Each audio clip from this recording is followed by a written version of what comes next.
Yeah.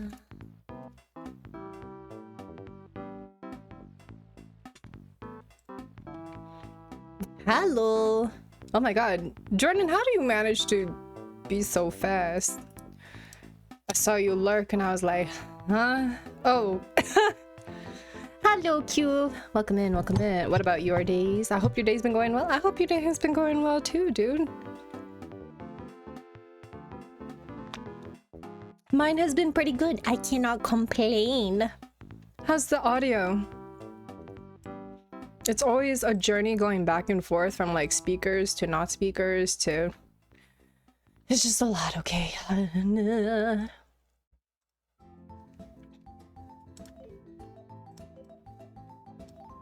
Did I just hear you nya? I sure did. Nya. I will nya. You cannot stop me.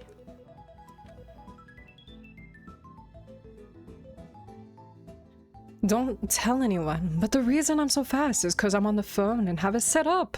So it gives me a notification when someone goes live, so I just click it and it takes me straight to the stream. What's even better is that usually Twitch takes longer to load if you use the inside of Twitch notifications for when someone goes live. Then taking the actual on my phone notification makes the page load way quicker. Too fast. Hello, Eld. Welcome in, welcome in. Y'all are just too fast. My brain cannot compute. How you doing, Eld? Welcome in, welcome in. I am running a little late. Are you gonna say hello, everyone? At the beginning of every stream also? No, that was not like my catch line, honestly. I don't think that would be my catchphrase. Randomly, I do just be saying yeah. It just happens randomly. I watch back some of my playthroughs sometimes and I'm just like, when I'm saying just like yeah, it just comes out as a nya and I'm like, oh damn, do I really just be doing that? Hey Eld, you and me, ultimate strategy of notification. Why the hell is there an emoji? Ding ding, I don't know. Slip of the finger, it happens. But yeah, today we're gonna be playing Antonym Obscure. Okay, hopefully I'm gonna just start it because wow, hello, I didn't expect that. Oh my god, is that loud? Holy. Hello, having brekkie, so I'm a lurkies. Thank you for the lurk. Holy, is that loud for y'all? Hold on, I'm gonna lower that a little bit because that's...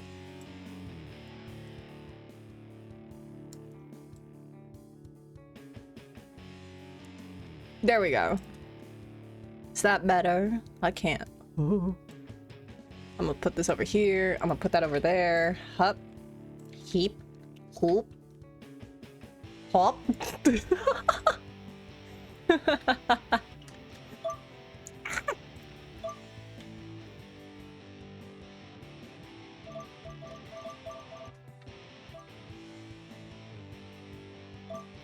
Alrighty, let me switchy. Switch this shit up. Let's go. I didn't realize that was showing. Up, goodbye. I shan't double tap, not at least now. Do you have a list of games picked out for today, or are you just gonna be open to suggestions? I do have a game picked out for today. I think it's gonna run me like at least 2 hours. It's called Antonym Obscure. I am open to suggestions. You are welcome to give suggestions, and I have quite the backlog, but you know, if I'm really about it, I will play it. So lurk is the correct way for correction. Double asterisk implies an action. It's okay, dude, I understood. It's all good. Game. La la la. Oh, there it is. Okay. Oh, interesting.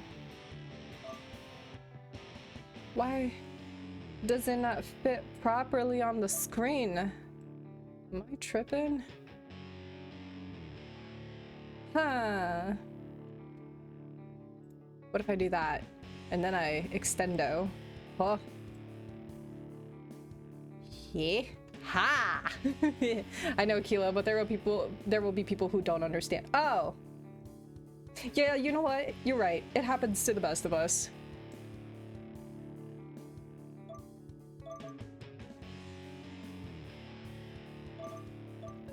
Alright, let's get started. I don't think this one actually had any warnings, so for once, I think we're not dealing with toxic. Oh my god. Who would have thunk?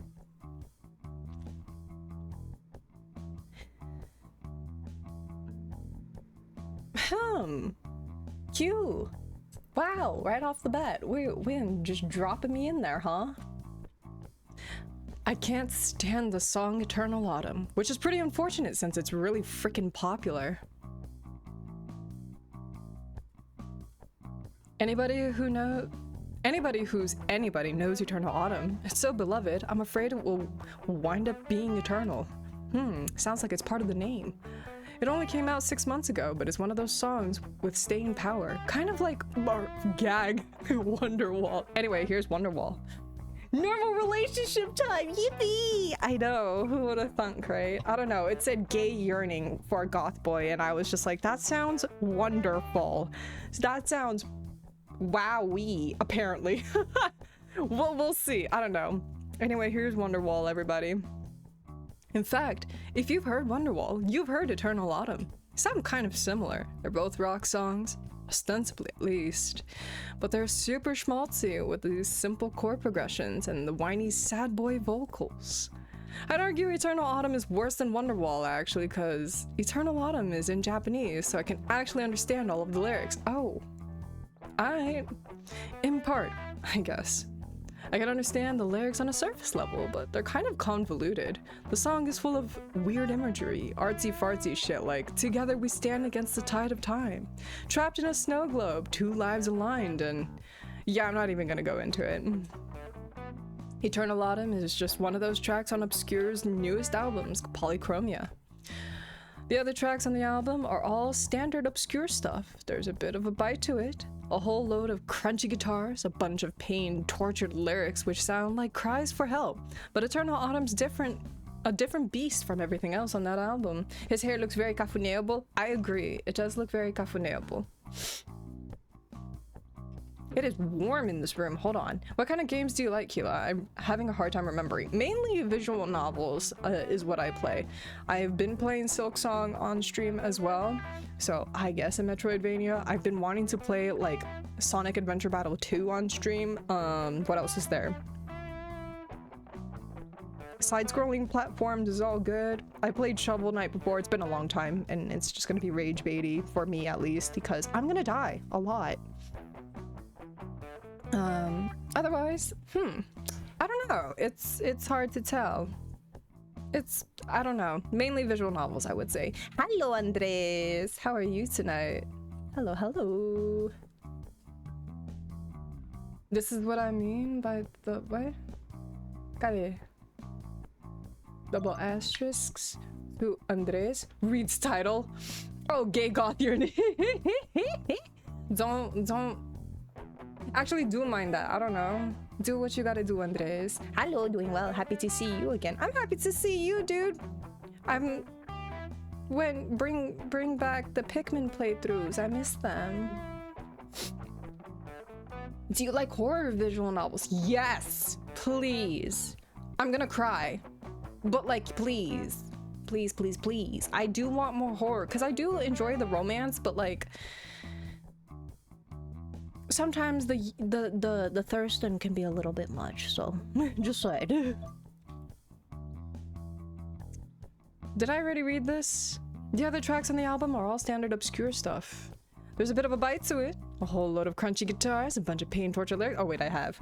Been working on something, but work is kicking my butt. But I will be back! Yay!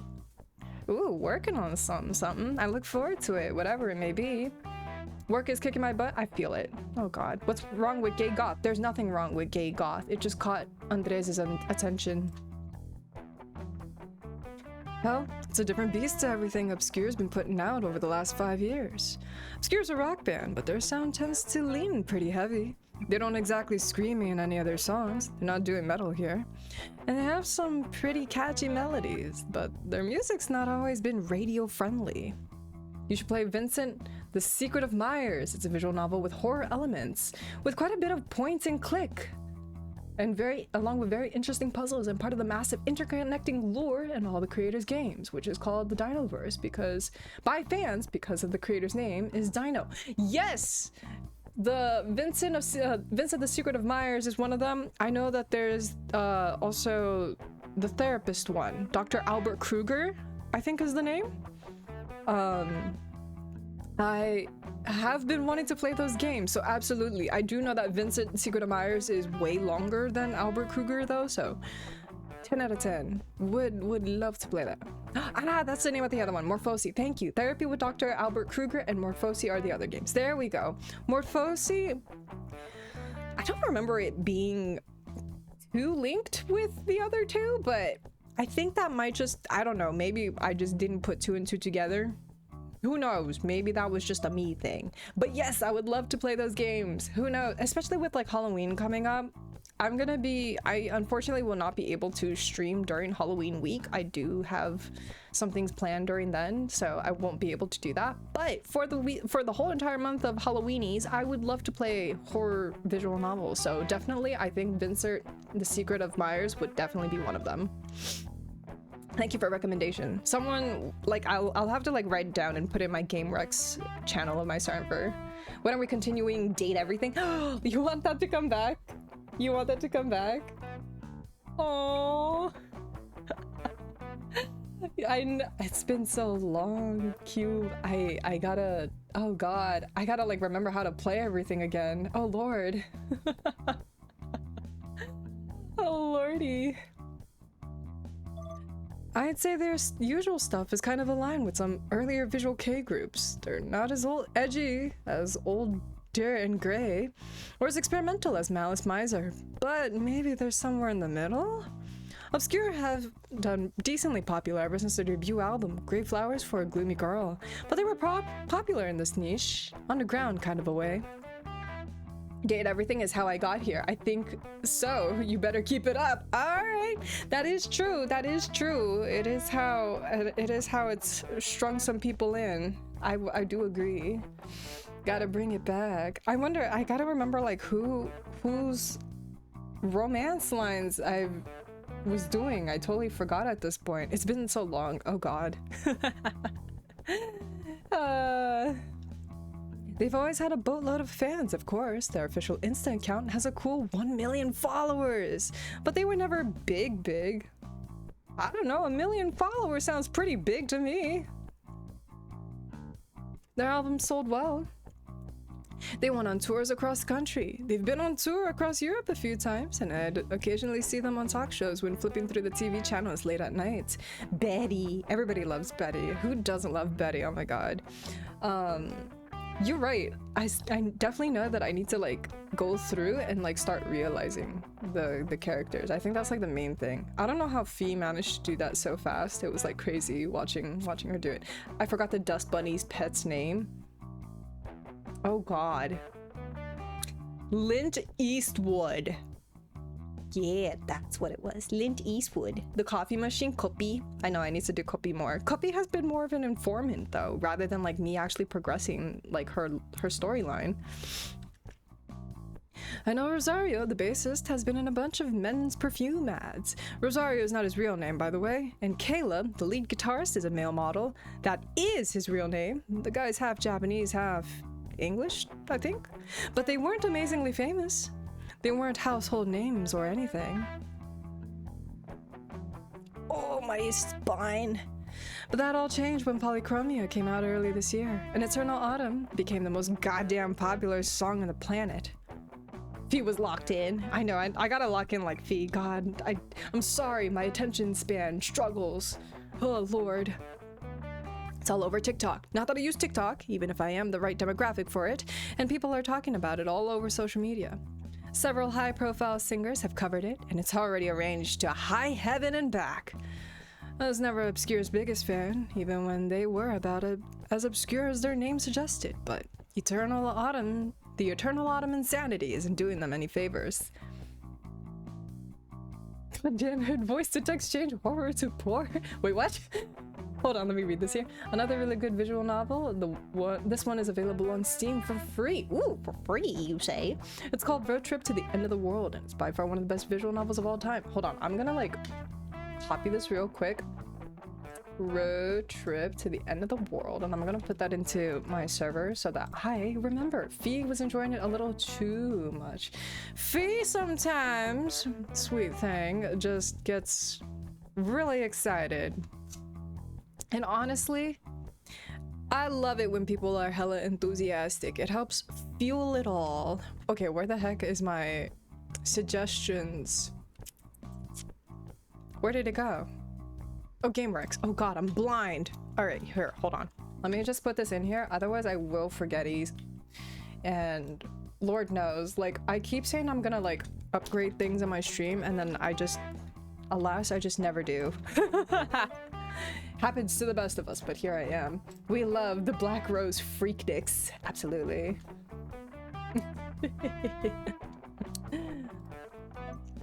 Lately, it feels like I have not been able to go a single day without hearing it.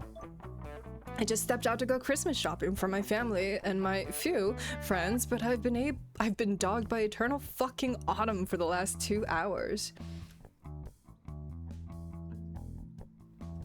I've been inside about a dozen shops and I've heard the song play at least in the last 3 stores I went into, and no, I'm not kidding. It's December, so you'd think these stores would have started to play Christmas music already. I think I'd welcome that actually over Eternal Autumn, but no, I can't have what I want. That would be too easy. Yeah, you gotta like defrost Mariah Carey. Fuck. Can't stand the song. Not the breathy vocals or the flanger. I'm gonna have to ask boyfriend what that is. Flanger effect on the guitars, or the lyrics that should be insipid, but they actually sound kind of deep and poetic the more you listen to them, and that's it. I'm officially over this. I was able to buy a few gifts without going postal, at least, so I'm gonna count that as a victory. Might as well head back home now. Still want to buy a few more things, but I can do that later. I'd like to think this little shopping excursion was a net positive, even if I was non-consensually subjected to Eternal Autumn more times than any man should be.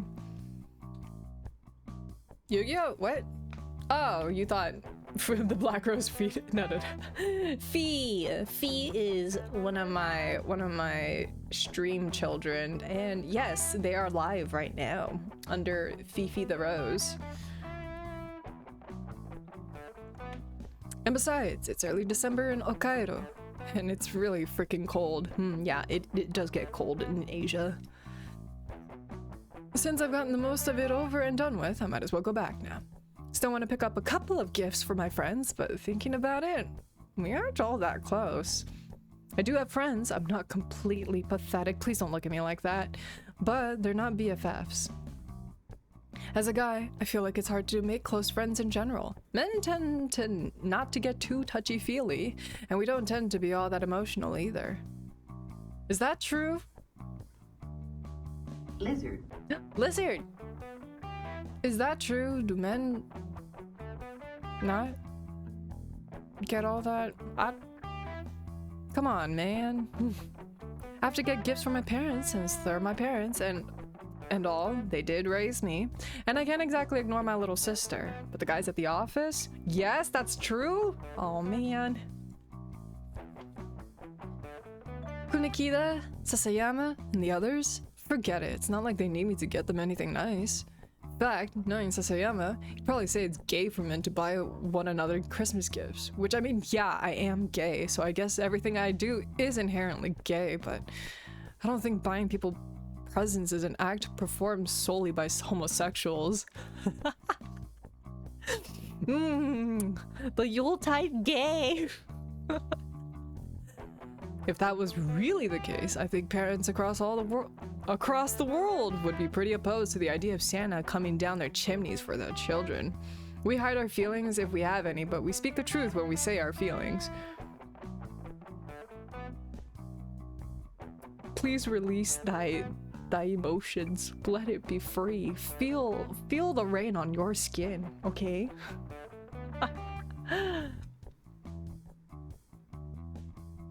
No one else can feel it for you. Yeah.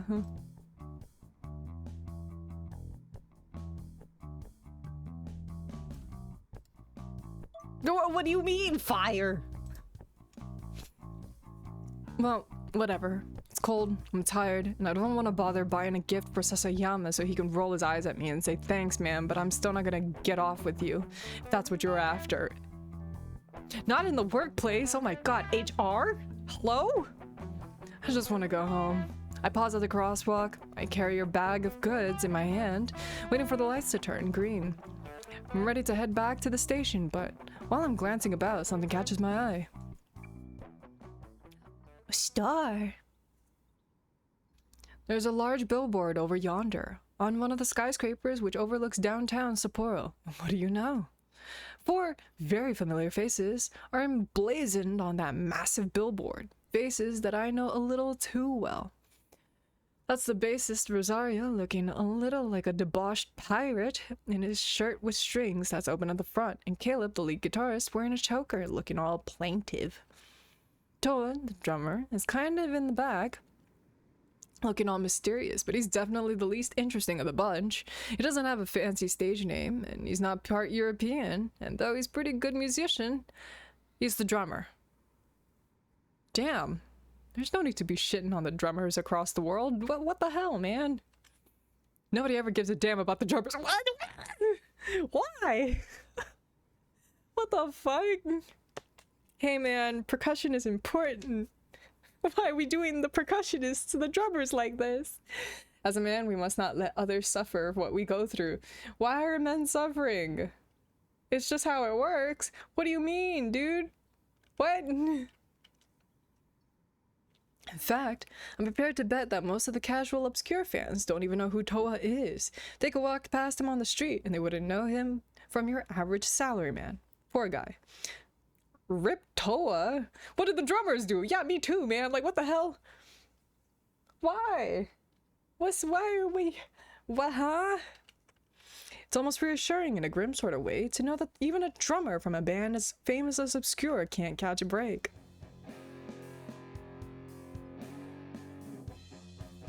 I love it already. But the main focus of the billboard is given to Obscure's frontman, the vocalist, second guitarist, and the occasional keyboardist. Frontman, Usui Akira, is looking all sad and plaintive in black, even sadder and plaintivier, and blacker than Toa in the back, who's all shrouded in shadow. Akira's hair is coal black, while his skin is snow white like a fairy tale princess. His nose and his ears are studded with silver, and though his lips are pursed ever so slightly, I know that his tongue is pierced too. Why do I know this? Why am I paying that close attention? I feel like if you're speaking normally, you can't see the tongue piercing on somebody, so why do I know this? He's wearing this casually scuffed outfit, which should look try-hard. A ripped black shirt and a black leather jacket complete with these incredibly tight trousers, but it actually manages to make him look sexy. Why am I... I feel like I'm paying a little too close attention for someone who does not want to give a shit about this band. Sui Akira's my age. Well, he's about a month younger than I am, but he positively oozes cool. He's this quiet, retiring guy, really. Rosario and Caleb tend to speak the most during their interviews, but on these billboards, Akira dominates. He looks so striking with those dark eyes of his that I find myself frozen in place. You're just looking really closely, like I'm squinting right up in there, like, I think that's, yep. The traffic lights already changed. I can hear the cars screech to a halt on the road, but I don't budge. I can't bring myself to. His presence is so overwhelming that it takes me a moment to realize this billboard was not, in fact, erected solely for the worship of Obscure's frontman. There's actually text on it, large bold text, announcing that the world that Obscure will be putting on a concert in Sapporo soon. You're analyzing his tongue? Ah, you forbidden emote. Oh god. Oh god. Not the tiny and John Schlorp emote. Oh god. Oh. Oh. Oh, that's diabolical, my god. Oh my lord. It looks like this part of Obscure's Polychromia tour. Oh, this is part of Obscure's Polychromia tour to celebrate their newly released album. According to this billboard, Obscure will be playing at the Kyoiku Bunka Kaikan on the 24th of December? The Vespera? Huh, so it's a Christmas Eve concert, is it? It's pretty soon. Kinda daring, too.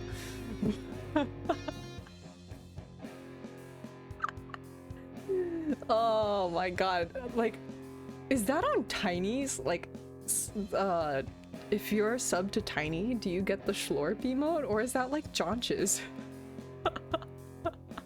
Oh my god. I imagine most people will have other plans for Christmas Eve. It is a holiday you're supposed to spend with your loved ones. But if anybody can pull in a crowd, even during a big holiday like Christmas Eve, it'll be Obscure. Yes? Like, tiny yes? Oh my. I wonder how long this billboard's been up here. They must have announced this concert a few months in advance, but I never realized they were gonna play so close to home. Why would I be subbed to John? I don't know. I know fees, or some people sub to John so that they can use some of his emotes. Yeah. Like the dumpy. I don't come into Sapporo all that often, since I live in Ebetsu, so I guess I didn't see it. I have been checking Obscure socials, and I saw the initial announcement for the Polychromia tour, but I didn't look at the dates or the locations too closely. I might have a passing familiarity with Obscure's activities, and you could say I'm intimately familiar with Usui Akira, but I'm not a fan of theirs. I'd rather suffer the indignity of buying Sasayama a Christmas gift, only to have him affectionately call me a F-slur, Jesus, then go and attend on an Obscure concert, especially on Christmas Eve. I might be pretty sad. It's not like I have a partner and I don't have all that many friends, but I'm not so sad I demean myself by going to a concert held by a band I don't like all that much. That's what I keep telling myself, at least. I sound madly in love. I sound madly in love. Oh god. So why does it feel like Akira's eyes are boring straight into mine? Because they are, babe. Takes about half an hour for me to get back to my home in Ibetsu, by which point I feel totally drained. My place is a 15-minute walk from the station, and it's freezing cold outside. It actually started to snow, and my hair's a little damp from all the fluffy flakes. I love the Wiggles. I love seeing them. Only 30 minutes into the stream of a gay game, and we already have the slur. I mean, look, as a queer person, I'm all for, like, reclaiming. But alas, I'm not gonna do such a thing on stream. No siree. No siree. We shan't be nonchalantly throwing slurs. I'm relieved as I was able to make it back to my apartment in one piece, but I'm shivering badly as I tramp up the stairs to my cruddy apartment. My fingers are frozen, even inside my gloves, and I fumble ineffectually with my key for a few times. First failing to stick it in the fucking keyhole, please don't let that be a future omen. Then managing to drop it on the floor, happens to the best of us, buddy. Fuck. I curse under my breath. Sound short and sharp in the icy air. Unless it's the robot slurs. I don't know, man. I don't know if I should be like excited to just like hop on to like just be sadist. Not my thing. What a pain. I live in a pretty cruddy apartment block, which was built all the way back in shit, I don't know. It's funny because it's not a real thing. Ah. Meh. Thank God I didn't hear whatever was just said. I did not say anything. I did not. I refuse. I did not say anything. Welcome in, Mogul. How are you doing, dude? Oh my goodness. How you doing, Mogul? Welcome in. Welcome in. We're playing Antonym Obscure.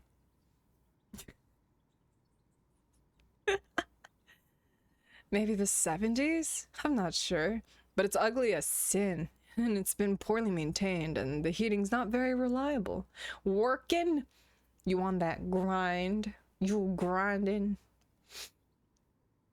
Rolling in commissions? Go commission, Mogul, everybody. Go commission. Yeah, it's important. I need people to go and commission. Yeah, go commission, Mogul.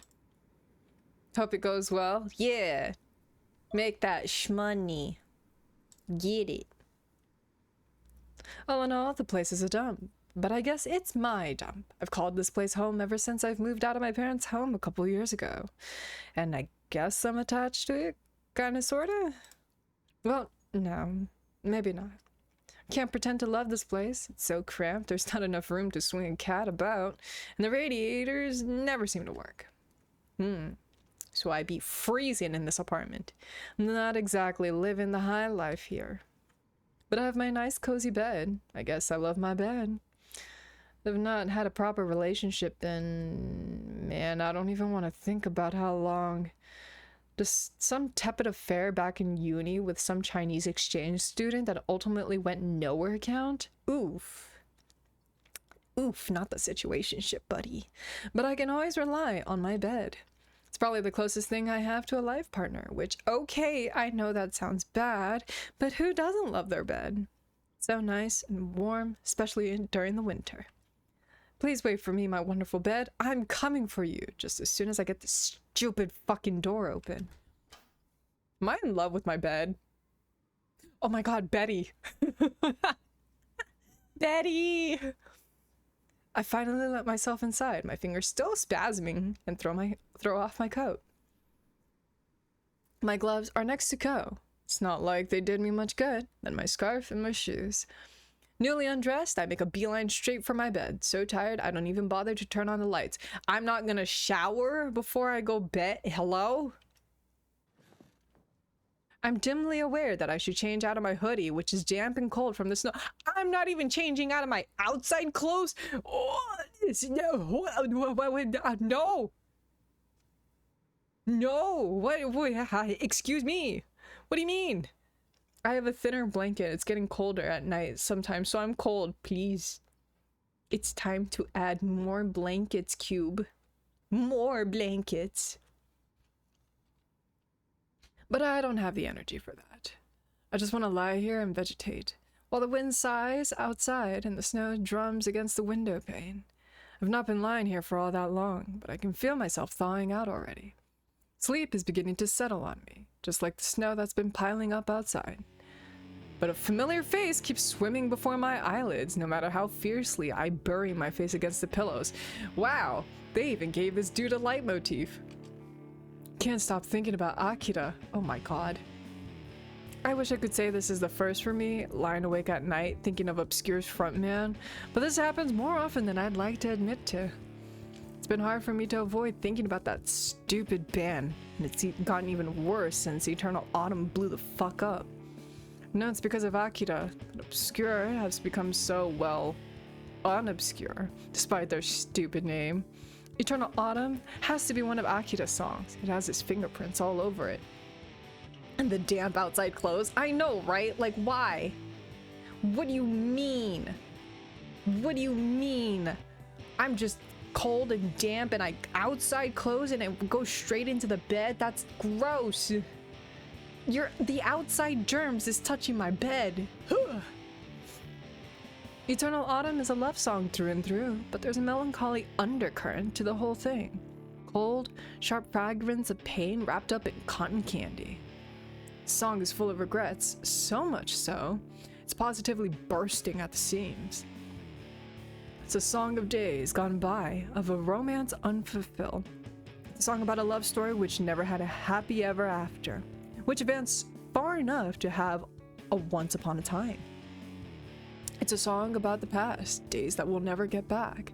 Change into your jammies at least? Yeah, that's what I'm saying. At least change out of your outside clothes into like jammies and then like, you know, at least that much.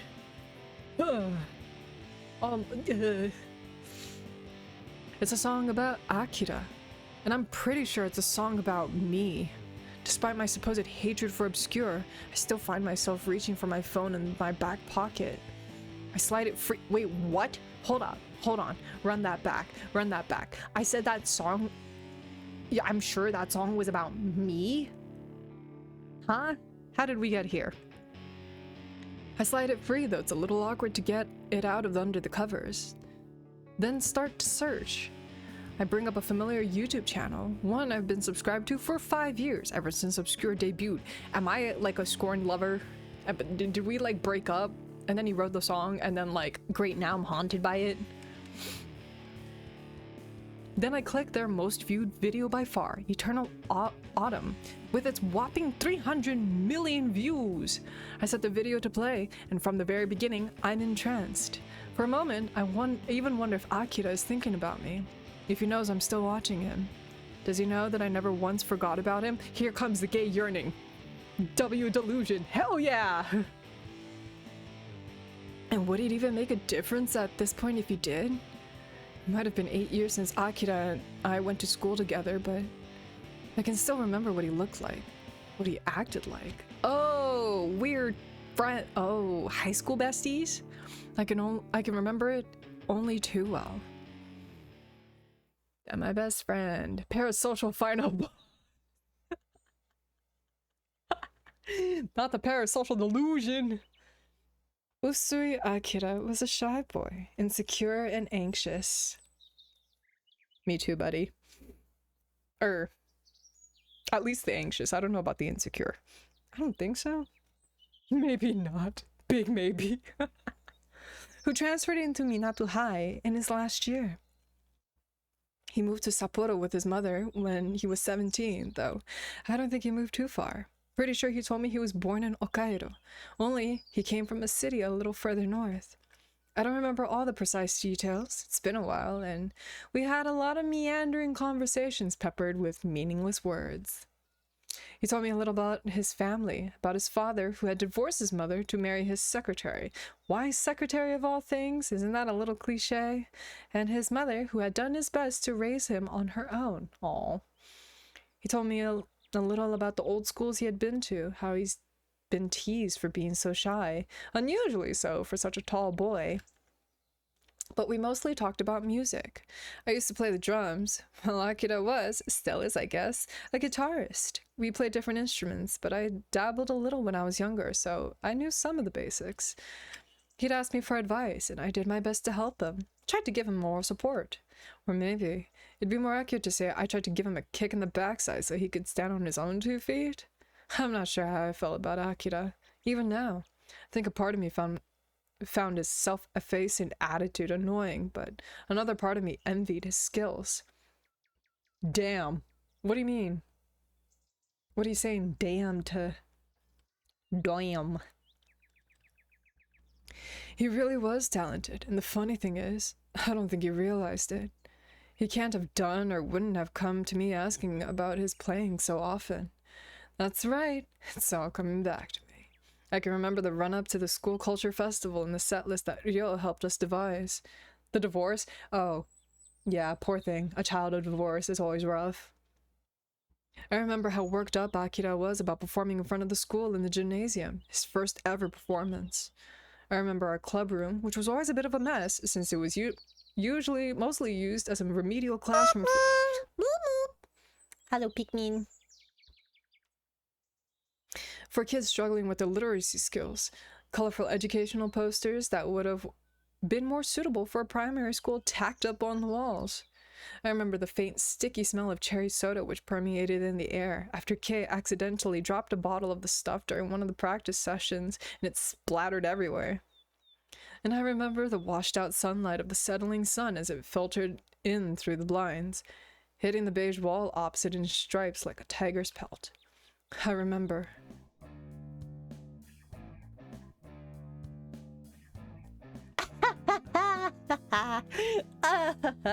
Oh god, I love me glasses. God damn. Anyway, sorry. Who? Oh lord. Hey, Haruto. I was fiddling around with a little with the arrangement of Sakura Panic, and I think the bridge between the verse and the chorus sounds a little more dynamic like this. Would you mind if I showed you? Huh? Glance at Akira's disinterestedly, a rag in one hand, a bottle of disinfectant in the other. Is this just like a crush that I never got to like get into? Is that what it is? Is that what I'm hearing? Or like, did I get rejected? Oh, oh my god, sorry, I just opened something on my phone and oh. Oh my. Oh my. I only hung around in the club room after our band members, Kei, Ryo, and Taiki, skedaddled so I could do some maintenance on my old drum kit. It's a little beat up. Well, drummers are meant to beat up their drums, I guess, so I wanted to give it a bit of a clean. Felt like the right time, especially since the school culture festival is coming up and we're supposed to be playing. I just want my drums to look presentable. It's not like I stayed back because I wanted to listen to more of Akira's neurotic ramblings about music. In fact, that's the last thing I want to hear right now. Just want to clean my drum kit and head on home. That was my plan at least, but... Are you looking for my advice again? If you wouldn't mind. I know you helped Ryo write this song, so I wanted to see what your opinion was. I'm afraid it might disrupt the flow of the piece a little. It sounds good with just the guitar, at least I think it does. But I wasn't sure how it would work with the drums. Ah, so that's why he was so interested in what I have to say, is it? Well, it's nice to know he cares enough to ask, rather than ad-libbing during the concert like some ego-tripping asshole, but... I barely wrote the song. I only gave Ryo a couple of ideas. I'm not that into composition, you know. I've been into music since I was about 5, and by into music, I mean I worked my way through the piano, the guitar, the mandolin, don't ask, before I settled on the drums. And by that, oh wait, no, but I'm not that much of a nerd. Oh, come on. Come on. It's okay to be a nerd. My internet literally disconnected from the lag. Is your internet okay, Cube? Maybe you gotta go kafune your internet. Mayhaps you should go do that. Go kafune your interwebs. It sounds like it might be necessary.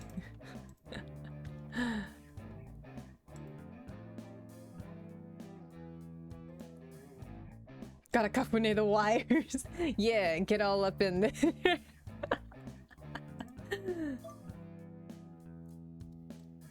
Might have helped Ryo on a few of the Light Music Club's original songs. Sakura Panic, Tokimeki Check-In, and Synapse Release.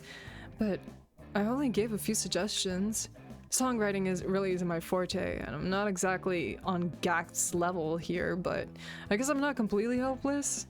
I don't see why Akira comes to me for advice though. If you wanted any help, you'd be better off asking Ryo. But Akira doesn't talk to Ryo all that much. Oh, come on, dude.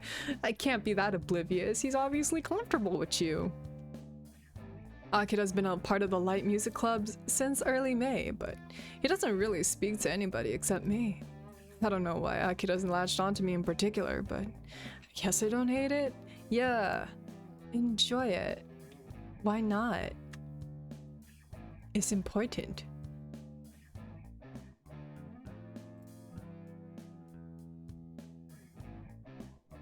Oh! Hold on, I gotta... Hiya.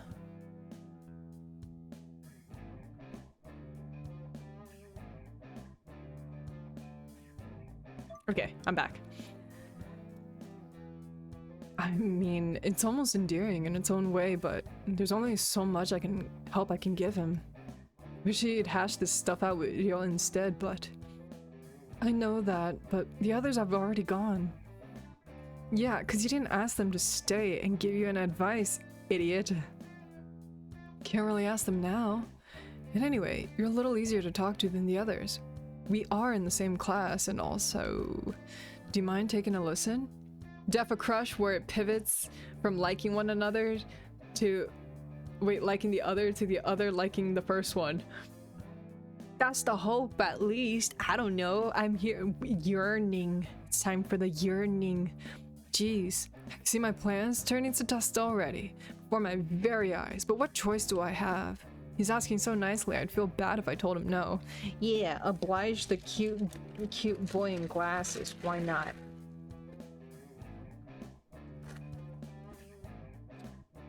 Where's the goth? I don't know. I think that comes a little later. I think, you know, we did you not see the collar?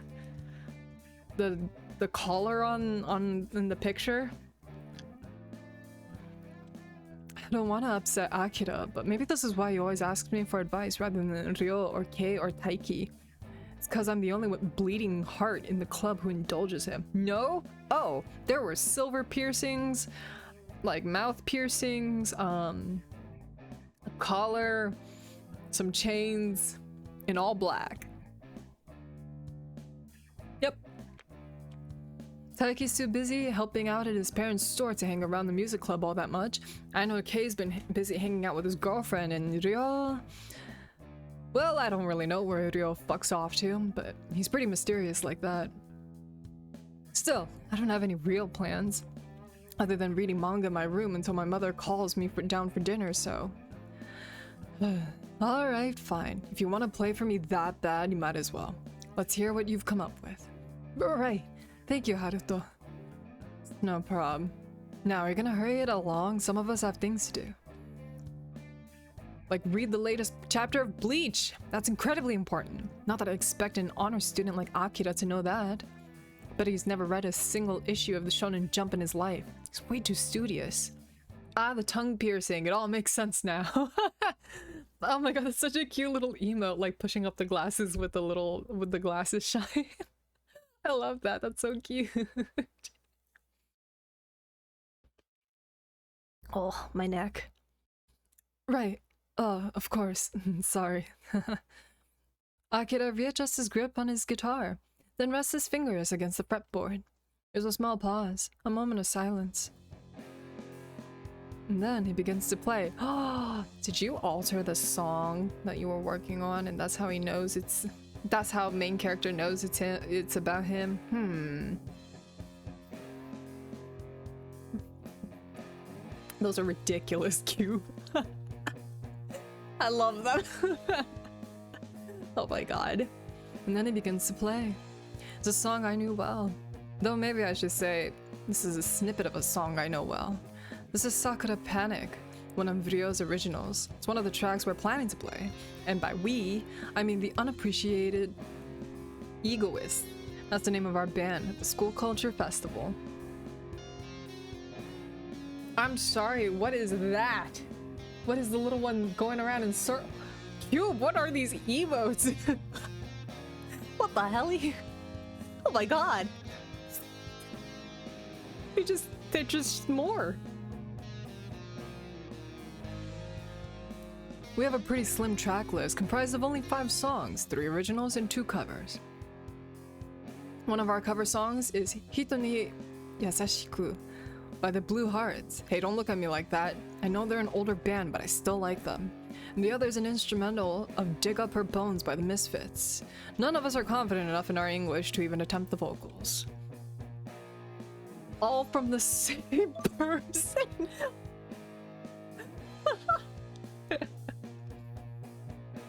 Oh my god. That's hilarious. We've got our set list all planned out, and we've spent the last few weeks working on getting these songs down. We've just been painting by the numbers, really, sticking to the same old. But Akira is not content to leave well enough alone. Keeps fiddling with our songs, for whatever reason, improvising an arpeggio run here, an extra riff there. And I'm not sure why he can't play the songs the way that he's supposed to, without all of these little flourishes. I forgot one. I love it. The cat, cute. Love. But I gotta admit, he's doing a pretty good job at it. It'd be easier if he just played what he's supposed to, but this sounded better. There's way more texture. It's crunchier, I guess. There's more to chew on, and he hasn't changed things up all that much either.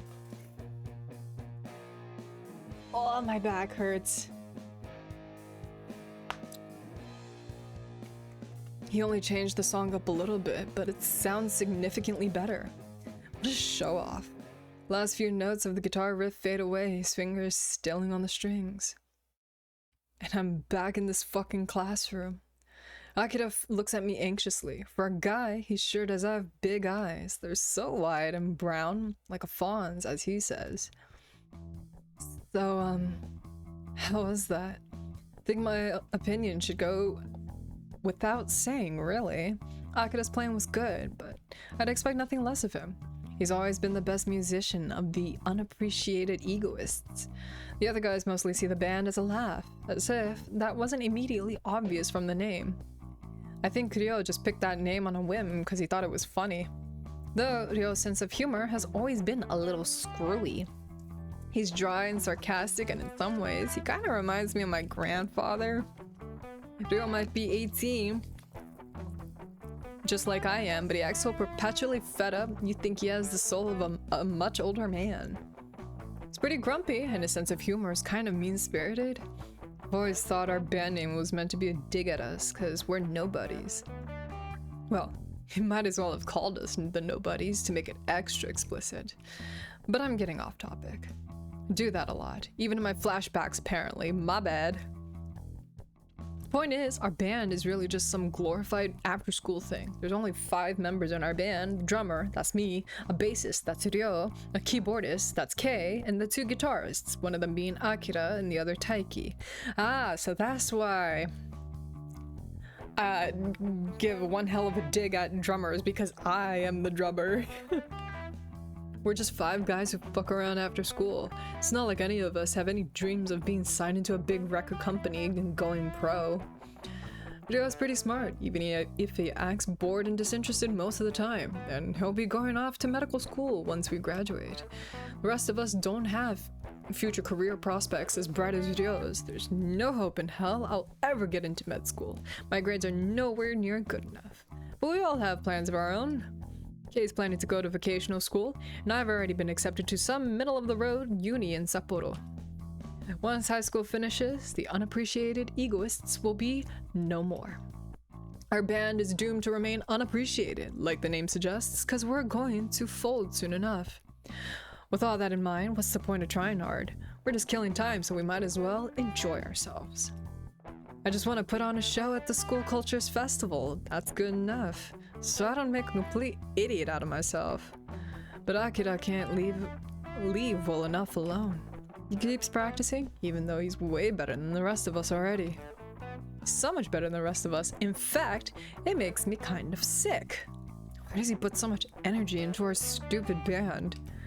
Part of me wishes I felt even halfway as passionate about the band as he does, but can't lie to myself that I really want this.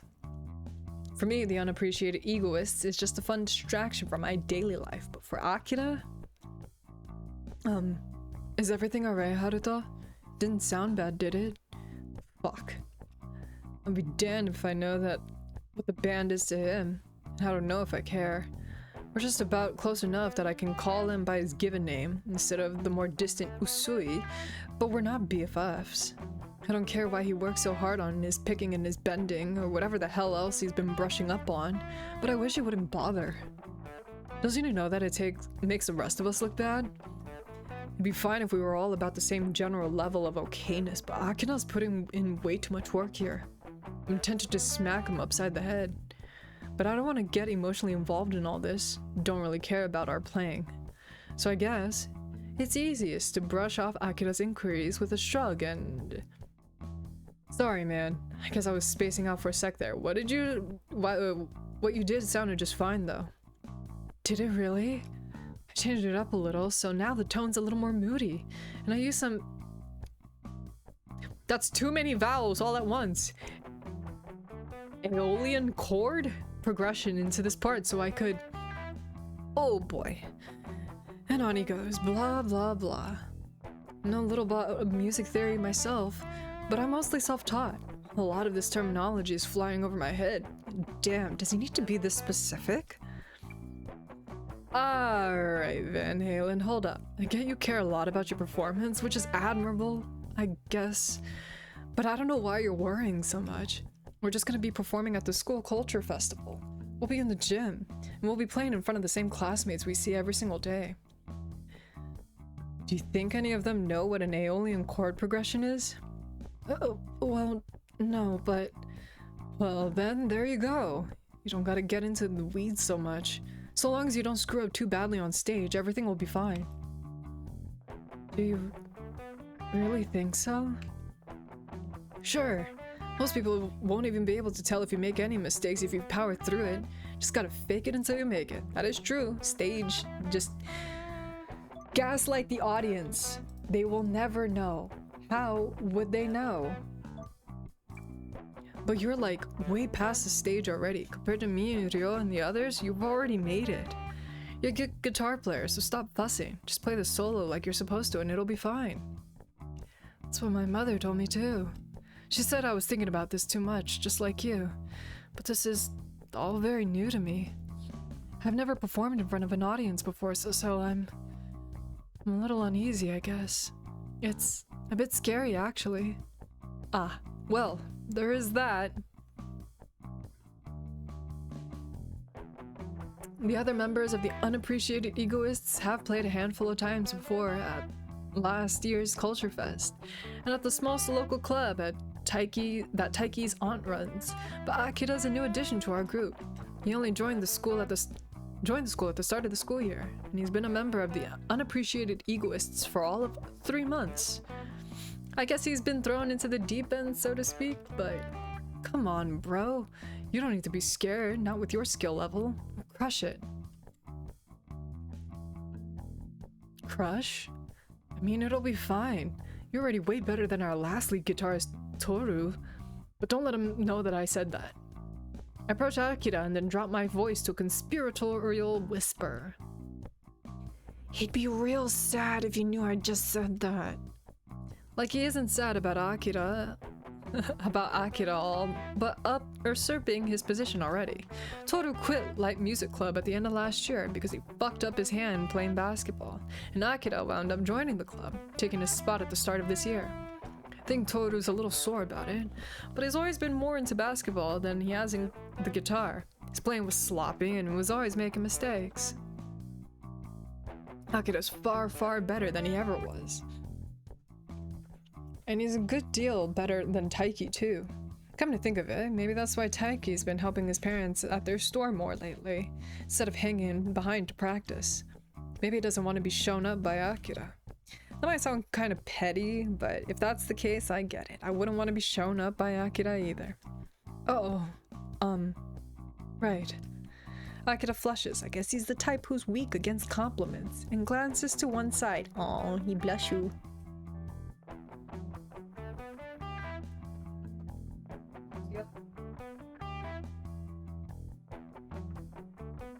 One moment.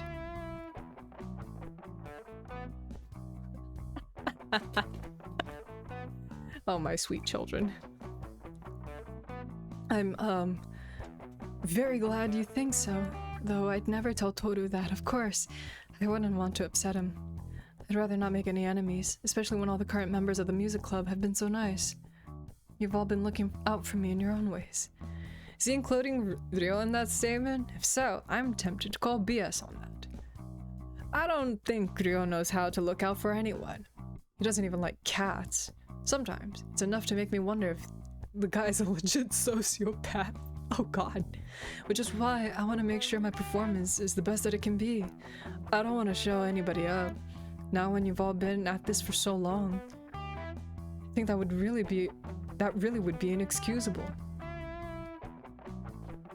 Brother, man, I always knew this guy was stiff, but he's acting way too differential here. I'd like to tell Akira to stop being such a wuss, but I don't know if that'd help any. He looks- oops. Oh god. There we go. Legit anxious, fiddling with these sleeves of his jacket like that. So much so I feel compelled to help him. I know I said I didn't want to get involved, and that still holds true, but...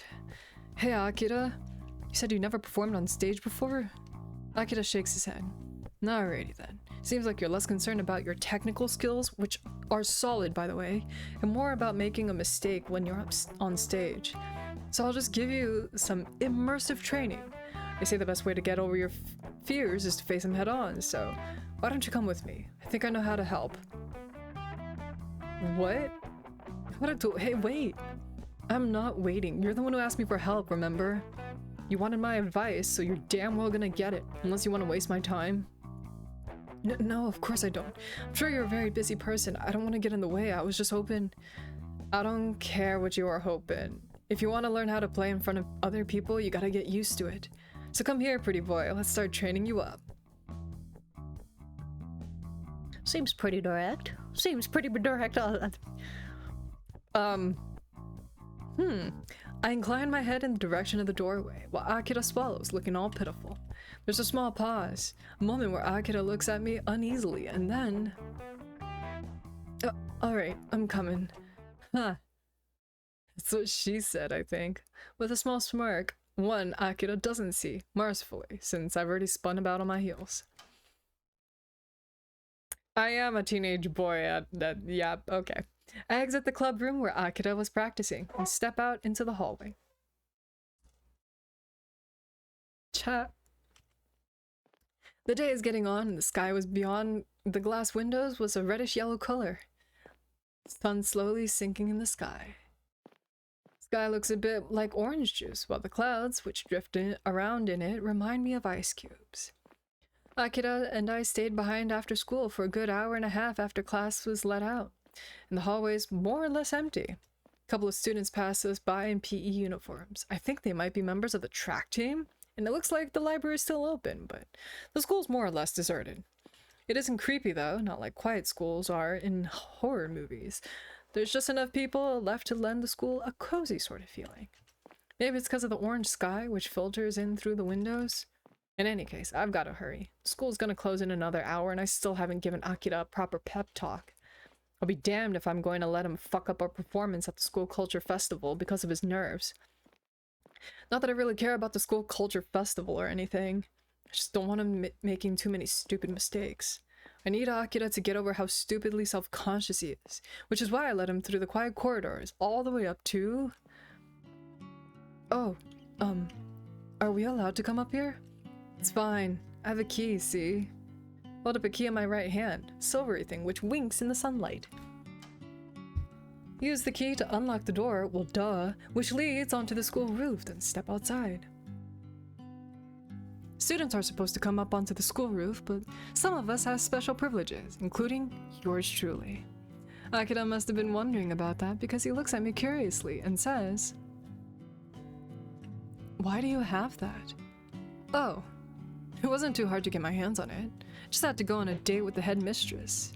You know, she has a thing for younger guys. Yeah, that's not good. Aborty. That's danger. Haruto, oh my god, you're a victim, my guy, no. I'm teasing, of course. I mean, isn't it obvious? But Akira's so pure, it looks like he's taking this at face value. Oh shit, well I did too. You had me worried there. Is that really alright though? I mean, there's young and then there's young and she's a teacher. I mean, here, Akira's voice drops to a scandalized whisper, even though there's nobody on the roof to overhear us. He blinks, looking all abashed as he mumbles, "Isn't that illegal? She could get fired for doing that, or thrown in prison. There's no way that's allowed. It seems, ouch!"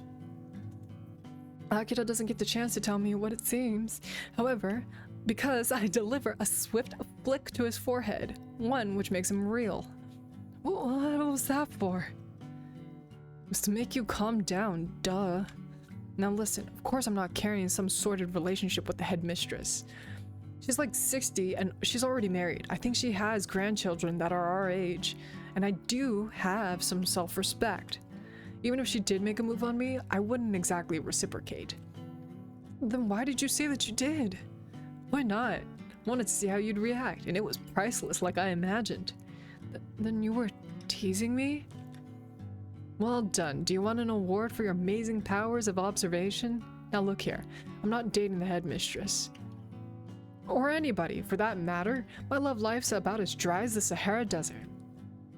I was given a key in case I ever want to practice the drums on the roof. You know, because they're so loud, and the music club room isn't exactly soundproof. Oh, that does make sense, I guess, but I've never seen you come up here before. How are you moving the what? How are you moving the drums to the roof? Oh, whatever, logistics. Well, yeah, hauling my drum kiddos around is a pain. Yeah, there we go. I don't do it all that often, and it snows so much in the winter it's not really worth it. Still, I figured you might as well play up here. We have the space, so why not? Now look here. I know that you have the lowest self-esteem known to man, and I know you're afraid of playing on stage. That's pretty obvious. But I figured I could help you get used to it if you played somewhere a little more open. If there wasn't a volleyball match on right now, I would have gone to the gym. But since we can't do that, you'll just have to pretend that this roof's your stage and your adoring fans are all over there. Do you think this will help you relax? Akira frowns, then glances at the rooftop, a vast, smooth expanse of concrete where the students are rarely allowed to go. I can see a few birds superimposed against the sun, black arches which really look like hastily drawn cartoon scribbles. Our school is located on a hill, and in the distance, past the roofs of the buildings, I can see the mountains, rough and craggy, all tinged with red-yellow light. I press a hand to my neck, massaging it while Akira continues to stand there. He blinks and then says, "It might help actually. If nothing else, it should make a nice change of pace from playing in the club room." Oh. Though, I was wondering about something actually. What sort of something? Well, I don't know if you'd be interested. Try me. Right. I guess I won't know until I ask. Akira swallows and glances at me shyly. I don't want to impose, but since we came all the way up here, I've been practicing our set list for the cultural festival show during these last couple of weeks, but that's not everything I've been doing. I've actually been composing a song of my own. Oh yeah? Yeah. The idea just came to me, I guess, before I was about to go to sleep. I like the melody, so I figured I'd scribble it down, but I didn't intend to do anything with it. It was just a bit of fun, I guess. I didn't think it'd be anything serious, especially when I was still practicing for the culture festival. But I had a few more ideas and I kind of got into it, so I started to noodle away at the song in my spare time, and before I knew it, I had more or less finished it. Still haven't gotten the ending down, and some of the transitions are kind of rough, but I thought it'd be nice to share it with somebody. You wanted to share it with me? If you wouldn't mind hearing it, I don't want to be a bother. But I've composed a few songs before, and this is the first one that I've really liked. I wound up scrapping the others since they sounded too derivative, and I think I took it a bit too much inspiration from Miyavi. But this one stood out to me. I think it sounds nice. If that doesn't sound too big-headed. I was thinking it might be nice to play during a culture festival too, if we have spare couple minutes, but I'd really like to hear your opinion first. Oh no, is this a song? For all I know, it could be utterly terrible, and I've just convinced myself that it's decent. I've been fiddling around with composition for a while, so I can't really tell. Yeah, I need a pair of fresh ears, if you don't mind. So Akira wants me to be his audience, does he? It's nothing new. He always asks for my opinion, but he never asked me to listen to an original composition before. He likes to put his own spin on existing songs, like he did with Sakura Panic earlier, but he's always modifying somebody else's work. Ryo's in the case of Sakura Panic. I know Akira didn't I didn't know Akira composed his own songs, though. Maybe I should have. He seems like the sort who would. I'm actually impressed he was able to work up the courage to ask me to take a listen to. Potentially tear into something that he wrote himself, but... You said you wanted to play this at the Culture Festival? If there's enough time, and if it's good enough, of course. I don't really know if Ryo would be alright with it. I think it might be too sentimental? Well, I wonder. I don't know. I can't make any final decisions. I'm not the leader of the band, but it's probably too late to change our plans. I mean, we only have a week left until the show. It all seems a bit last minute. You know how Ryo gets when it comes to planning shit. Oh, right, of course. Akira laughs awkwardly, in this very Akira way. So mild-mannered, so subconscious, it kinda makes me want to deck him. Isn't he supposed to be a guy? Why is he so shy? He's taller, way taller than I am. You'd think he'd be more confident, but I guess not. How tall is this dude? God, is he like 6'4" or something? Why are these dudes so tall? He's nothing like Kei and Taiki. He's definitely not like Ryo. He's not like quite any other guy that I've met before. But I still want to look out for him. Wonder why that is. Sure, my little sister would snicker at my ignorance and direct me to some of the seedy boys love drama CDs she'd like so much. If I want any help answering that question, but it's not an avenue I'm prepared to go down. Not the BL drama CDs! Oh my goodness! Oh, I haven't heard those in a while. Oh lord. It's not like this is a gay thing. I just want to support Akira, if I can, because he's like more talented than he gives himself credit for. He's a gifted musician, but he can't seem to see that.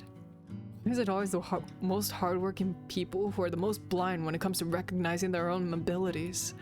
It's actually kind of irritating. Well, you're right about that. I wouldn't want to ruin Ryo's plans, especially when we've been practicing that Blue Hearts cover. But I'd still like to play the song for you, just to see what you think. It's fine if we can't play it at the Culture Festival. It probably isn't ready for that, to be honest, but it's still a rough draft, like I said, but I would like some feedback. Would you mind? Sure, knock yourself out. But not literally, of course. I am kind of interested to see what you've been cooking up. But right. Thank you, Haruto. The song doesn't have a name yet. Like I care about that. Names are the last thing I fuss about when it comes to music. Trust Akira to worry about something girly like that. But I hope you enjoy it. Akira doesn't say this as a statement. I can hear a question mark working its way into his words, spoiling whatever dignity he might have had. His shoulders look stiff, like he's about to march into battle, and geez, why is he shaking so much? It's not gonna do him any favors when he starts playing. He's messed up already before he's even pressed his fingertips at the frets. He's nervous. Leave him alone, he's about to play the song for his crush. He's nervous. That's what I think, at least. But when Akira starts playing his nameless song, his work in progress, all of my pessimistic thoughts are soon silenced. Akira's song is, well, it's soft and gentle, and it's more melancholy than I expected. There's a real pathos to this song, and his fingers find the well-thumbed strings of his guitar. He's trying to perform in front of his beloved. Yeah! Yeah! It takes a lot of guts to be performing, and you know, like, it takes a lot of guts to confess or do anything in front of your crush. It's hard. It's hard, okay? And oh. I didn't realize you. Oh.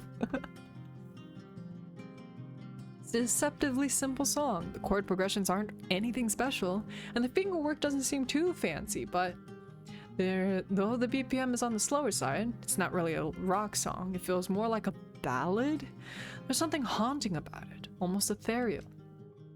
It's beautiful.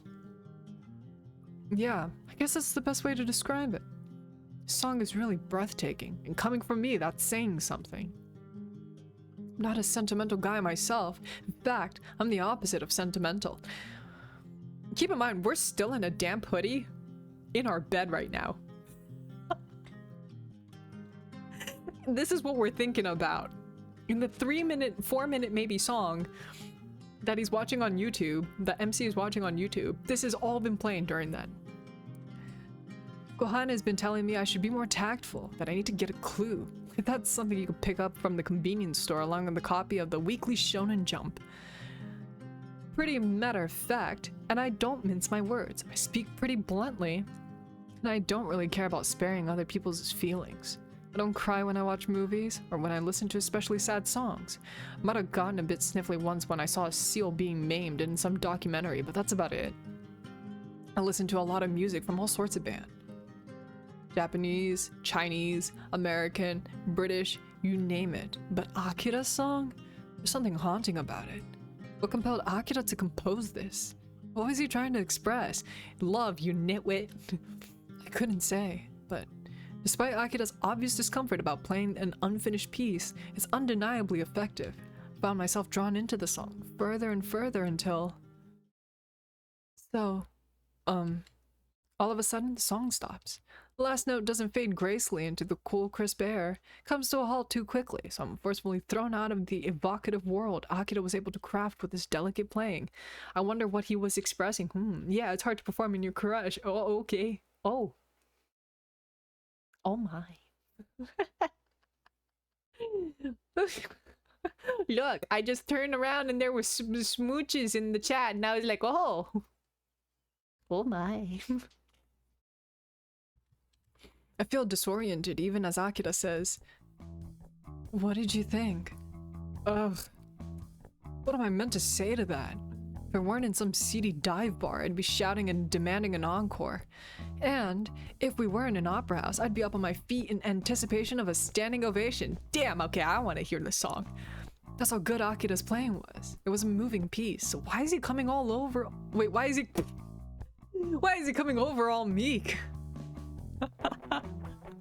Oops.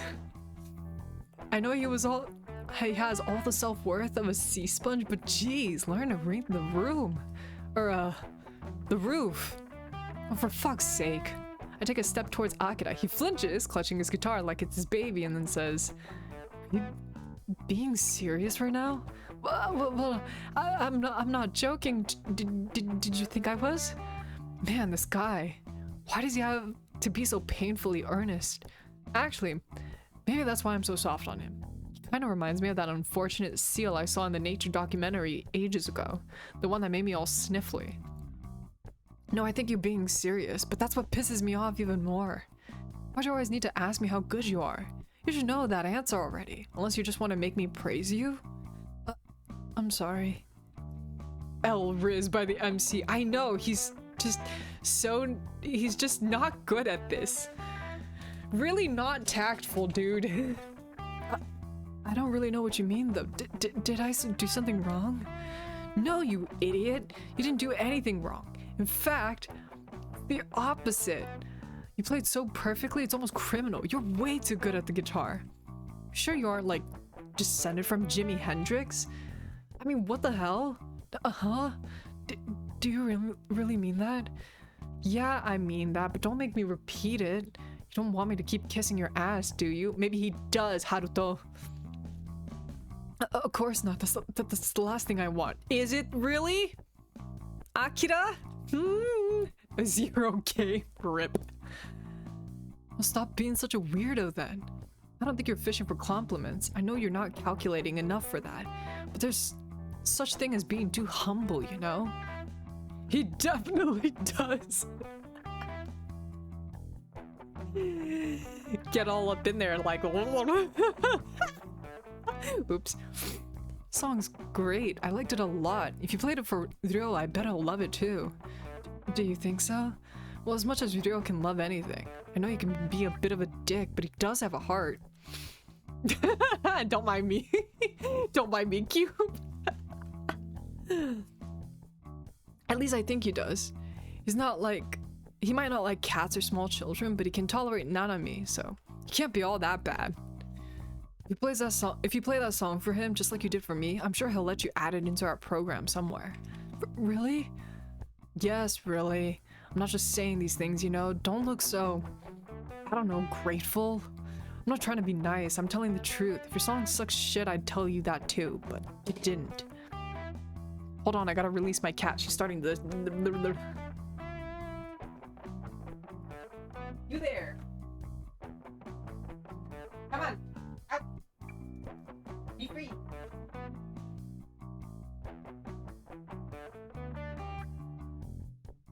The oops was so monotone. Oops.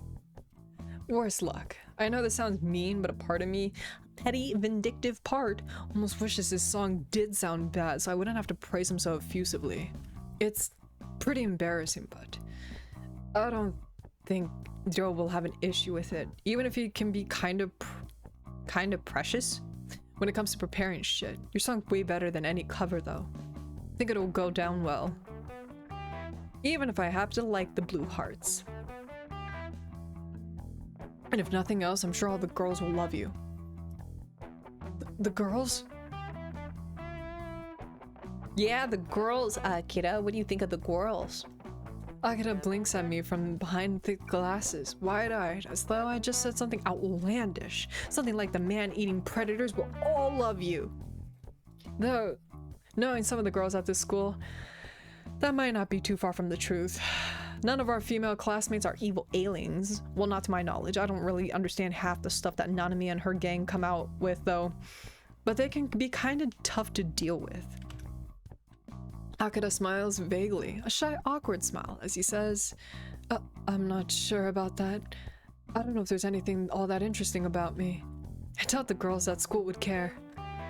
Well, that's where you would be wrong. I don't see the appeal myself, but you have this kind of sad-kicked puppy look.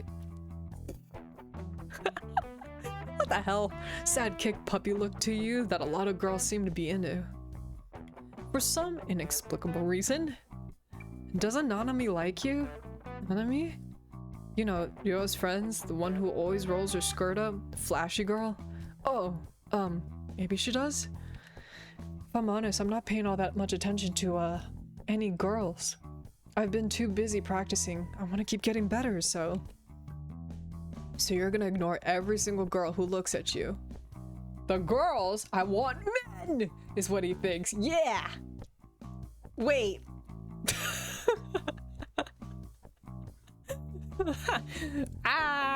Maybe. Ka-chow. Who knows? Though, maybe I kind of can. In Nanami's case, I don't know if she'd make a good girlfriend material. She's so aggressive. My mother says I'll probably do well marrying an aggressive woman, so she can whip me into shape. I can kind of get lost, I guess, on my own. In my own world, I mean. Well, I can see that.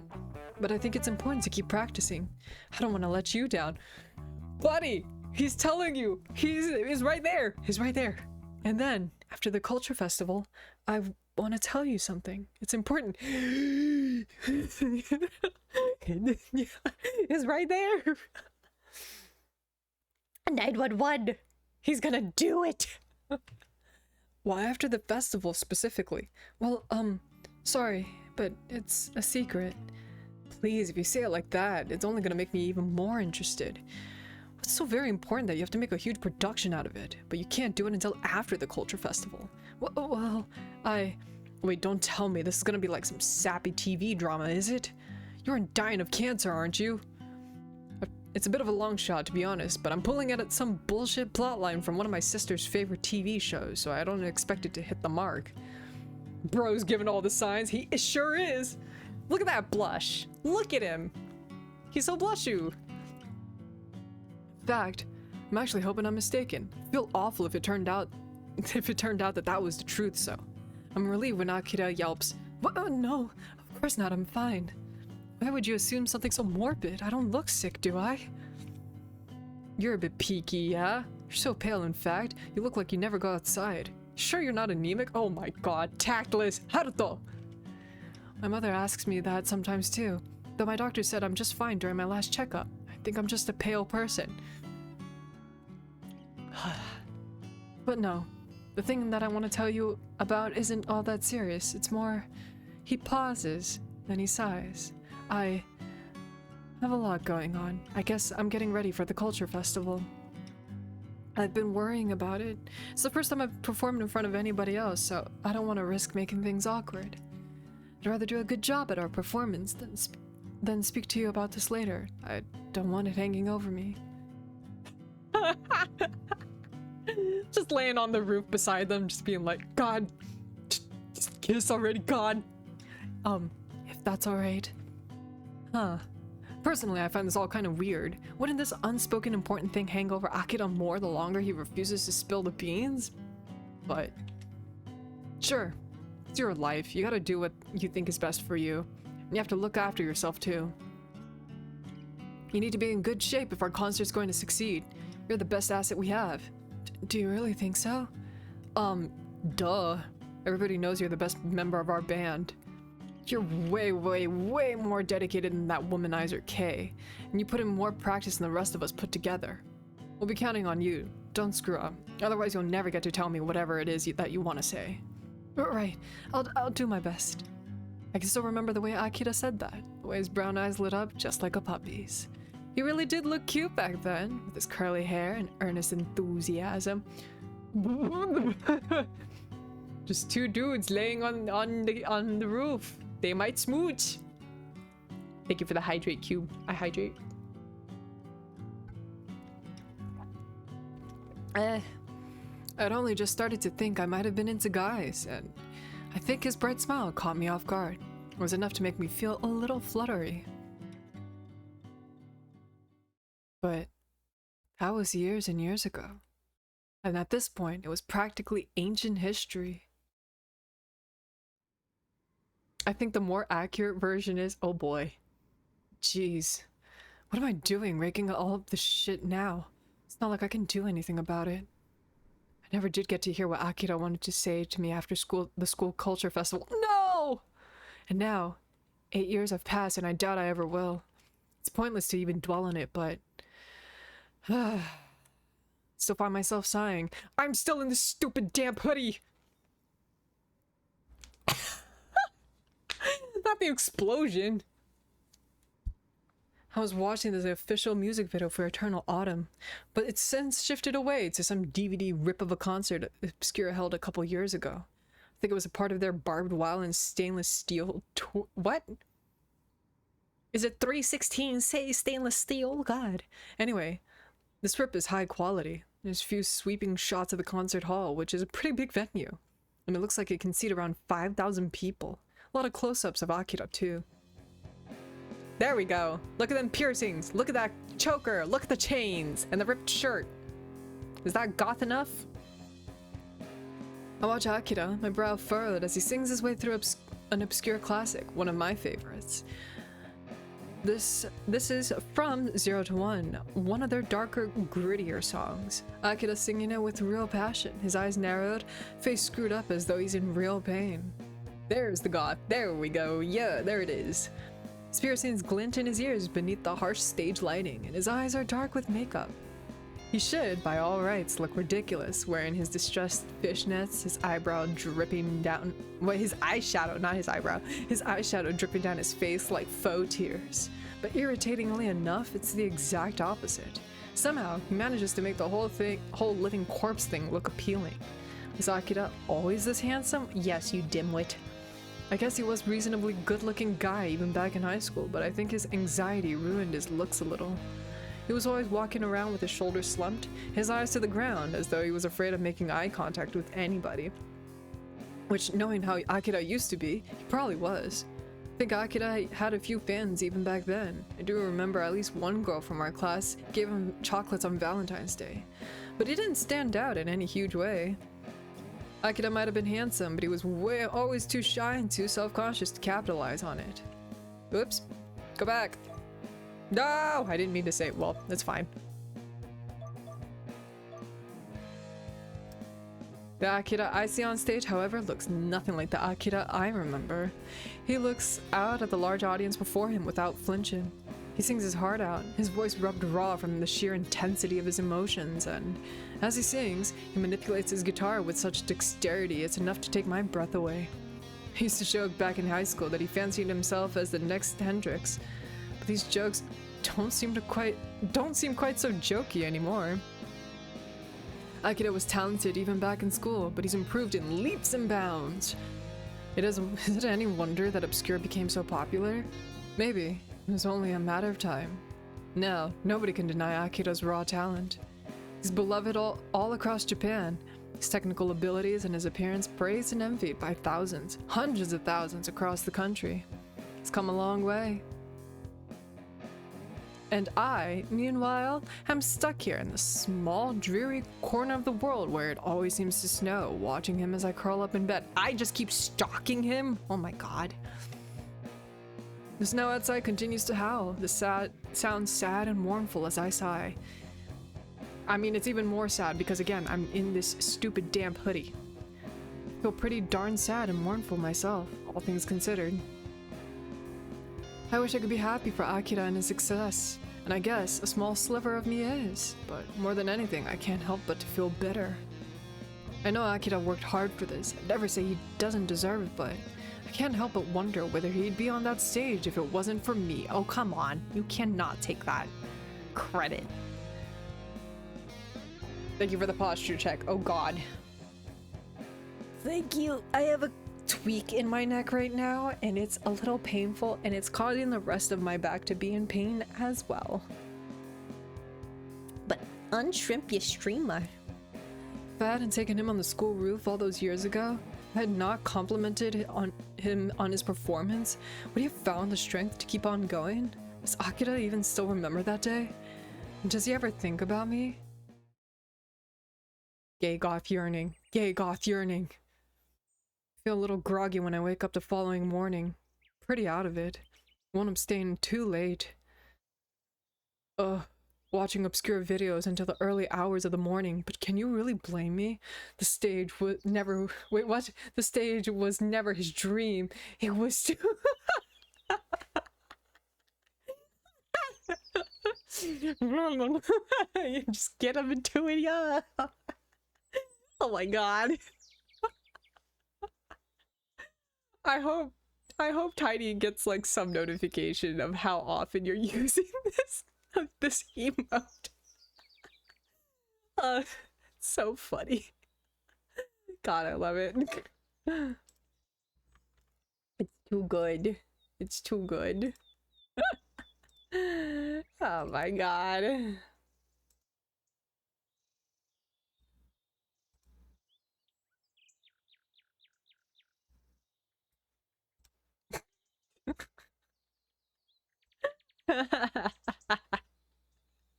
Ka-chow.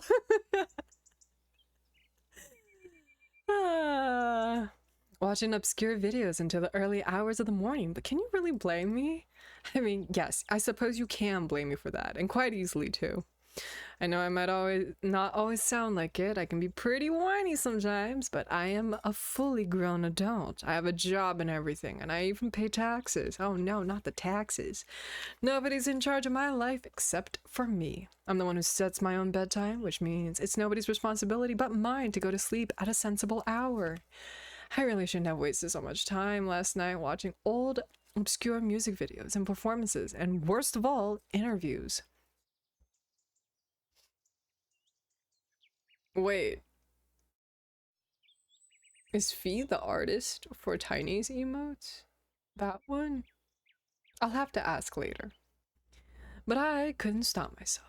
Must have been bitten by the obscure bug, or maybe you could say I fell down the obscure rabbit hole. Because I wound up watching a whole load of YouTube videos, one after the other, until gone 4 in the morning. If you ever see me online, on the internet, best believe I'm down on some rabbit hole for sure. I don't think so. Oh, the hands are different? Oh, they are? It's a little hard for me to see. It's a little small. It's a good thing today's a Sunday, so I don't have work. I wake up late, just after 11 a.m., and I feel exhausted. I lie in bed for a while, curled up on my side, contemplating my poor life choices. For, with a theoretical groan, I force myself to get up. I might as well have a shower. I usually shower before I go to bed, but I guess I forgot yesterday since I was so obscure-brained. Buddy, you fell asleep in a cold, damp, dirty hoodie. In your bed. Go wash your bed sheets. I feel vaguely disgusting, and I stink of stale sheets. Exactly! I'm decently hungry too, since I neglected to eat any dinner last night. I wonder if I have anything nice for breakfast. I think I should have some bread, at least. Toast. But I don't know if I want toast today. Oh, that doesn't feel filling enough. Never mind. I'm not exactly the best cook out there, but I'm not completely incompetent. I can probably stick some rice in the cooker, and I should be able to make some miso soup. Miso soup? You little eepy there, Cube. Get ready to face the day. Not that I have any plans, and an hour later, I start to eat a very late breakfast. While I eat, I wind up on my phone, and like last night, I wind up searching for obscure. God, I'm so obsessed. And now I'm slightly more awake. My thoughts turn to that billboard I saw yesterday. For breakfast, though. You eepy for breakfast? The one advertising that upcoming obscure concert in Kyobun on Christmas Eve.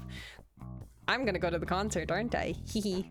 I wonder if I can find any more info on it. Let's see, how expensive are these tickets anyway? I commence a quick Google search, plunging myself even deeper into the rabbit hole, and then... Damn, these tickets are pretty frickin' expensive. Though of course, I knew that they would be. We are talking about obscure here. I did leave it pretty late to start looking into buying tickets. The concert's in a fortnight, which is cutting it real close. No rice and miso... Oh, no. No rice and miso soup for breakfast? Yeah, why not? Miso soup. It's not that bad. Are you used to like a sweet breakfast instead of like a savory breakfast, Cube? Personally, I think I prefer like, oh, well, okay. At home, I prefer a savory breakfast. But when I go out, I generally go for like a sweeter breakfast. Although granted, I did make that French toast casserole the other day. I don't know. Maybe I shouldn't be talking. He did say late breakfast. True. I'm just used to rice for lunch. I mean, it is brunchish. He did say 11, so who knows by the time he like finishes cooking and everything, or the rice is ready, it's like closer to 12. When it comes to more well-established bands, it's best to try and snag tickets as soon as possible. There aren't any tickets left for this show of any reputable sites. I can only find scalpers reselling the tickets bought in bulk for 3, sometimes 4 or 5 times of what they're actually worth. Fuck them scalpers. The prices of these tickets fluctuate pretty wildly, starting from around 50,000 yen to an absolutely eye-watering 250,000 yen. And no, I am not joking. What the hell, man? I knew Obscure was popular, but I didn't know that they were this popular. Oh, scalps, I know. Fuck them scalpers. Sapporo's Kyobun isn't even a huge venue, for fuck's sake. I've been there once before, and I think it can seat maybe 2,000 people. I'm not sure. It makes me think about like I saw recently that like there's gonna be that Chainsaw Man movie coming out, and the popcorn bucket is gonna be Pochita shaped. And wow, mind you, I only read like a few chapters of Chainsaw Man. I would really like a Pochita bucket. But then I heard that like people would scalp the fuck out of these kinds of things, and I'm just like, what the hell? What the hell? Let the nerds have something. Please. Maybe that's why these tickets are so scarce and expensive alongside it. I guess there aren't all that many tickets on the market. Oh, there's no bald fee mode. Pretend I didn't do the blush emote. Yeah, oh. Perish, I guess. Shit. Well, time to ask Fee to make a bald moat. There's no way I can shell out for one of these tickets. Not even a ticket on the cheaper end. I don't think I have 50,000 yen knocking around in my bank account right now. That is pretty expensive. That's $500, right? Jeez. Though I probably shouldn't dwell on that. It'll make me feel depressed. It's a shame, but I guess I'll have to give up my idle fantasy of seeing Obscure. What would be the point of going to their concert anyway? I haven't seen Akira in years, and I doubt he'll be able to spy me from all the way up on the stage. Life isn't a romance manga or a boys loved drama CD for that matter. These chance encounters years later between two estranged high school sweethearts, just don't happen. The world doesn't work like that. That's what I tell myself, at least. But as luck would have it, I still managed to snag my grubby mitts on a ticket for Obscure's coming get. How did I do that? What? Huh? I wound up visiting my parents the weekend before Obscure's concert, which means, as a matter of course, I see my little sister Kohane. Kohane is 4 years younger than I am. She just finished up at university. She's been living with our folks since graduating while she hunts for a job, which seems to suit her just fine. Kohane has gotten along with our parents better than I have, maybe because she's a huge baseball fan like my parents, so they always go to games together. It's kind of funny how Kohane loves baseball so much when her other hobbies are so typically girly. Mostly she likes steamy romance stories between pretty boys. But hey, it's good to have a lot of interests, I guess. Personally, I couldn't care less about baseball, so I've never bothered tagging along on these outings. I used to use my family absence as an excuse to practice the drums without being yelled at to shut up. Rip. Which is probably another reason why my parents always prefer Kohane over me. Oh, come on. Okay, that's a little rough. Her hobby of drawing pretty boys in compromising positions is quieter than mine. Not that you think that to see how many exclamation marks she uses on social media. Oh, so what you're telling me is that girlie has a Patreon and she's making money.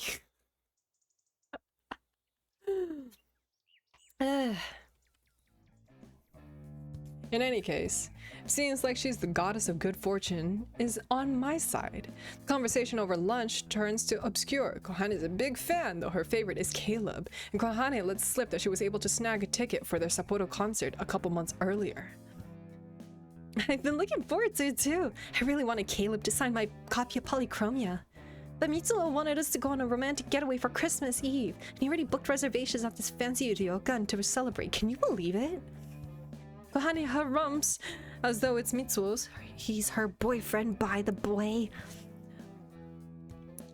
Fault, the concert happens to overlap with Christmas Eve. She's making that cha-ching! Hell yeah, the kachingi! Hell yeah! She's one of those Twitter artists. I love that for her.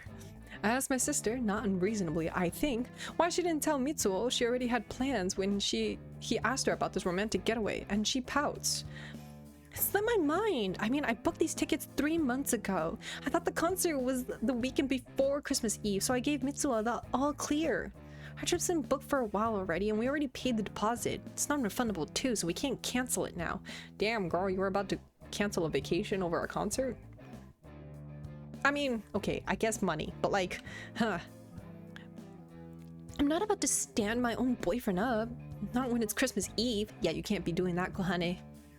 But this is terrible timing. I wanted to see Caleb. Caleb from Love and Deep Space? Understandable, girl. You know it's pretty bad form to lust after members of Obscure when you're quite literally dating another guy.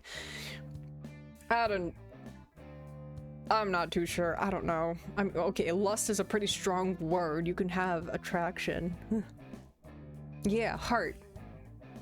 That's such a cute emote. Won't that make Mitsuo feel self-conscious?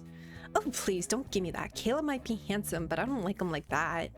To me, he's the most appealing when he's being shipped with Akira. Shipped with? Oh, Mum. Don't worry about that phrase. My mother chimes in, looking politely confused. What does that mean exactly? Hasn't Kohane told you? It's funny, really, since when it's one of her favorite hobbies. Shipping is not another word. Oof. And so in the end, I'm unable to enlighten my parents of the secret art of shipping thanks to Kohane driving the sole of her shoe into my foot under the table. Whose emotes is this? They're so cute! They're adorable! Thanks, Kohane. Thanks a lot. She might be the favorite child of the family, but I guess there are some things she hasn't been able to tell Mom and Dad. Now, I wonder how a conversation like that would go. How would Kohane come clean to our folks about her obsession with pretty boys making out and dicking one another down?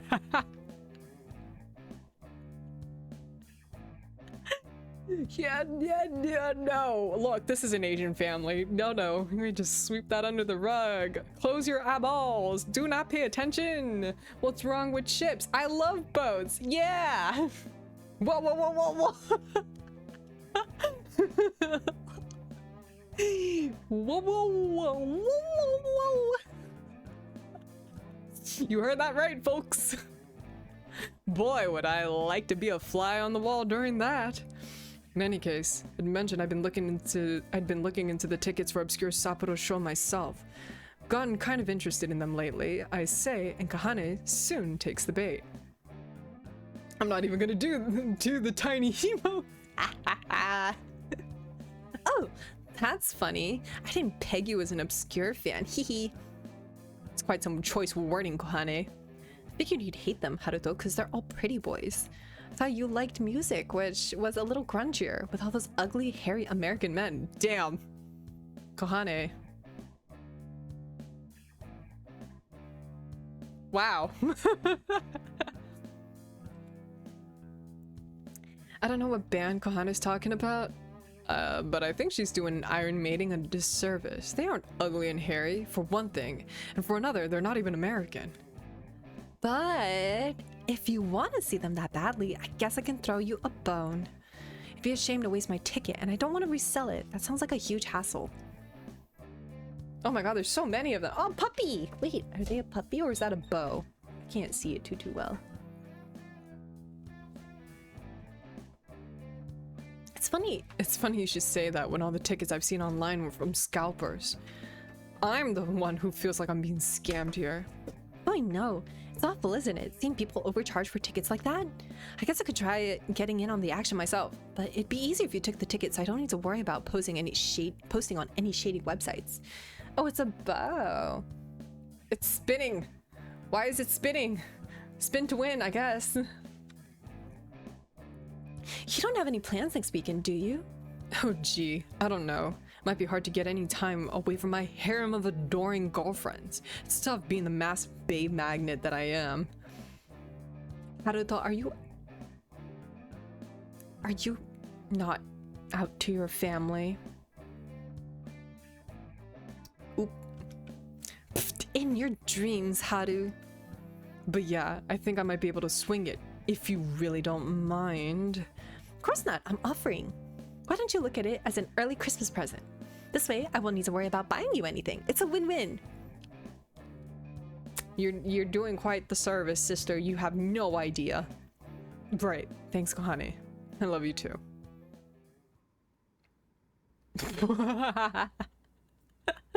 Those screaming ones.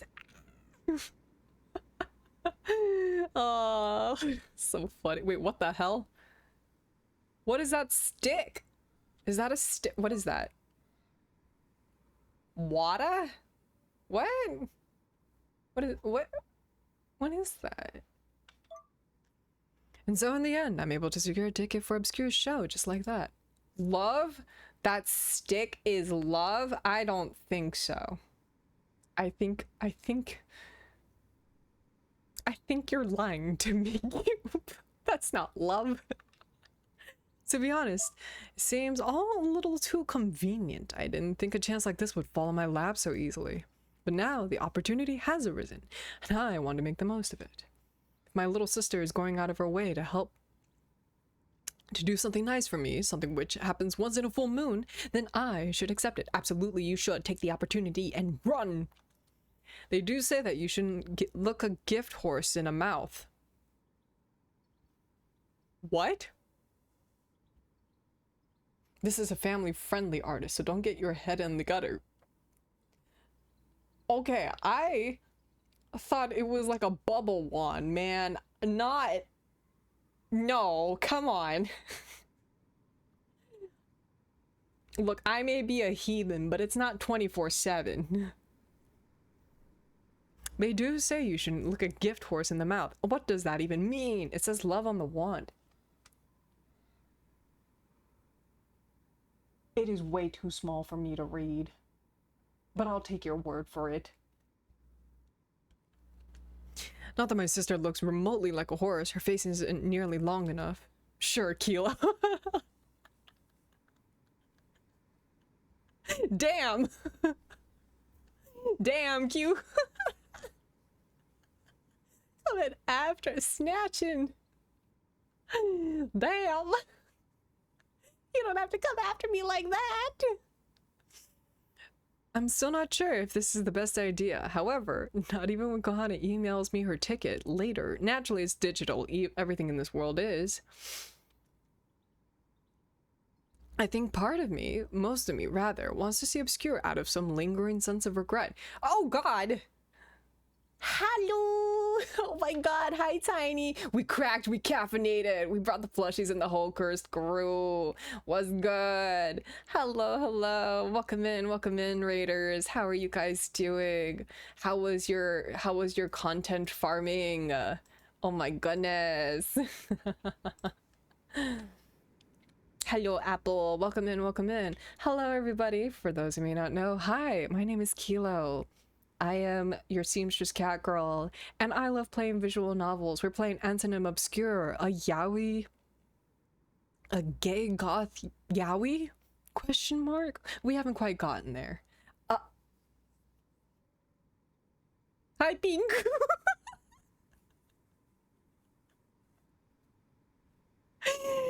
I love you, Pinku. I came here from Fee Raid. Hello. Hello, Pinku. Hello, Fee. Welcome in. How y'all doing? Tiny and Fee and anybody else. If y'all gotta go raid and dash, do not worry, please. I'd rather you go take care of yourselves. Please make sure you drink water. Grab a snack, why don't ya? And go to the bathroom too. Why not? Why not? Hello, Tamed. Welcome in, dude. How are you doing? How's everybody doing? How was the content warning game? I saw that it seems to like a little phasmophobia-ish. Am I wrong to equate the two?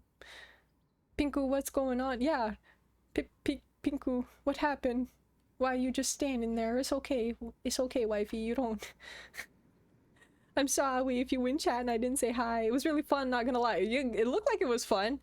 I stopped by a little earlier before I started stream. It looked pretty cool. Doing good. And I'm supposed to be studying for my calc exam tomorrow. But at this point, I'm in crash out time. Tamed. Okay. Sometimes what you gotta do is you gotta like take a nap. Just take like a 2 or 3 hour nap. Maybe 4. And then before you take that nap, you put on like 50 alarms, okay? Because you got to make sure that you wake up. And then you wake up and then you like cram as much as you can. Cram the remaining of your calc exam or whatever calc topics. And then if you are able to squeeze in another 1 or 2 hour nap, do it. But make sure you have another 50 alarms set up so that you wake up and that you make it to your class on time. Hello, Mixed Daniel. Welcome into the chat. Hello. Welcome in. I think I came in as you were ending Fee, so it's all good. I was confused because I was about to say hi and then it just raided me out anyway. Not gonna lie. I really got a piss. I was so locked in. Go piss, girl. Go piss. Yeah. Please make sure you like go do what you gotta do, y'all. Like, it's all good. Cramming is good according to Kilo. Look, I'm not saying it's good. I'm just saying have a strategy if you're gonna do it. That's all. It's been nearly 10 years since I've been in college, so I don't know if things have changed. Maybe it's not good to take my advice.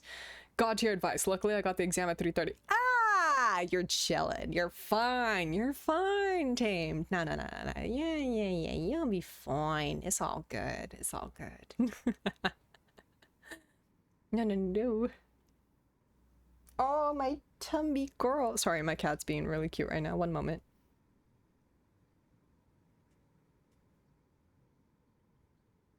She wants me to pet her tumby. Dude, my ribs hurt from how scared I got at the end of the stream. Oh my god. Did something jump scare y'all? Oh my goodness. I can't help but feel like there's unfinished business between Akira and I. Things left unspoken for years on end.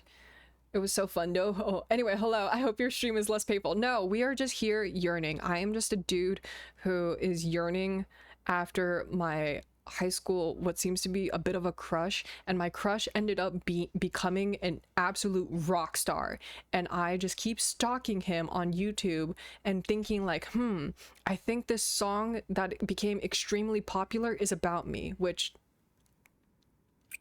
it's a little delusional, but next time I'm dragging your ass in with us, Kilo, bet. Let's do it. I know we've been meaning to collab, my dearie, and I promise you it will happen. Thank you for the hydrate cube. It will happen. Oh god. But it's very unlikely I'll be able to catch him on his own after the concert to tell him any of these things. Oh yeah, and the last memory that we have is that, like, the flashback it showed us was our crush shows, or quote unquote, not even a crush, but like our person of interest shows us this really, really pretty song, and person of interest says that he has something to tell us, but never ends up telling us. Ahem. What do you mean, ahem? I don't believe that seeing Obscure perform will change anything about our relationship. Killer! I love you so much. I love you too, Fee. I love you a lot. Fee Jewel collab. Let's go. Hell yeah. Yeah. I can't undo 8 years of distance. Gay yearning. I doubt it'll make us any closer. In fact, it might make Akira feel even further away from me, standing up on that stage with his glamorous bandmates, while girls like Kohane scream at him from the crowd. Ah, hell yeah, the fuck. I really do gotta piss though, BRB. Please, go to the bathroom. Please. Unlock in. Unlock. I shouldn't expect too much. It would be stupid to get my hopes up, and yet here I am in this concert. Oh my god. God, look at this nerd. Look at this nerd. Oh lordy.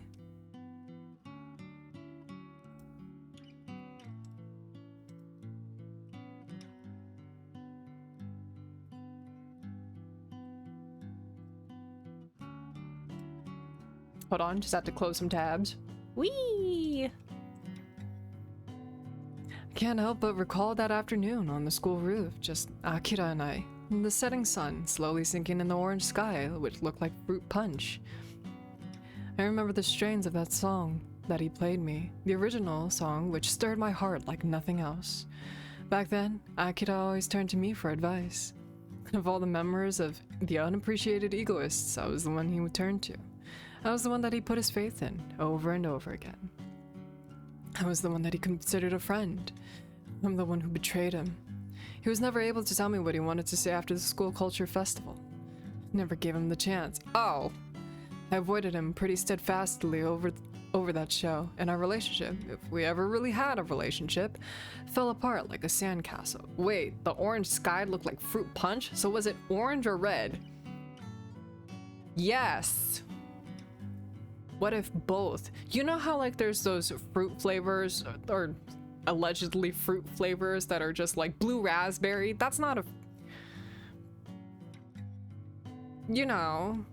So it's like that. It tastes like the Kool-Aid man saying, oh yeah. You didn't piss yet? Go piss, girl. Pinko, I think you're a little late.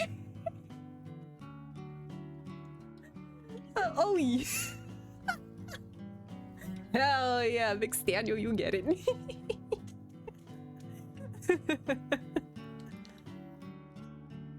He never told me what he wanted to say, and I think it's past time I give him a chance. What is it, my baby? My cat is like meowing at me from next to me. What is it, my sweet beep?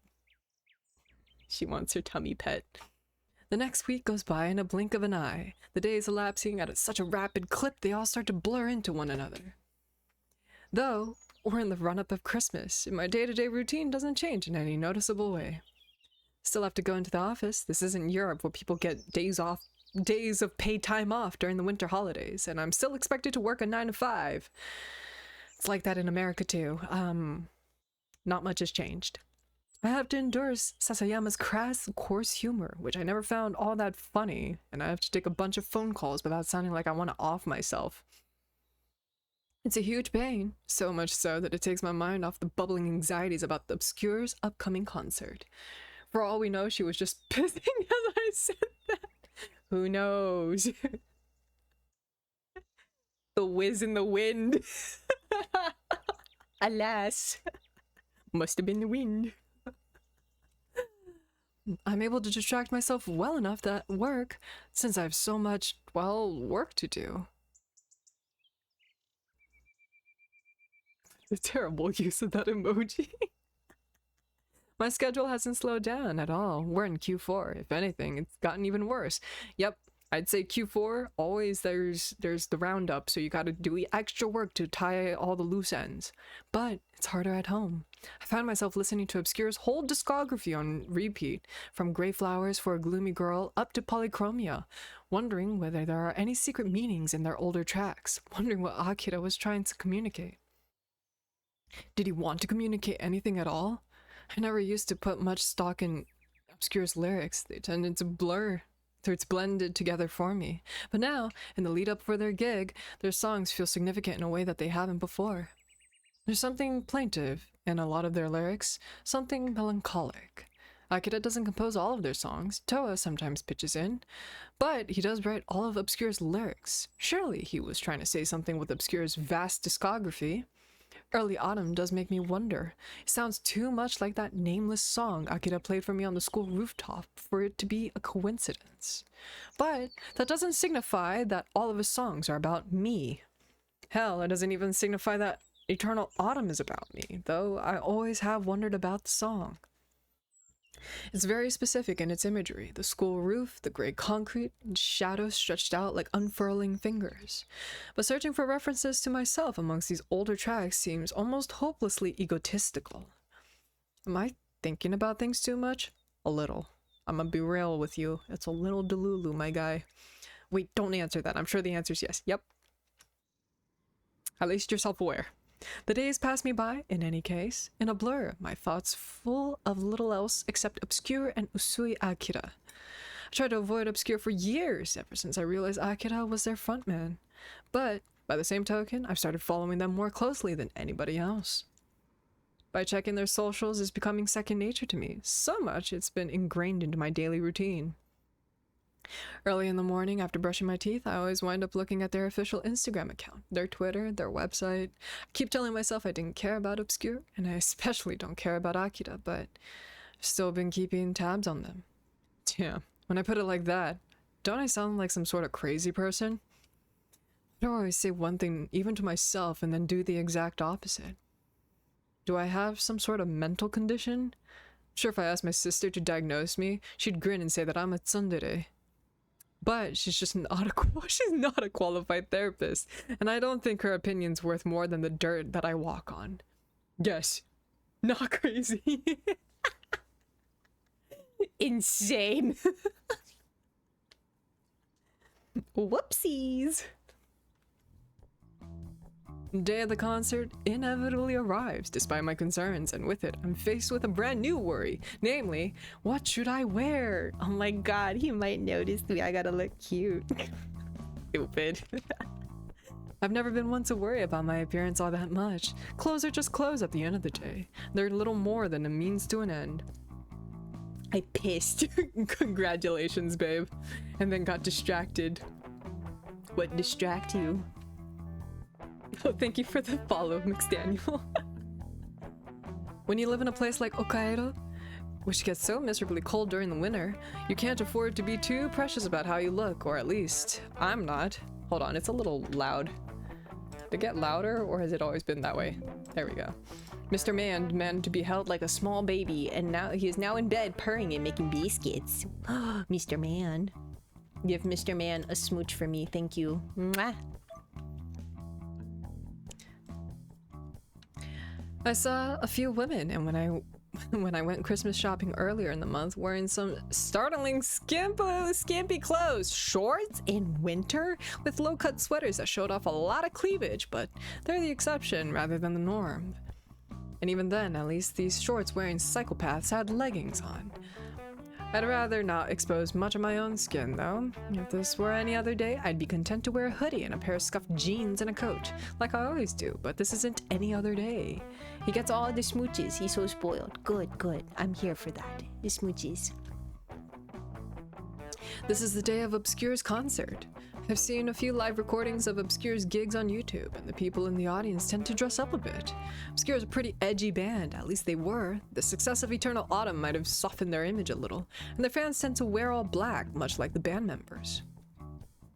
Your typical Obscure fans tend to have a lot of piercings and maybe a tattoo or two.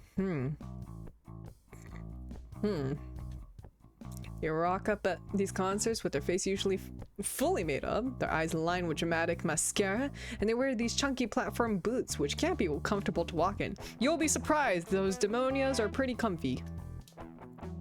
I don't have any platform boots myself, chunky or otherwise, and I don't own any makeup either, and even if I did, I wouldn't know how to apply it.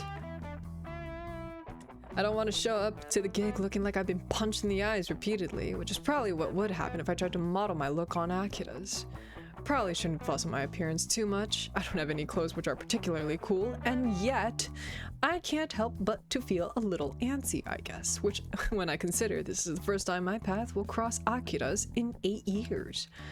I'd like to make some sort of impression, but isn't that stupid? The odds are overwhelmingly stacked against me that I'll even see Akira. He'll be up on stage for the concert, and I'll be in the crowd with the rest of the plebs.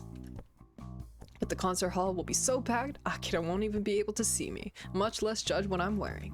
Shouldn't feel self-conscious about wearing one of my old hoodies, and yet I can't shake the thought of Akira's famous now. He's a real big shot in the music industry, and I wouldn't be surprised if attractive women keep throwing themselves at him. I don't know Akira's type. He's always been cagey about his ideal woman during interviews. But I've seen a few photographs of Akira with female fans at some of Obscure's old meet and greets. My throat's gonna hurt so much tomorrow from screaming and laughing so much. That's good. That's a sign of a good stream, my guy. Oh, my spine. There's various shots floating around of the net of Akira posing with pretty women in dark clothes, women wearing mini skirts and laddered fishnets with their nails painted black. I don't think Akira is actually seeing any of these women, but I don't know. That's how it be. Get fucked, Keylord. When the fuck? Rumors keep surfacing on the net and in the news that Akira might be seeing various celebs, that he was spotted with Risa from the girl grunge band Oral Vampire, what a name. But these stories have never sounded all that credible. I don't think Akira has a girlfriend, or a boyfriend for that matter. You can bet if he was seen getting up close and personal with a guy, it would be all over the internet. Hell, I don't know if Akira's interested in people like that, full stop. He never seemed all that fussed about the prettier girls in our year back when we were at school. Jiro's funny friend Nanami and her friend Isuzu, and all of the other popular girls whose name and faces I can't remember anymore. Kay would sometimes bring up the girls that we were supposed to be practicing. Wait, what? When we were supposed to be practicing, despite having a girlfriend, but Akira never seemed all that interested. We love the feed-up. Yes. Yes, the fuck. I'm still stuck on the Oral Vampire. Understandable Mixed Daniel. It's quite the name. I'm curious. It's a sick band name, honestly. In fact, I think the topic of romance made him pretty awkward in general. He never seemed to want to play along. Cube. I did wonder if he was gay, but surely word of that would have spread since he's become so incredibly famous. He might be asexual. I did always think he loved his guitar more than he loved any other person. Not that it matters, I guess. I do wonder for a split second if I'd have any luck catching Akira's attention if I dressed up like some of his more adoring fangirls, complete with fishnets and a miniskirt. Do it, Haruto. Do it. Surely he wasn't gay. Surely, right? How would they not? But there's no way in hell I'd do something like that. I don't really have anything against guys wearing skirts. Jiro did it a couple times during Halloween parties and he kind of rocked it, but I don't want to do it myself. My calves are too thick for it, and since I go used to go cycle to and from school when I was younger. And anyway, it's minus 2 freaking degrees outside. Nothing's stopping you. Thick calves are not stopping you from wearing a skirt, Haruto. Just saying. Wearing a skirt in weather like this would be suicide. I'm not stupid, and besides, I don't own any skirts. Okay, well that's the bigger issue. 1, it's cold. 2, you don't have a skirt. I'd have to ask Kohane for her alone, and I doubt any of her clothes would fit me. She's quite a bit shorter than I am and skinnier. In the end, I have to nix the skirt idea. Not like I was seriously considering it. Press X to doubt. And I wind up wearing the most boring outfit imaginable. A hoodie and scuffed denim trousers. Oh well, it's better than nothing. Throw on my old natty coat on top at the front door and then set off into the night. X. Thank you.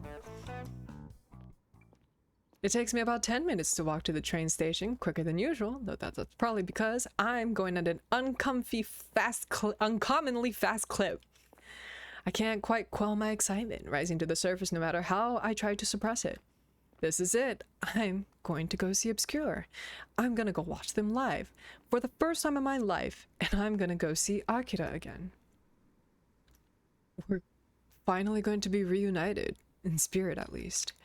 There really is no guarantee I'll actually be able to talk to him, and I know I shouldn't get my hopes up, but my thoughts still wind up worrying on ahead of me. Catch the train, which is going into Sapporo, then take a seat. Starts to snow while I'm sitting there. White, ephemeral flakes drifting through the sky. Bro's gonna be a complete rando to Akira. Rip. Rip. At least jump up and down, alright, Haruto? It's only 17:30, but the sky outside is already pitch black. There's something ominous about the view from the train window, something almost oppressive. I disembark at the Sapporo station, by which point the snow is really coming down. I don't really want to wander in the streets in this weather, not when my destination is a good 20 minutes away. So, I wind up taking a bus, which drops me just outside the venue. I have to wait 15 minutes for the bus to come by, and it takes another 15 minutes for me to actually arrive, since there's a bunch of traffic. By this point, it's 18:10, and it's kind of cutting close since the concert itself starts half past. I'm worried, when I reach the Kyokubunka Kaikan, that it'll be too late, that the doors will have already closed. But to my relief, there's still a few people loitering around waiting to be let in. I imagine most of Obscure's fans will have gotten will have gotten here a good hour, maybe even 2 or 3 hours in advance to buy merchandise and to talk to one another. They'll have been let in already, leaving only stragglers like me, the fake Obscure fans, behind. Well, that suits me just fine. The doors of the venue aren't closed just yet, so I should be able to get inside without any issues. And it is snowing pretty hard out here. Oh boy, concert time. I wouldn't like to be stuck in a queue for over an hour in the cold, shivering into my coat while my fingers are at risk of falling off. I think I got here just at the right time, actually. Head over to the doors, and with a couple security guards standing, meaning to flash my ticket on the phone. Thank you, Kohane. Before I stepped inside, I decided I might as well take a photo of this place. It'll be nice to look back on, if anything else, and maybe Kohane would like to see some of the pictures later. It was nice of her to give me the ticket, so I should try to take a few commemorative snapshots. Though whether she'll actually want to see them or not is another matter. I don't want Kohane thinking I'm doing this to get at her. I actually want to thank her for doing me a solid, but, well, I'm a pretty petty person, so maybe a part of me wants to boast too. Take a quick photo of the venue, in any case, and type a quick tweet. Here to see Obscure, let's hope they live up to the hype. Then I upload my photograph to the internet, where it'll remain until the inevitable heat of death of the universe. With my bragging completed, and for the time being at least, I then pull up my ticket, which one of the guards examines. He scans it, then gives me a curt nod and ushers me inside. I've been to Kyobun before, even if this was a few years ago, and I mostly remember what the interior looks like. It's the same as always, a foyer with a cloakroom and a bar, and a hallway which leads to the main concert hall. Shrug out of my winter coat, leaving it in the cloakroom, with a whole load of other coats and bags, and step inside the hall. Last time I went to Kyobun was to watch a play with my parents, the vibe then was very different to the current one. Back then the venue was brightly lit. Most of the attendees were wait, what? Or people my parents' age, there we go. Well-dressed middle-aged men in suits and women with their hair piled up on their heads wearing fancy earrings. The clientele of this particular event, however, is markedly different from an audience of production of the Mikado yields. My brain is starting to fail me. The vast majority of people present in the concert hall are all about my age. Young men and women, though it seems mostly women, wearing black and striking eye makeup and a lot of piercings. The Kyobun's interior is a little like a theater with plush red chairs installed, but there aren't many people sitting down. Most people are on their feet nursing drinks, staring at the stage for the show to start. Bands not appeared on stage yet, but their equipment is already set up. Drum kit, mic stand, and a bunch of amps. There's a smooth flat-screen TV at the back of the stage, several of them actually, which must have been wired up so people in the back of the venue can get a better view of the band when they're performing, though these screens aren't even turned on yet. In another 5 minutes or so, Until Obscure are slated to get onto the stage, and the excitement of the air is palpable. I can hear people whispering as I slide into my designated seat, row K, seat 12. There are two women next to me fiercely debating who's the better member of Obscure is, Akira or Caleb, and a few people are even listening to Obscure songs on their phones. I have to wonder why they're bothering when we'll be seeing the real deal soon enough, but maybe they want to refresh themselves on some of their songs? In any case, I'm one of those few people here on my own. Don't have anybody I can chat to about who the hottest member of the Obscure is, not that I would want to do that, or even if I could. And I don't feel like looking them up on my phone right now. I really need to ippy, but I gotta know where this goes. Cube, you can check the VOD later. It's okay, dude. That would be a little too much Obscure, even for me. I'm content to wait. Well, that's what I tell myself, but I think I'm a little too on edge to feel properly content. This venue really is packed. It's not the biggest venue a band has ever played, I'm sure. 2,000 seats is nothing compared to Budokan, which can fit almost 15,000 people, but it's not nothing. It's better than playing at the gymnasium, at least. During the shitty school culture festival, Akira sure has gone up in this world. Man, sure it does take me back. When I was in school, I used to dream about performing in places like this. I had fantasies on going on tour with the unappreciated egoists and standing on stages just like this one, brightly lit with a crowd of adoring fans cheering for me. I don't know if I ever believed that these fantasies of mine could ever come true. I've always been a realist, or as Kohane sees it, a pessimist. But it was nice to imagine. It was a daydream I'd escape into the middle of math class when I found the lessons especially unbearable, or when I was on the train on the way back from school, my bag resting on my lap. It was a soothing fantasy world I would take refuge in, one where I could be the star of my very own show. I don't know if it was something I wanted to fiercely. If it was, I wouldn't have given up on being a musician like I did, but part of me still wanted it. It did hurt when I gave up on these dreams, when I scrapped my old drum kit, but maybe it didn't hurt as much as it could have. Maybe it didn't hurt as much as it should have. Maybe I didn't care enough at all. In fact, I'm sure I didn't care enough because if I had, I wouldn't have let this opportunity, no matter how small, slip through my fingers. I wouldn't have given up on everything. If I had kept trying, perhaps I would be the one ready to go on stage rather than the one standing in the audience. If only I'd done this. If only I'd done that. If only. Ooh. It's time! Is it starting? Look, the lights are going off. Are they gonna come out? Where's Caleb? It's time! It's like Mariah Carey about to pop out for Christmas. What game you playing, Kilo? Welcome in, Argentum. I'm playing Antonym Obscure, and it's a yaoi? How are you doing, Argentum? Welcome in, welcome in.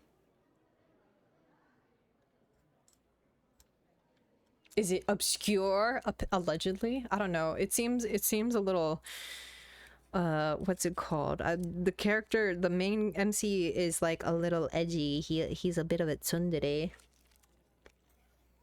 My everything is mush. Oh. You good, buddy? What happened? He's an edgy boy. He just comes off like, I don't want to care. but cares very deeply. What about Rosario? But I'm soon drawn out of my self-pitying musings by the murmurings of the crowd. These murmurs begin, initially as breathy whispers, soft and plaintive, but they soon erupt into full-blown screaming, stomping feet, and excitable cheers.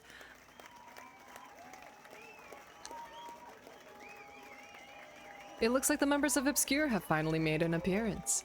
4 men appeared on the darkened stage: the dashing blonde Caleb, the roguish Rosaria, the unremarkable Toa, who nobody seems to cheer for, ripped the drummer Toa. Akira, I love you! Look over here! You're the best! And Akira. Oh my god, dude has a triple helix. Ugh. God, I want those piercings. He takes his place at the front of the stage before his retractable microphone. The lights come on once more, flooding the venue with light. Once again, the crowd screams in anticipation, and then... Oh, I've just been on the wheel running at breakneck pace. Oh god. I want to get to Friday new cards. Hell yeah. If that's the main character, they're purdy. This is the love interest. This is the love interest that the MC is yearning after. They are the main character. Understandable. The main character went to high school with this guy and had some unresolved feelings, and now they're crossing paths as one has become a rock star. It's like a little bit of delusional, just a little. The lights come on once more, flooding the venue with light. Once again, the crowd screams in anticipation, and then... Hey there, my little lost lambs. Did you come here just for us? Akira speaks into the microphone, his voice lower than I remembered. Decidedly more sensuous. Since when was he this confident? Akira doesn't stammer as he addresses his audience. Neither does he seem at all embarrassed by this form of address, my lost little lambs. Unresolved feelings and immediately back to being high schoolers. That is exactly the feelings. They played in the school band, and love interest told main character, hey, I gotta tell you something before or after we do our performance. And never did. 8 years later. Are those feelings there? Akira doesn't stammer. Oh wait, no, I already read this. The Akira I know would have never come out with a corny line like that. I think he would have died before daring to address a loud crowd like this as his lambs, but the audience seems to be eating it up. Girl standing next to me screams so loudly I'm worried my eardrums will burst. Another woman in front of me, meanwhile, listens to one side. Looks like she's at serious risk collapsing at the sheer magnetic force of Akira's stage presence, but she has a friend there to catch her. Be cringe, but free! Yes, exactly. Absolutely. As a ripple of excitement spreads through the assembled audience, as contagious as scarlet fever. Akira must have a good 2,000 pairs of eyes trained on him, but he doesn't buckle. He remains unsmiling as he surveys the audience, so cool and composed he looks almost indifferent. His eyes really are dark. They've been ringed with a thick, smudgy eyeshadow. His pupils look almost black, 2 droplets in tar in a sea of milky white. He seems to linger on my own for a few moments, picking me out of the audience like a fisherman's hook through my heart. But this is nothing more than a silly hope on my part. Of course Akira isn't looking at me. How would he even be able to see me? I'm just one of many in this crowd, one of 2,000, and I'm not even standing that close to the front of the stage. Honestly, as I've become dust, the lessons I've learned: don't kill the cringe, kill the part of you that cringes. Life is too short. Truly! Enjoy it! Who cares? To be cringe is to be free! Why cringe when you can be having the time of your life? I'm surrounded by bodies on all sides, all hot, throbbing, pulsating messes of meat. Ugh! Oh, that's a description. He can't see me. He'll have no idea I'm here at all, but I can see him.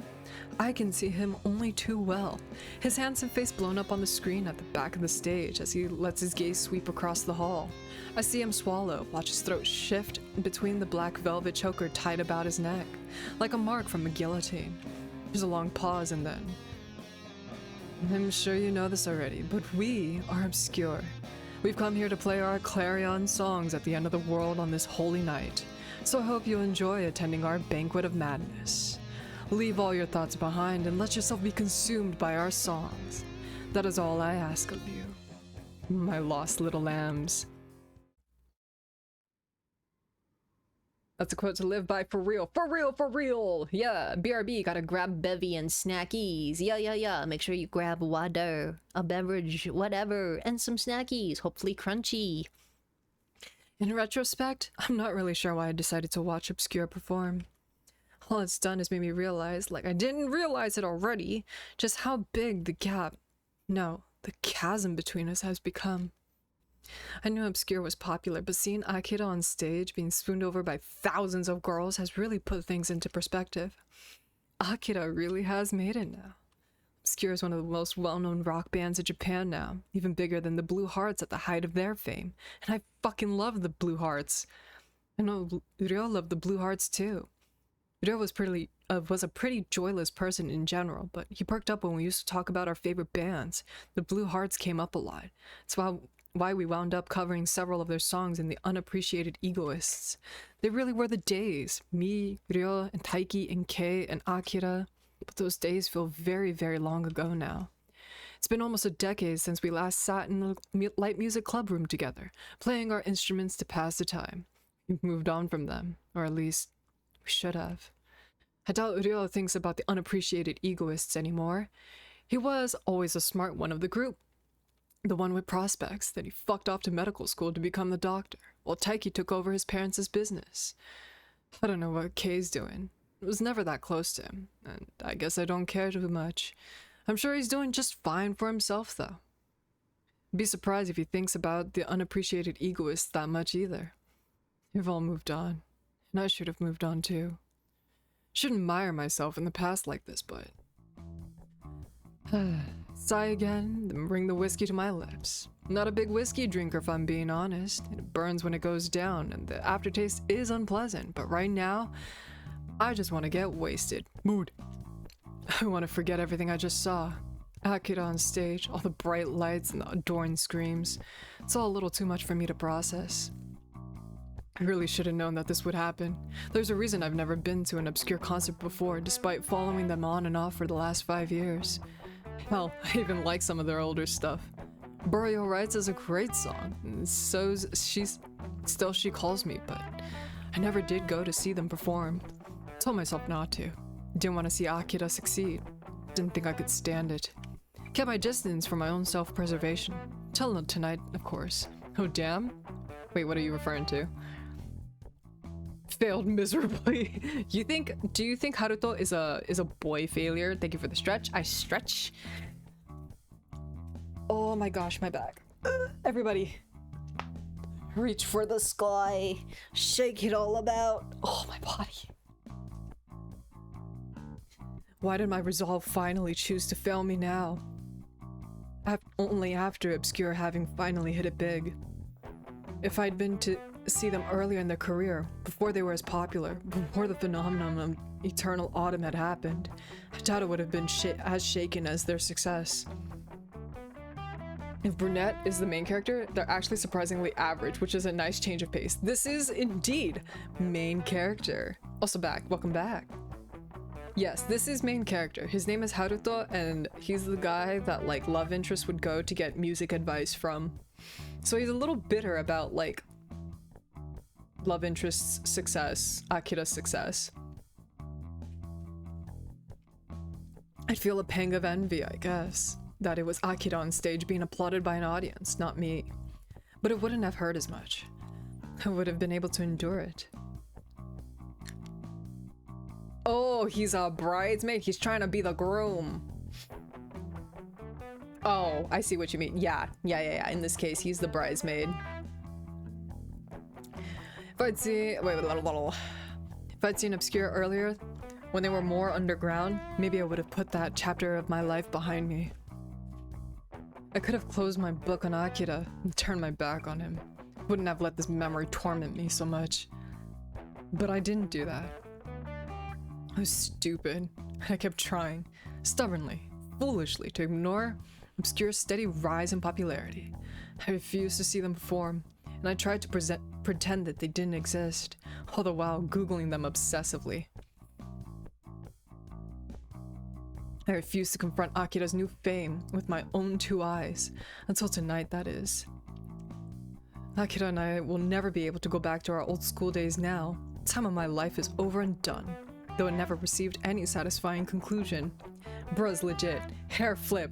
I wish I knew them when they were underground. God! He did. He just never went to go see them.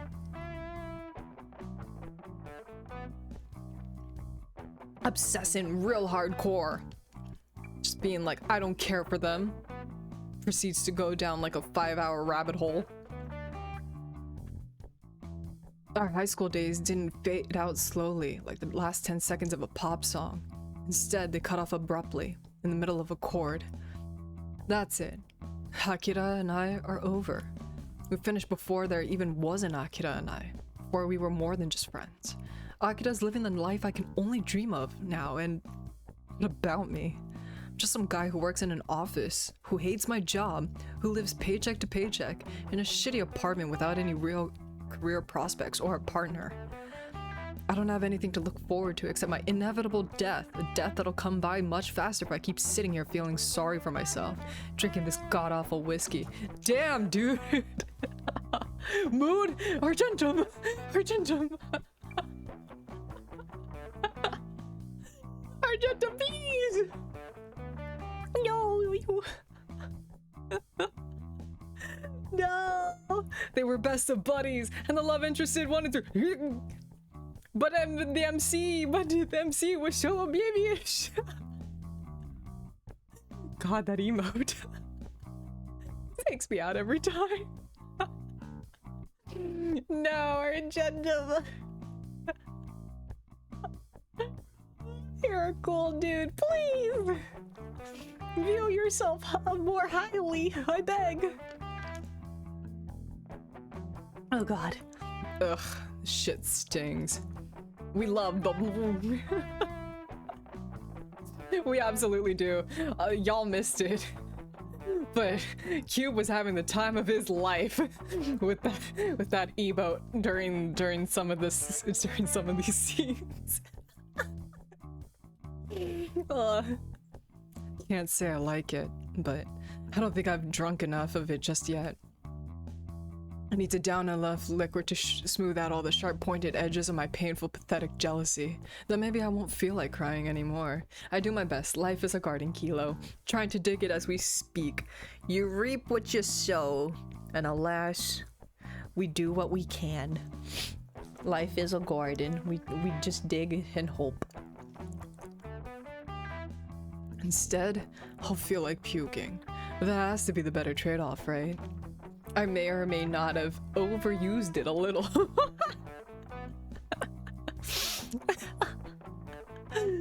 I don't want to cry. Not here. In this shitty bar which smells of cigarette smoke. Surrounded by alternative-looking people who probably came here after Obscure's concert, just like me. Hey man, don't come after the alts. Alright? The alt peoples were a lot of fun, alright? I don't want to cry at all. That's for sissies. Hey now! Holy moly guacamole, my internet sucks. Refresh, Cube, refresh! This feels like an especially miserable way to spend Christmas Eve, which is generally considered a holiday for couples. Not that I have anybody to hang around with. I'm all on my own. I might be surrounded by people, mostly folks who attended the Obscure show, but there's a few lovey-dovey couples at the bar. But I've never felt more isolated. Fuck. I curse under my breath, then press the heel of my right palm against my eyes. It hurts, but it's a utilitarian... Did I say that correctly? Sort of hurt. A hurt which takes my mind off of the other, even the more painful things which have been weighing on me. It hurts, but it's nothing I can't deal with. It hurts, but I think I almost deserve it. I'm sick, and I'm tired of thinking about Akira. Tired of living in his shadow, whether he knows it or not, having him look down on me all the time, on billboards or in life-size standees set up in store windows, or in my mind's eyes. I'm exhausted. I drain the last bit of my whiskey, wincing as it goes down. Stuff never gets easier to tolerate, and slam the glass back down on the table. Then, I turn to the bartender, a fashionable young woman with ears full of steel studs. I mean to order another drink, my second whiskey of the night, when... Excuse me? You right there by the counter? You wouldn't happen to be Nishiki no Haruto, would you? What? Somebody just called out to me. It was definitely me. They used my family name and everything, but I have no idea who they could be. Is this somebody from the office? Fuck, I hope not. That'd be excruciating. Glance about, searching for them. Oh, oops. Didn't mean to use a woman's voice, my bad. There he is, ladies and gentlemen. And everybody between and all beyond. Sir? And when I do, I start. Oh shit. Never would have expected this, not in a million years. But the person standing next to me at the bar, looking more than a little sheepish, is... Yo! I know. Baby, this is so gender. This is so fucking gender, like... Ah! Damn, he's pierced the fuck up. Wonder if he's pierced down to Apple! Apple! I mean, why not? But Apple! Akira? That's right, but Usui Akira. Obscure's frontman, my former friend, smiles at me bashfully. I was gonna type about needing to eepee because it was getting uninteresting, but it's beginning, Cube! It's beginning! He toys with his scarf, then mumbles. But would you mind not being so loud? I don't want to get spotted. I wiped off most of my makeup, so it should be a little harder to tell who I am, but some of my fans can be very... Man, I miss my triple inner ear piercing. Wait, what? Argentum? Argentum! Triple inner ear piercings? Which ones? A Daith? A Rook?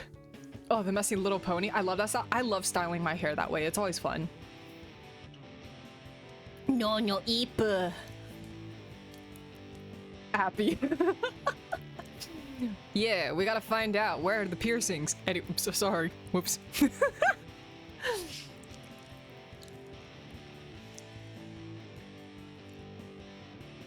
Passionate. Oh.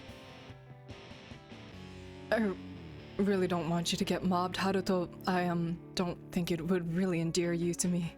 Haha. Akira laughs awkwardly, toying with the sleeves of his jacket, and yup, there it is. If there was any doubts in whether the vision standing before me was the real Usui Akira, then they've all been swept to one side. I don't know the name. I only knew them as conch piercings, and I had an industrial. Oh, shit! Conch is fun. Both my conch. I have 2 conch piercings. And I had an industrial? That's hard to have, dude. What the hell? What do you mean had? What happened to them? Wait, what happened? What do you mean had? Put them back, Argento. Put them back. I mean, he does have them there. What do you mean? Wait, what? The piercings? He has what appears to be a triple helix, triple lobe. I can't tell if that's like a piece of hair or like a Daith piercing, and then he has what I believe are snake bites. I get angel bites and snake bites confused, but I think those ones are snake bites. You don't have a brow piercing, do you? I can't tell. Anyway, this has to be Akira.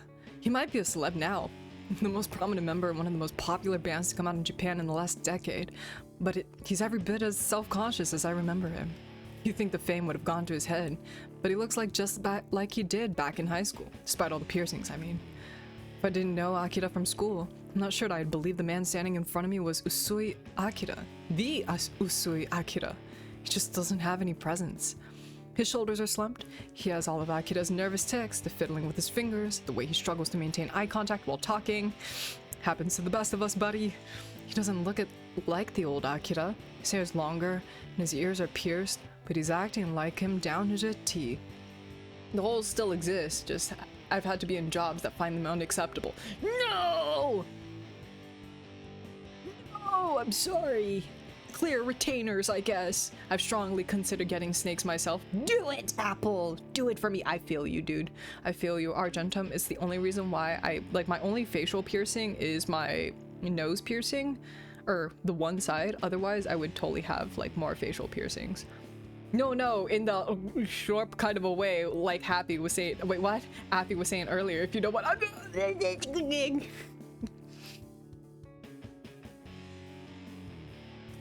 I just want to let everybody know that Cuba's also just been using the Schlorp emote, and it catches me off guard every time. Horrifying.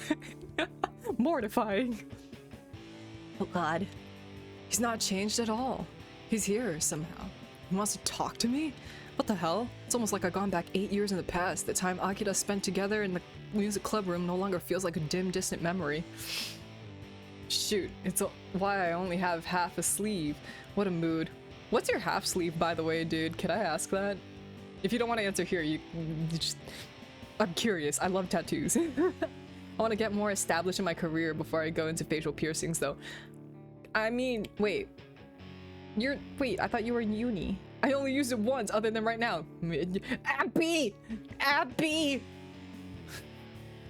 No!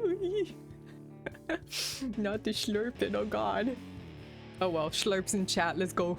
Fuck it. It feels real and tangible, something I could reach out and touch if I wanted to.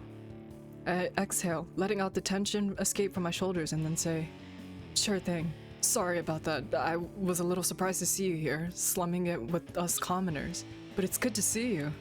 Did you come for a celebratory drink after your show?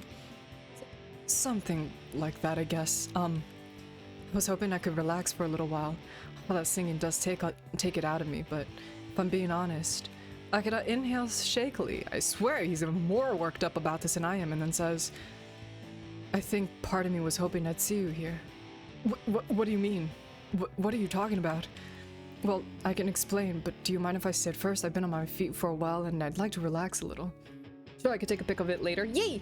It's just a personal tribute to me and my older brother. Oh, that's so cute! But the artist went, wait, what? The artist basically went senile, so I never got fit. No! No! Oh no. Well, okay, well I hope eventually that there is an artist who would be able to finish. Thank you for the hydrate, Cube. I hydrate. Oh lordy. Yeah, honestly, it's one of my hesitations about like getting... I mean, I generally wear long sleeves to work, but even then, I don't know. I'm just like very nervous about like getting anything on my arms. And that's why like all my tats are like my ribs, like my legs basically. I'm just a mess, friend. No! I don't know, Argentum. You come off as somebody who has their life together. You just, you know. I don't know, there are a couple things where like you have some stories, but like for the most part you have your life together.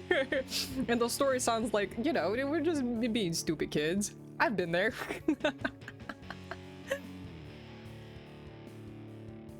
Shall we share pretty tats and pretty things channel? Absolutely. Please, please, please, please, please, please. I don't know how much more I can say. I love seeing tattoos. Yeah, hell yeah. I'm planning a back piece eventually, and I do want my arms, but I want to be, I keep saying I want to be more established in my career, but honestly, I think I could just rip the band-aid and just do it. I appreciate the confidence. Please. No. Have confidence in yourself, please. Oh, right. Of course, feel free. Thank you. You're too kind. Akira laughs lightly and then sinks into the empty seat beside me. He places an order at the bar for a gin and tonic. That's a pretty mild drink, isn't it? Is it? I thought he was supposed to be a rock star, while I opt for a lemon highball. Hey, be nice, man. I know. I was gonna go for a second whiskey, but I'd rather not get shit-faced at the moment. Not when I'm with Akira. It'd be way awkward, especially when I'd like to catch up with the guy. I want to know what he's been up to, especially I want to know why he came here looking for me. How do you even know that I was at his concert? He stalked your Twitter. Did he just assume I'd show up? Because he's such a big shot? If that's the case, it stings a little. No, stupid, you tweeted about it. But I doubt Akira would be so presumptuous. He'd always been so mild-mannered, so how... Akira takes a small sip, not a snip, of his gin and tonic while I ponder the orb, in this mealy-mouthed kind of a way, which is pretty cute. He shivers a little as the alcohol spreads across his tongue, then sets his drink down. He looks to me and then says, I know you'd be at this concert. You told me, more or less. Since when? I haven't spoken to you in years. I know that. We'd not been in direct contact at least, but I still follow you on Twitter. Ha! I knew it! I knew it! We followed one another back in high school, remember? Oh shit. He's right. We did follow one another on Twitter, but that was all of over 8 years ago. It's completely slipped my mind. He's been stalking you for 8 years on the Twitter. I don't use social media all that much. I'm not famous like Akira, so I guess I've not given my pitiful online presence much thought. Oh my god. Oh my god. Eep. What do you mean, eep? Eep to who, McDaniel? You? You're gonna go eep? If you gotta go eat, please go eat. It's okay, the VOD will be up. You can finish it from there. I imagine there's only like maybe 30 more minutes though, because it said 30,000 words and I've been at this for nearly 3 hours. I do post on Twitter every once in a while though, mostly photographs about the various foods I've been eating or the places I've visited on work trips. I'm like, eep. My sounds I'm making. Eep. You good there, buddy? I've been using it as a photo diary since I was a teenager. Now that I think about it, I did post a photo of the Kyoku Bunka Kaikan before I stepped into the show, didn't I? Not okay! No, it's okay! I promise! Does that mean Akira saw it?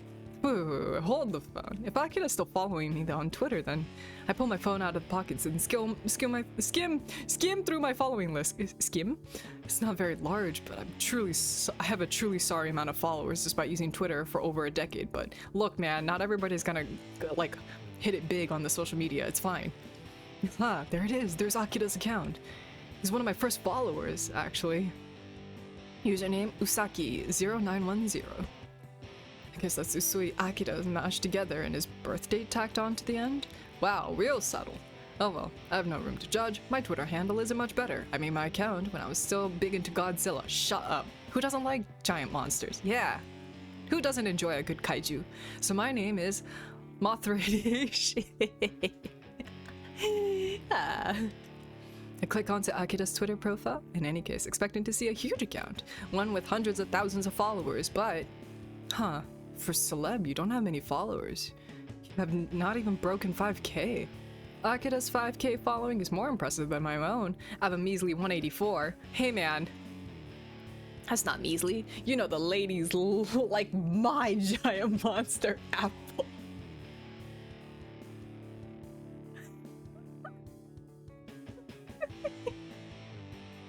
Oh. That energy just gave me like that Danny DeVito line where he's just like, I dropped my magnum condom for my magnum dong. That's the energy it gave me right now. Oh god. You'd still think somebody as huge as him would have more, when the official obscure Instagram has over 1 million followers. Who gives? I'm curious, but it's my personal account. Nobody knows that it's mine, and I hardly ever use it. I have an official account, which was set up for me by Saiki. Saiki?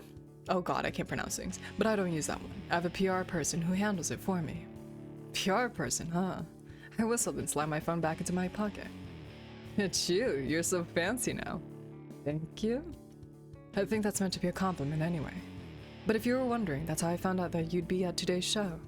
Tried to look for you in the crowd to see if I could find you, but that didn't really pan out. The Kyoku Bunka Kaikan isn't the biggest venue we've played at, but there were plenty of people and it was rather dark, so it was hard to make out much of that crowd. I'm pretty sure my Brit fell asleep during my stream.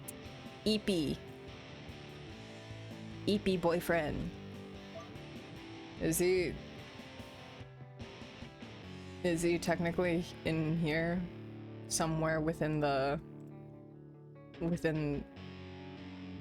stream still? Didn't get much of a chance to glimpse you, so I figured I'd try my luck after the show. Went to a couple bars by the concert hall looking for you. I guess the third time really is the charm. You went to all that effort just for me? Of course I did. You're my friend, Haruto. I know it's been a while since we last spoke. Could have DM'd you, I suppose, but it would have felt too awkward. But I wanted to see you again. Been wondering how you've been doing, and well.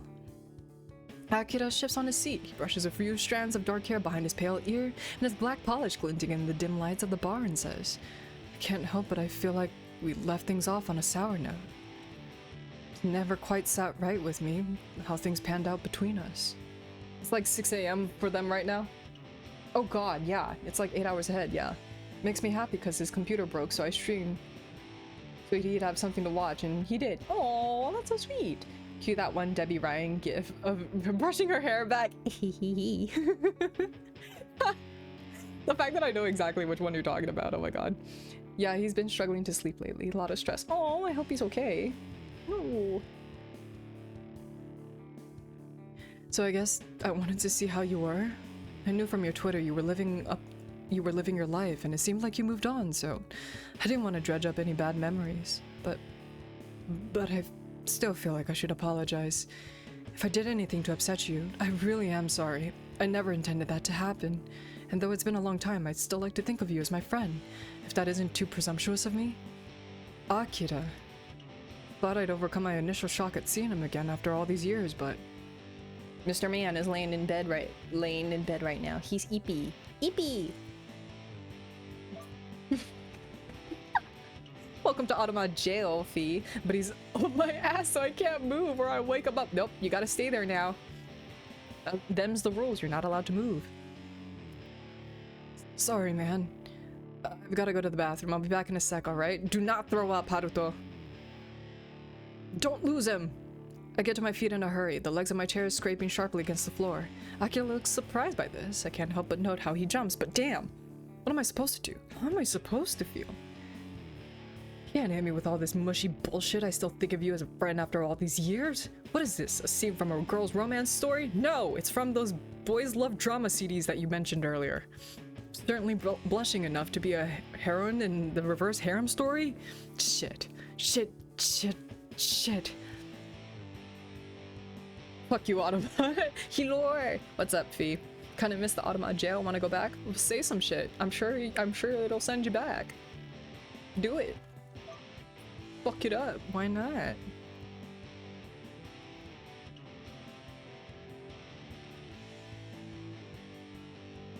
Do it up. I love you, Kilo. Just say something wild. Yeah, I love you too, Fee. Kilo is dangerous to outright encourage me. Apple.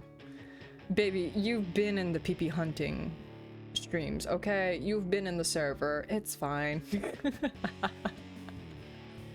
I already make a dick piercing joke here, and it didn't catch you. So we must go bolder. Alas, we must go bolder. I need to get to the bathroom stat before Akira just sees how deeply I've been affected by all of this. I don't want him to think I caught feelings for him or anything. I don't know. Pegging, dicks, oh, gay! Gay! This is pathetic. See, Antonym, it hates gay. See, it doesn't hate it there, but it's in all caps for some reason. It doesn't like that one. Maybe it thinks that like you're yelling at me. I don't know. You caught feelings. That would be ridiculous, obviously. Yeah, I bet he wants Akira to affect him deeply. Mm-hmm. Roughly 7 inches, but you know. You're gay. Sure am. I don't like him like that, but... Oh, that's fine. Take as much time as you need. I hurry away from the bar, Akira's reassurance trailing after me. Then make a dash for the men's bathroom. You're gay, I'm gay. Wow. Okay, well, now it's okay. Roughly, nah. Whip out your dick. Let's measure length and girth. Oh god. Oh god. I breathe deeply, in, out, with one hand pressed to my chest. I can feel my heart beneath my splayed fingers. I can positively feel it thumping. I take a few moments to try and steady myself, then approach the mirrors above the sinks, lined with grubby-looking taps. Though the bar itself is hopping, the bathroom itself is empty, an unexpected but much welcome surprise. There's nobody to watch me, therefore I stare at my sorry reflection in the mirror. My fingers find the countertop and I grip it tightly. Hold on to it so hard that my knuckles crack from the strain, and my skin starts to turn white. Something else about to be thumped tonight. All the while, I stare into the mirror, my shoulders trembling. Seeing Akira again has brought all sorts of memories rushing to the surface. Memories that, for a long time, I was trying to forget. It's been years since Akira and I last spoke, and the memory of our last performance, as the unappreciated egoist hangs between us, a black cloud on our former friendship. Something else is about to be gripped tonight. There's something else about to be troubling tonight. Come on, this is too easy. Give me a challenge. If we ever were friends, that is. If I'm being fully honest, I'm not entirely sure what our relationship was. We got along alright. I guess for the few months that we were both part of Minato's High's light music club. But that fell apart pretty spectacularly during the school culture festival. I knew our performance was going to be a shit show the moment I woke up the day of the culture festival. Somehow, and I'm not sure how, my phone alarm didn't go off, so Kohane had to haul my sorry ass out of bed. Because Mom sent her to harass me. My sister can be very persuasive, because she sat on me and started poking me, sprinkling toast crumbs all over my catatonic body as she did. Hey, Haruto! Wake up, you lazy bum. Get out of bed. You only have 10 minutes to get ready. Is it your school culture festival today? You'll be late. That's what my little sister said in this smug, nasally voice of hers, through a mouthful of masticated toast. Ew! Back, had to take a few photos. Picture? Picture? Picture? Wow. She kept on poking and prodding at me like I was in some specimen in a lab. Mr. Man snoring. Eepy boy. I love that. She bitched me so hard, in fact, she managed to leave a red mark on my neck, which was so not cool. Give me a moment, gotta edit some stuff out. Okay. That's okay. Yeah, do the little scribbles. What's MC's name again? Haruto. Haruto. I forgot. Nishokino? Yeah, something like that. Haruto was the first name. I yelled at Kohane to fuck off and leave me alone, which she did, laughing as she left, like a demented imp. But that didn't change my current circumstances and in any substantial way. I only had a few minutes to get ready. Wound up pulling on my clothes in a rush, and when I got to the breakfast table, my mom had to tell me that my shirt was on inside out. Talk about embarrassing. The day was off to a shitty start from the beginning, and it didn't help that I managed to spill scrambled eggs on my lap while eating my breakfast. I was already over it after I set off, and things didn't get better when I arrived at school. So I'm guessing Haruto is a shy top and Akira is a power bottom. I don't know, we haven't even gotten there. But honestly, with the way, like, how aggressive Haruto sounds, I sort of want him to bottom. And Akira being as shy and, like, cutesy, or not cutesy, but, like, mild-mannered as he is, sort of want him to top. I want him to be a crybaby top. This is sort of wild to just be saying out loud. Whoops. I don't know if I've angered some sort of god. Ooh, crybaby top, you got a point. Yeah! You know, he's all pierced, he's all goth and all that, but he's mild-mannered, so he's like crybaby top, and then, like, you know, the bottom, he's like a feisty dude, but, like, he bottoms. As a gay man, yes, it's wild to hear as well! I'm sorry. I'm sorry, McStaniel. What a wild first impression for you to have of me. I love the dacrophilia. The what now? The who? But it later turned out that there was all sorts of problems with our performance. We were scheduled to perform near the end of the day, at 14:30 in the gymnasium, right after the drama club had finished their amateur performance of Rosencrantz and the Guildenstern Are Dead. Oh Jesus, that was hard to read. I know a thing I get to share! Oh boy. It only gets more fun from here. Oh boy! But this didn't pan out. Drama club's play wound up running late by a whopping 15 minutes, and they didn't bother cleaning up any other secrecy. It took another 10 minutes to get to the stage clear again, and to set it all up for our own performance, which brought on even more difficulties. Kay had gotten bored of waiting, and he'd gone off to flirt with his girlfriend in Class 2B's maid cafe, so Ryo and I had to haul his sorry ass back to the gym. And then there was also some sort of issue transporting my drums from the club room onto the stage. My drum set should have been moved earlier in the day, but I guess nobody remembered, which made it a horrible rush job, hauling my drums while we were fucking which were fucking heavy, even when disassembled, through the hallway at breakneck speed. Welcome to Antonym jail! You did it! Dacrophilia is the attraction or arousal related to crying or sobbing and tears. Oh no! Let me tell you something. There's something about a person licking another's tear's cheek that is painfully erotic.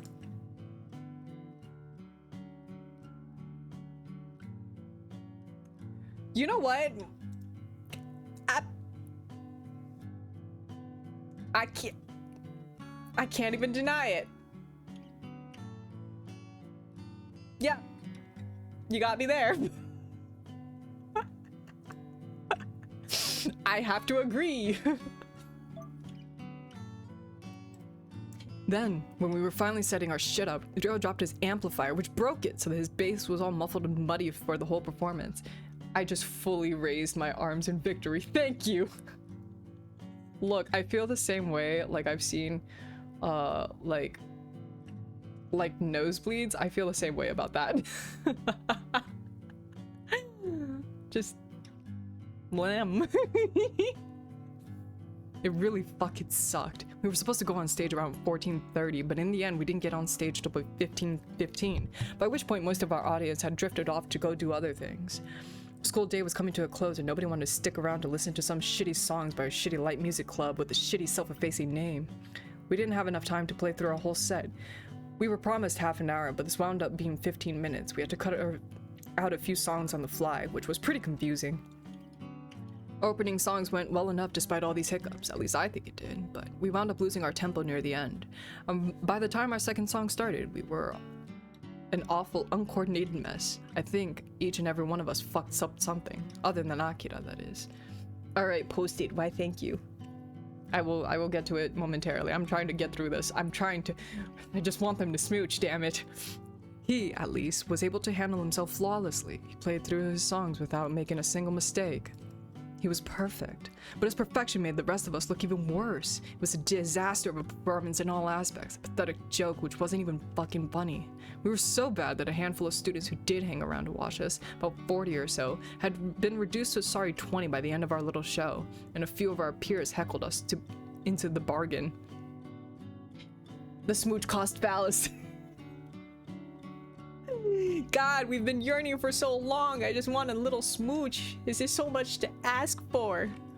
Somebody even threw a bottle of water onto the stage, which hit Kay in the head. Oh, come on, that's so rude. Sure, it didn't do any significant damage. The bottle was empty, but still. It's the principle of the thing. Yeah, we practiced. Not hard exactly for the show, but we had put in some practice.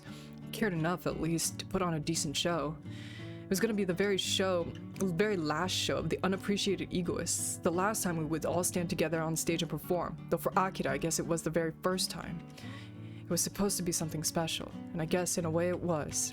The concert was such a disaster, I'm sure it went down in infamy among the alumni of Minato High as being really fucking bad. Sometimes I do wonder if anybody in Minato High who had the misfortune of seeing that shitty concert knows that Akira went on to become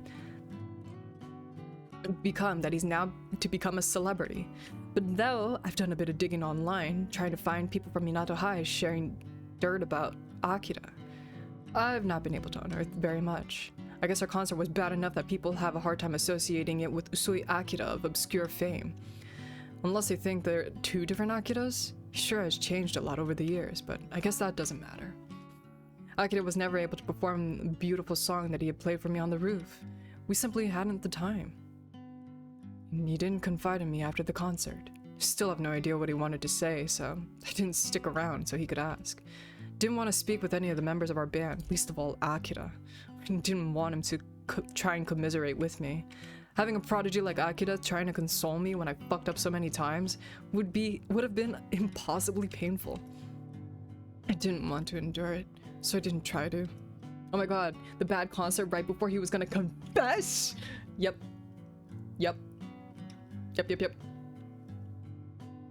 He like played a really nice song for him, like an original composed song for MC, and then was like, oh my god, I need to tell you something, but I'm gonna wait until after the culture festival.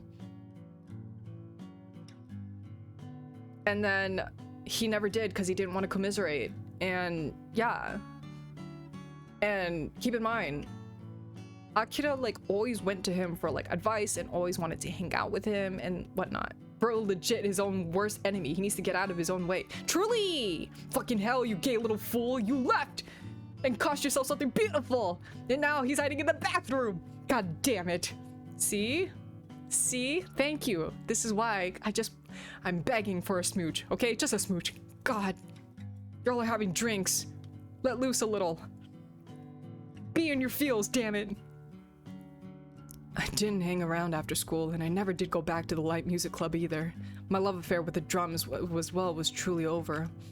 I assumed an air of nonchalance during the lead up to the school's festival, as though I couldn't be bothered with it all. I tried to act like it was too cool to care, but in actuality, I think I cared a lot. I must have done, else it would have stayed with me so much. It wouldn't have stayed with me so much after all these years. It wouldn't have hurt so much, and I probably wouldn't have quit playing the drums. I wouldn't have been such a coward, but that's exactly what I was. Or what I am. After that little debacle, I decided to give up on music. I jacked the whole thing in, got rid of my drum kit and everything, and never felt in much of a way of regrets.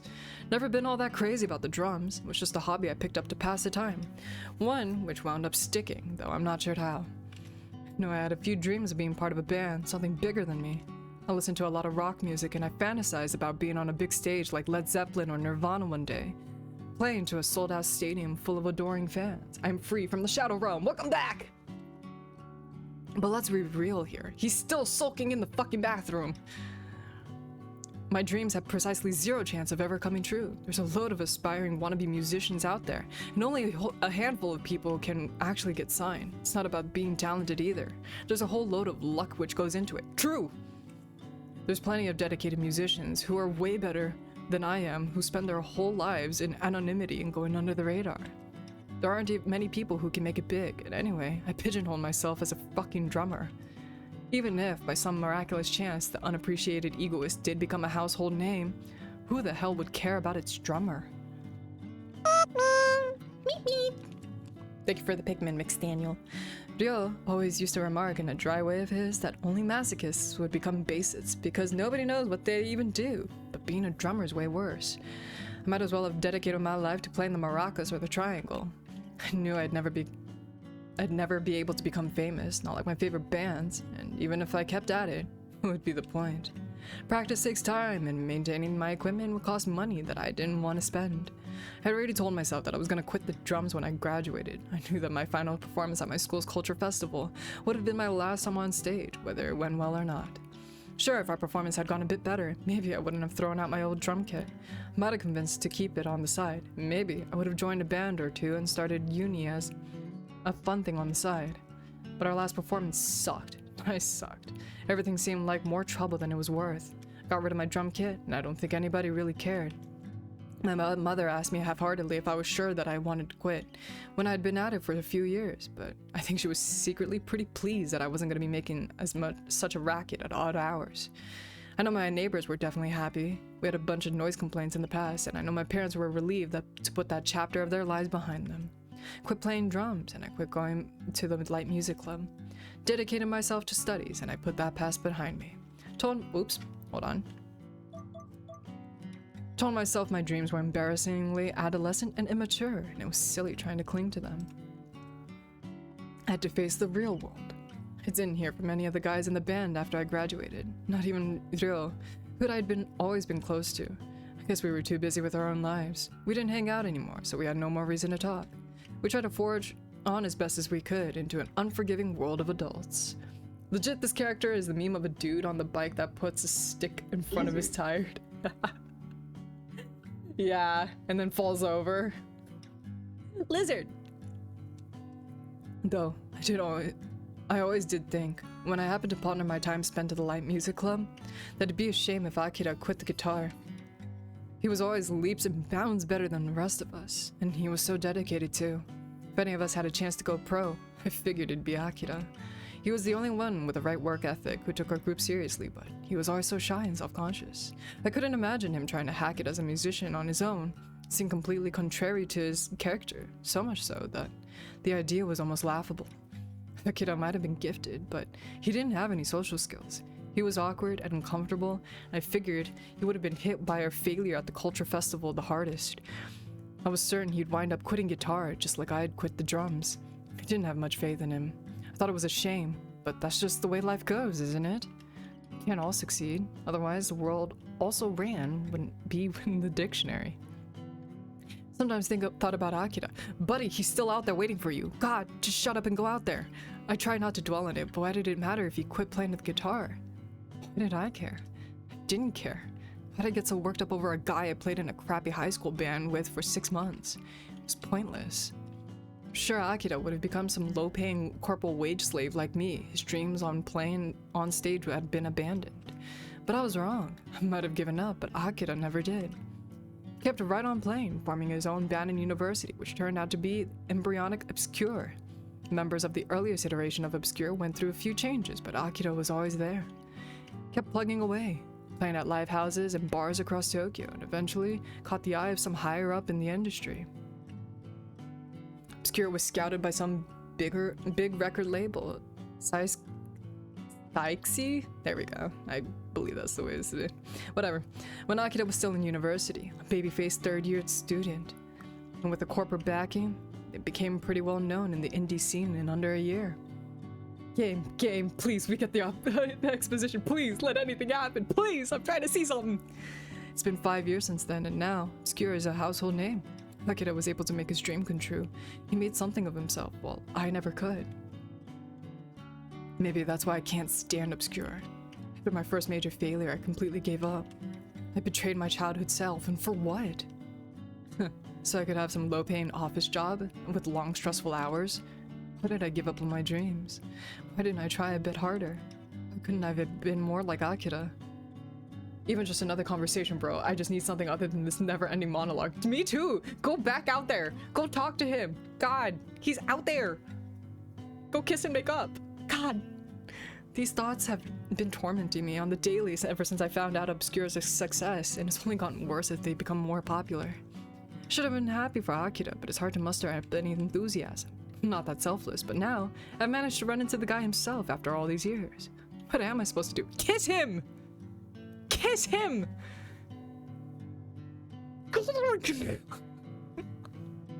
Help!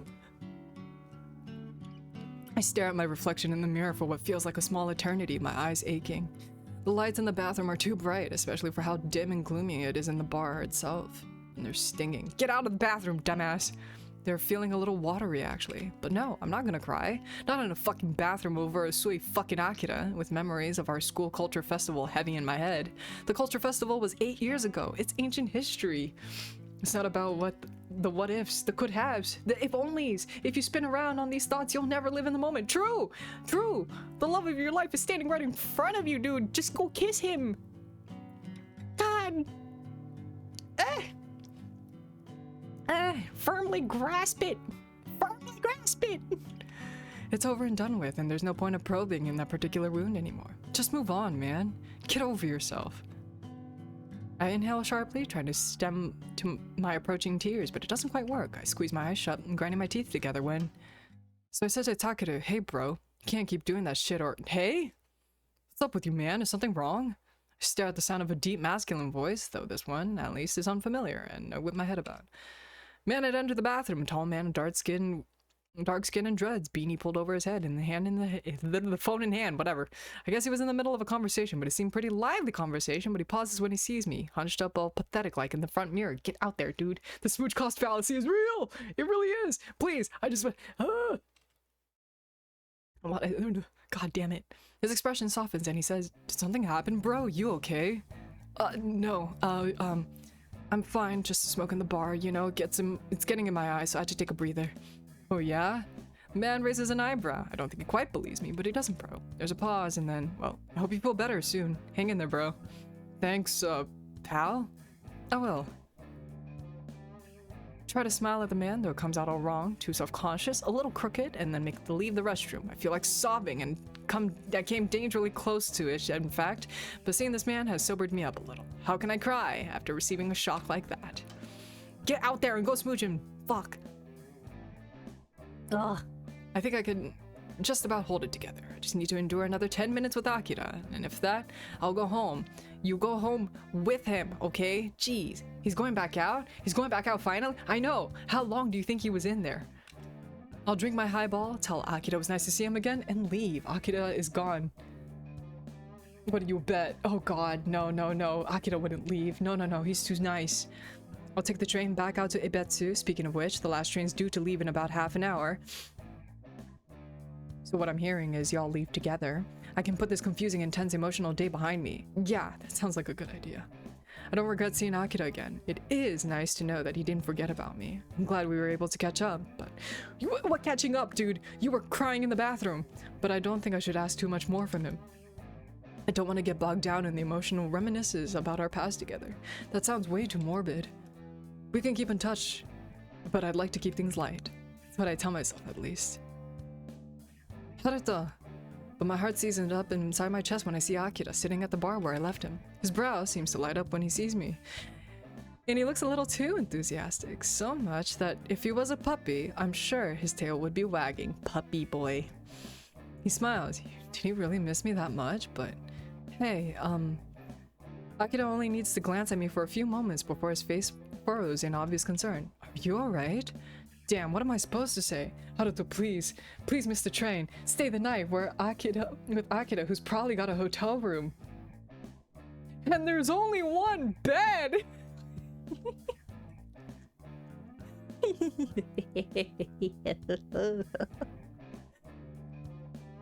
The truth of the matter, which I think should be self-evident, is that I'm not alright. I still feel pretty shaken, but not stirred, and I'm not really sure what Akira wants from me. I look down at my feet and then mumble. Yeah, I'm fine. Are you sure? Akira examines me, his dark eyes gentle even without his glasses. I guess he's wearing contacts? He always had awful vision from what he told me back in school. This place isn't too noisy, is it? We can move if you'd rather. Take it to the bedroom, yeah. Why don't you? You get dropped off, but you're not going home at the end of the night. Oh no, it's a big comfy bed. And that's so soft that they keep rolling into each other no matter how much they avoid, so they have to cuddle. Oh no! Want a bed? It's one twin bed. Anyway. Oh? Before I can reply and stop myself, before I can tamp down the words ready to spill from my mouth, I was ready to bring this night to a close, but something about Akira's voice has sent me all the way back to high school. We could be teenagers again, 17, 18 respectively, still a part of the unappreciated egoists. He sounds so much like his old self, I find myself blurting out. So is that what this is about? Do you want me to get on my own that badly? Huh? I know I'm probably crossing some sort of line, but I just can't help myself. There's something incredibly teasable about Akira. Doesn't matter that he's a big shot celeb, not when his reactions are still so earnest. It's kind of fun, actually, making a guy like Akira go to pieces like this. Bless you. He blushed! Yeah, buddy. I wonder what that says about me. Could I really be a sadist? Look, you could be a dominant bottom and he could be a crybaby top, but I still think he's gonna top you, buddy. Akira's eyes widen and he stammers. No, that's not what I meant. I'm just worried about you since you look a little down, and I know it's pretty crowded in here, so I just thought... It's not sadism, buddy. It's alright, I'm just teasing. I know you didn't mean anything weird by it. You're not that kind of guy, are you? What sort of guy do you think I am, exactly? The sort of guy who's too serious for his own good. To shreds, you say? Dreadful. Oh boy. I reply smoothly, feeling less nervy than I thought I would. Is the whiskey finally kicking in? Feel like my mood has done a real 180 since I was in the bathroom close to sobbing. Got myself all worked up back then, but seeing Akira has grounded me surprisingly quickly. He isn't a stranger after all. He's only Akira. I need to not take this so seriously. I should just talk to him the way I always did when we were both teens. How hard can it be? I give him a gentle nudge and then say, "No, you're not the sort of guy who'd take advantage of a fan after a show, either. If you were, I would have heard more rumors about you, but you're squeaky clean." Go kiss in an alleyway, for fuck's sake. Oh my god. I know. Go cop a field. Fuck. Fact, I feel a little too clean. I was hoping you'd live it up at least a little, now that you're so famous. Guess you're so dedicated to your guitar as always. You aren't some sort of saint, are you? Well, I don't know about that. It's not like I don't have, feelings. But wait, why are you talking about this? What do you mean? I wouldn't take advantage of a fan. Are you saying that you're a fan? I raised an eyebrow and then, I mean, I guess. I can't say Polychromia is my favorite album you guys have put out, but I was kind of into Gray Flowers for a Gloomy Girl. Some of your songs are pretty good, and I did come all this way to watch you perform. So that probably makes me your fan. I don't know what else I'd be at this point. Then, you don't think of me as your friend? Oh, now he's sad. Oh. Ah, so we're cutting to the heart of things already, are we? That's almost admirable, actually. Especially coming from a guy like Akira.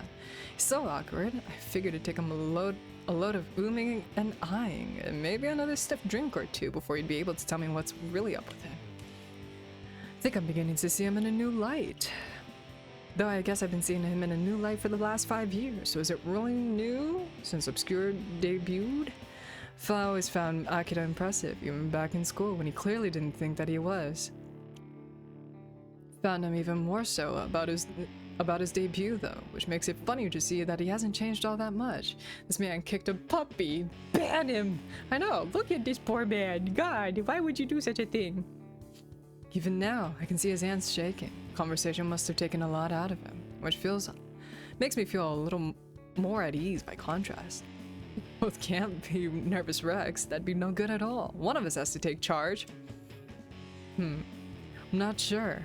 I don't know if we were all that close back in high school, but I never hated you. I guess I wouldn't mind being your friend, but it's been 8 years since then. I'd be surprised if you still cared about my opinion all that much, although my voice trails off. There's a pause, and a moment where I uncross and then recross my legs, and then... Maybe I shouldn't be. I mean... This is just a hunch, but your newest song, Eternal Autumn. Thought it might have been a coincidence, but it seemed too specific. All that imagery of the school roof, the setting sun, and the falling leaves. That was about me, wasn't it? Akira blinks, as if we were back in high school. I'm sure his eyes would have been twice the size that they do now, magnified behind the lenses of the glasses he's given up on now. Faint blush spreads across his cheeks, hee. But he doesn't jerk his head away. He inhales and then says, "So you noticed." It was hard not to. First time I heard it, I had this feeling right here. Pressed my hand to my chest, like that song was made for me. It called out to me, I guess you could say. That doesn't sound too cheesy. Probably is, thinking about it, but I guess I'm no cheesier than the guy who dedicated a song to one of his classmates he's not seen in 8 years. Smile wryly, while Akira's face turns even redder. I was sure that song was about me, about the time we spent on the roof. About whatever you wanted to tell me of after the culture festival, things you didn't get the chance to say. The moment the song spoke about missed opportunities, fleeting moments, and words left unsaid, I just knew what it was about. I was sure it was about me. Though, that made it really freaking awkward, you know? Hearing it, when I was trying to get my Christmas shopping done. It was really embarrassing, hearing this whole ass ballad dedicated to me. It's not like I could have told anybody that this song was about me. Nobody would have believed me. Would have sounded like a crazy person. In fact, it made me feel crazy. It made me feel like I was going crazy, listening to that song all the time. It's driving me nuts. Nobody wants to be reminded of their embarrassing high school days all the time, you know? Why didn't you think of how that song would make me feel, huh? Oh my god, Haruto. Oh, you're making this worse. You're shooting yourself in the foot, man. Come on. I'm sorry. Maybe it was wrong of me writing that song about you without asking your permission. It must have been awkward, like you said, listening to it all the time. But I didn't think it'd become so popular. I mean, it's so different from Obscure's other songs. Toho was pretty dismissive of it when I showed him. He said it was sentimental, it'd never sell. And Mr. Terumasa thought it might make for a nice change of pace. He is his worst worst enemy. He really is. Like, Jesus Christ, man. Just Akira, dearie. Akira, my sweet. I need you to take charge of this moment, okay? I need you to take charge of this moment, and I need you to shut him up. I need you to shut him up, preferably with a kiss, but I don't care how. But preferably with a kiss, but you can shut him up by any ways possible, and just get your point across, okay? Quickly now. He said it would be a good experiment, but that's all it was meant to be, an experiment. It wasn't even released as a single. It was just a throwaway filler track on Polychromia. At least that's what it was supposed to be. Then it was picked up. And it became a big deal, and I started worrying that you'd hear it. But maybe a part of me wanted you to hear it. Were you hoping I'd connect the dots? Maybe. I was worried, I guess, that I'd not be able to tell you that I was meant to say back then. That I'd lost my chance forever. I was afraid we'd never be able to talk to another again. So I put all my feelings in that song. I just wanted to tell you the things I'd always wish I could say, all the things I was too cowardly to say. I wanted to thank you. I wanted you to know that I wouldn't be here right now if it wasn't for you. What do you mean? Well, it's a bit embarrassing. I wanted to tell you this for a while, actually. But you're the one who encouraged me to keep going, Haruto. You had faith in me. And I really did appreciate it. Oh man, now I'm blushing too. Akira's saying a lot of sappy stuff, so of course I'm gonna be confused. I don't get this at all. I'm glad you appreciate me, but where's this all coming from, man? You say I encouraged you, but I don't remember doing anything like that. Just give you a few pointers every once in a while, that's all. Most of the time, when Akira rambled to me about his manifold of anxieties... Lizard! I didn't properly lizard. Lizard! Lizard this man! I know, somebody needs to throw a drink, somebody needs to throw a drink at this man, just like, wake up! Oh my god, he's infuriating. He is! I agree, thank you, I'm glad you all agree. Akira, you have the patience of a saint, okay? I hope you know that. I don't think I was a good self-sacrificing friend that he seems to think I was. Maybe he was looking through his red rose-tinted glasses. I feel pretty skeptical, but you did more than that. You shouldn't put yourself down. Isn't that what you always told me? I've always been a bit of a perfectionist, I suppose you could say. Smooch cost fallacy! God, I know. Smooch cost fallacy, smooch cost fallacy. God, please, just make out already. Please, I'm begging you. Yeah, I suppose you could. That word just sums up this guy to a T. And I found it hard to truly be happy with any accomplishments, even to regard them as accomplishments at all. I don't want to dig too deep into it. I don't think that would be fair to you, but I suppose part of that is because my mother. Not that she was ever unreasonable. She never had any of the lofty expectations of me, but like other mothers might. She just wanted me to succeed, I guess. She wanted me to be happy, but I always felt like I should be working harder. I didn't want to let her down. I kept pushing myself, whether it was my exams or with the guitar. But I got so wrapped up in improving, I think I forgot why I picked up the guitar in the first place. And in the end, it became another obligation. I was so determined to improve, I started to stress me out. I kept worrying that I wasn't good enough, that my playing would never amount to anything, and was just wasting my time. Great, now it's Akira's time to monologue. But you told me not to worry so much. You told me that I was more than good enough. Even if I didn't realize it in myself at that time. You were always really supportive too.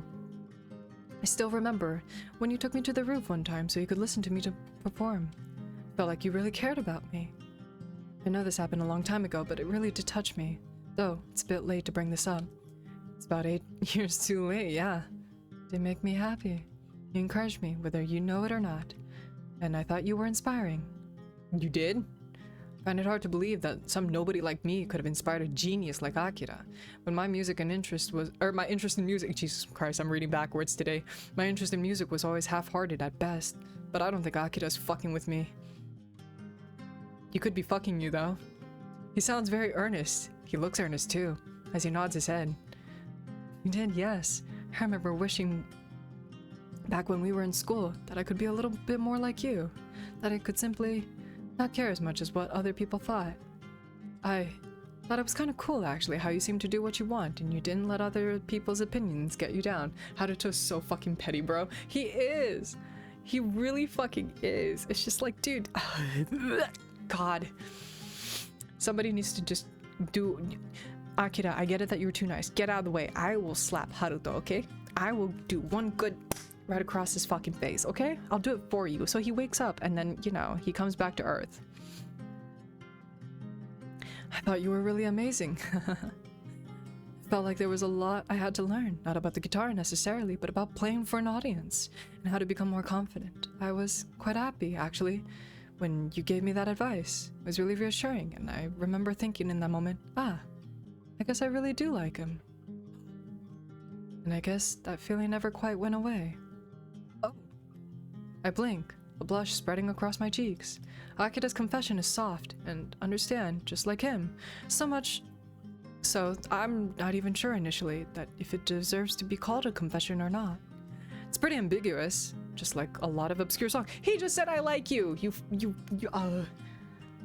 Welcome to the chat, Bloody. Hello, thank you for the hydrate, Bloody. Oh my goodness, welcome in. How are you doing tonight, babe? Their lyrics tend to be dense and convoluted, all full of similes, so it's hard to tell when a lot of their songs are even about. I've seen a lot of the debate online, a precise meaning of Eternal Autumn. It's one of the most clear-cut songs. It's clearly a love song. Maybe it'd be more accurate to say it's a song about a love, which could have happened, if only the singer had been a bit bolder. If Akira and I hadn't been afraid of being hurt back then, maybe our relationship wouldn't have stagnated. I just woke up. Good morning! Good morning. Oh my goodness. It's time to rise and shine. Maybe we wouldn't have drifted apart. Maybe. Oh, look at the time. Akira suddenly grabs his phone, fumbles it, and nearly drops it. Oh, fuck. How smooth. It's getting late. We'll miss the last train if we stay here dilly-dallying. I'm so sorry, Haruto. I've kept you not for too long. I don't want. Understandable. Bed is comfy. What? Oh. I'd been lost in thoughts, trapped in my own snow globe of falling leaves and chirpy birds of moments gone by. I was thinking about Eternal Autumn again, but I just wasn't thinking about that. I was thinking about those moments spent with Akira on the roof. Precious moments I can only appreciate in hindsight. At the time, I didn't realize that the afternoon would be so important to me. I didn't think about a lot of things back then. I was just coasting by, but... it's fine. The station's not too far from here, and the last train doesn't leave for another 10 minutes. I should be able to make it if I dash.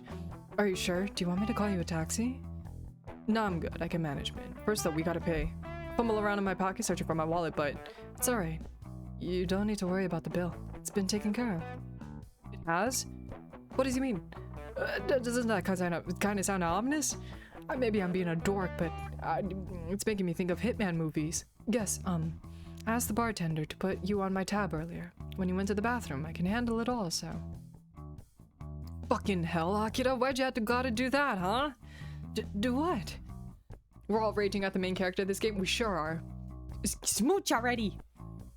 Pay for me. It makes it seem like we were out on some kind of date. You're making me act like the woman here. It's embarrassing. Oh no, I never meant to imply.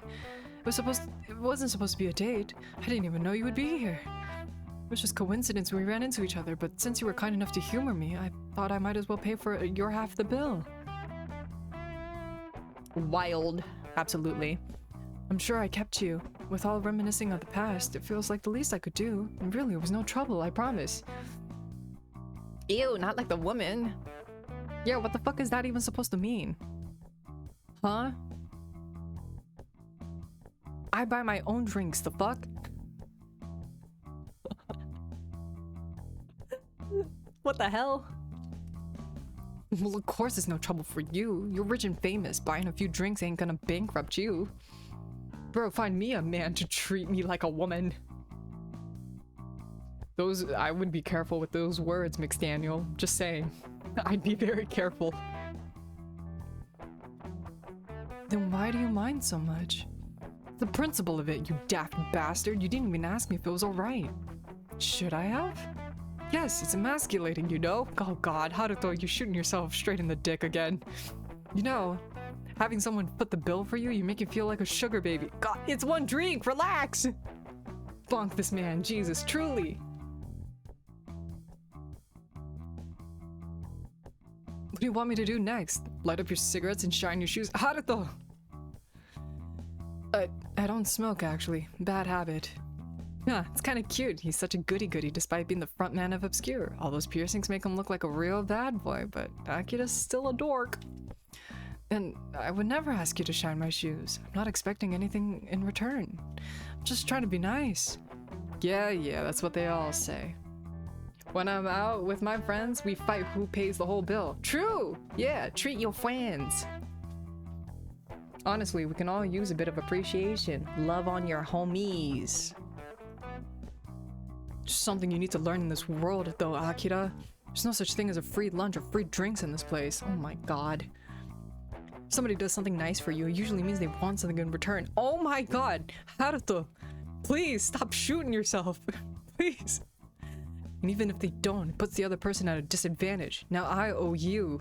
Can't you see how awkward this is? Oh, I suppose I can see your logic, but I really hadn't thought of it like that. I really did just want to do something nice for you. You've been very good to me, listened to me babble, so I thought I might as well repay you before we go our separate ways. I would hate to leave our meeting on a sour note, so you're just gonna ditch me, are you? Talk about cold. No, I didn't mean that either. I just thought I've taken enough of your time, so I might as well just get out of your hair. I don't want to impose and... Sorry, but it's too late to worry about that. You've imposed already, paying for all my drinks. It's nothing. If there's one thing I can't stand, it's guys who flaunt their wealth. Now I'm starting to genuinely not like Haruto. I know. What the fuck, Haruto? Haruto, I need you to start crying. I need something to make you cry at this point. Please, I'm begging, dude. It's kind of gross, actually. You can just pay for all my shit without flinching. I'm sorry. So you need to make it up to me. After all this, you're not gonna cut things short here, are you? The night's still pretty young. We're not teenagers anymore. We can hang out a little longer than this. What do you say? Akira opens his mouth, closes it. He blinks and then says, do you want to spend more time with me? Akira! You are a fucking saint. Come here, sweet boy. You need just a smooch on your forehead. I just want to cup your cheeks and smooch your forehead. Mwah! You have a blessed night. Jesus Christ. Oh, man. Duh. I wouldn't have asked otherwise. Anyway, you do owe me. What? Haruto is manipulative shit. Oh my god. Haruto, please. Who goes settling bills like that behind their friend's back? It's sneaky. My pride will never recover.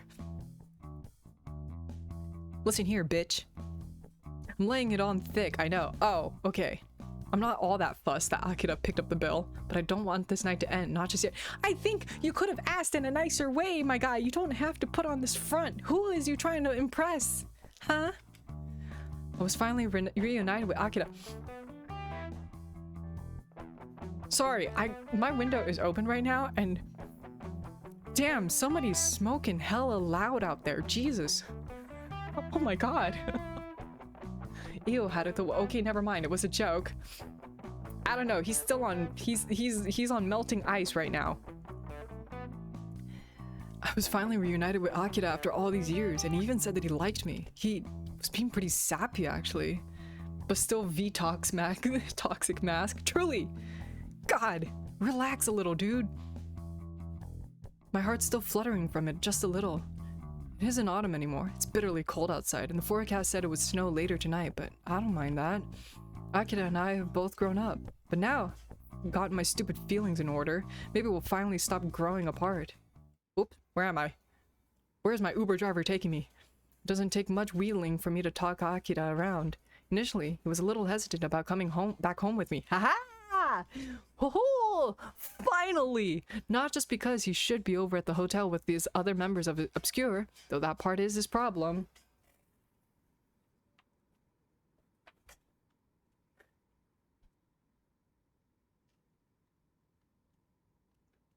But because he doesn't want to impose. Are you sure you want me to go back with you? I doubt I'd be all that interesting. I'm afraid I'd just get in the way. That's what he says, but I'm able to counter him with a swift and easy, duh, I wouldn't have invited you back with me if I didn't want to hang out with you. What are you, stupid? Haruto! Oh my god. Socially, maybe. Used to get decent enough grades back in school, but Tova says, hey man, can you do me a favor and shut up for once in your life? Thanks. That's how our conversation went, more or less, though I'm not sure if you could really call it a conversation. Haruto, Jesus Christ, man. Akira puts up a few half-hearted resistances. I rebuffed him, and now it looks like I've gotten my way. We take the train back to Ibetsu. The last train of the day. I'm glad we were able to get on it, despite our bickering about the bill, then our bickering about Akira coming back home with me.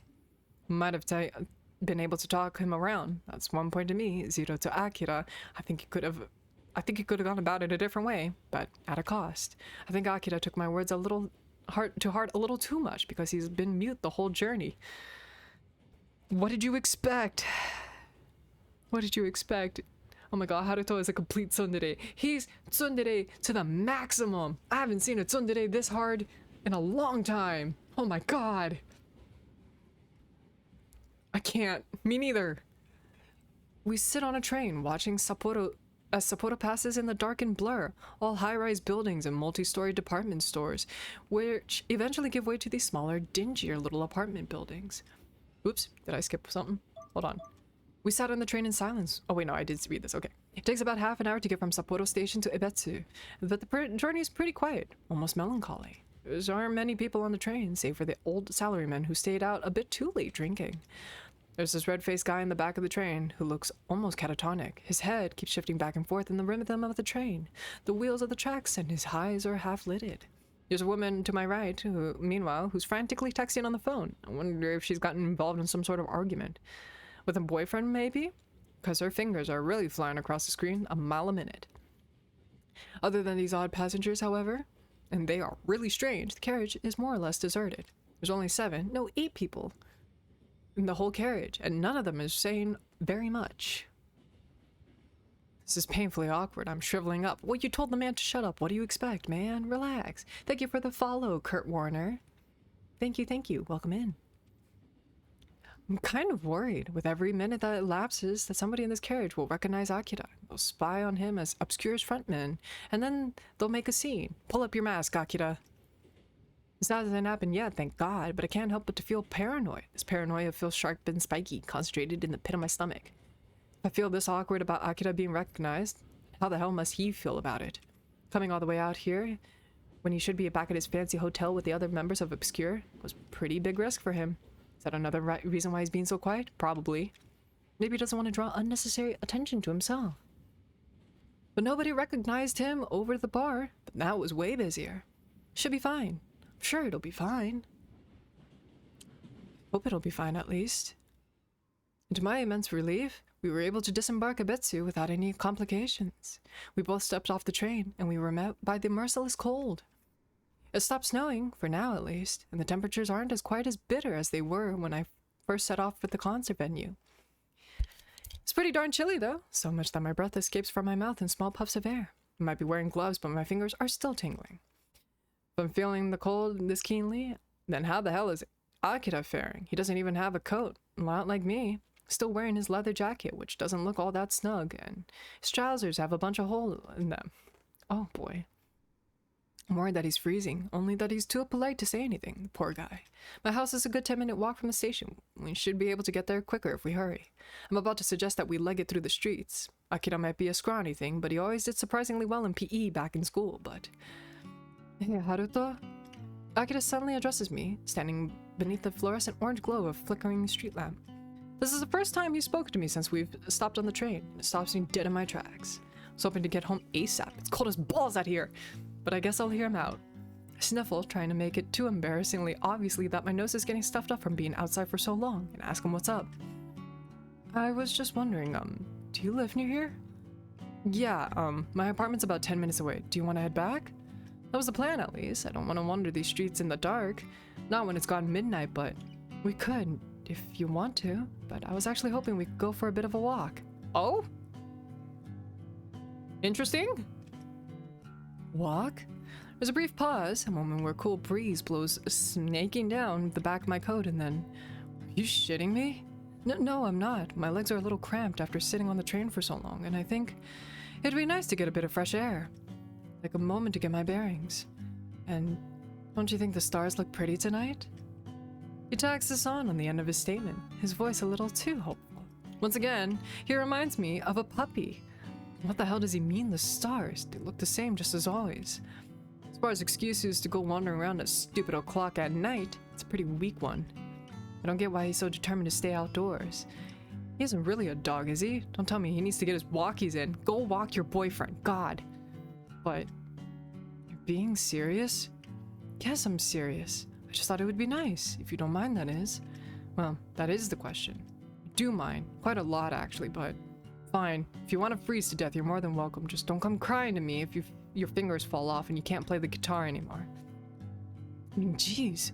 Not even wearing any gloves. What's wrong with you? Well, I did used to live in Kitami when I was growing up. You could say I'm used to the cold. Kitami?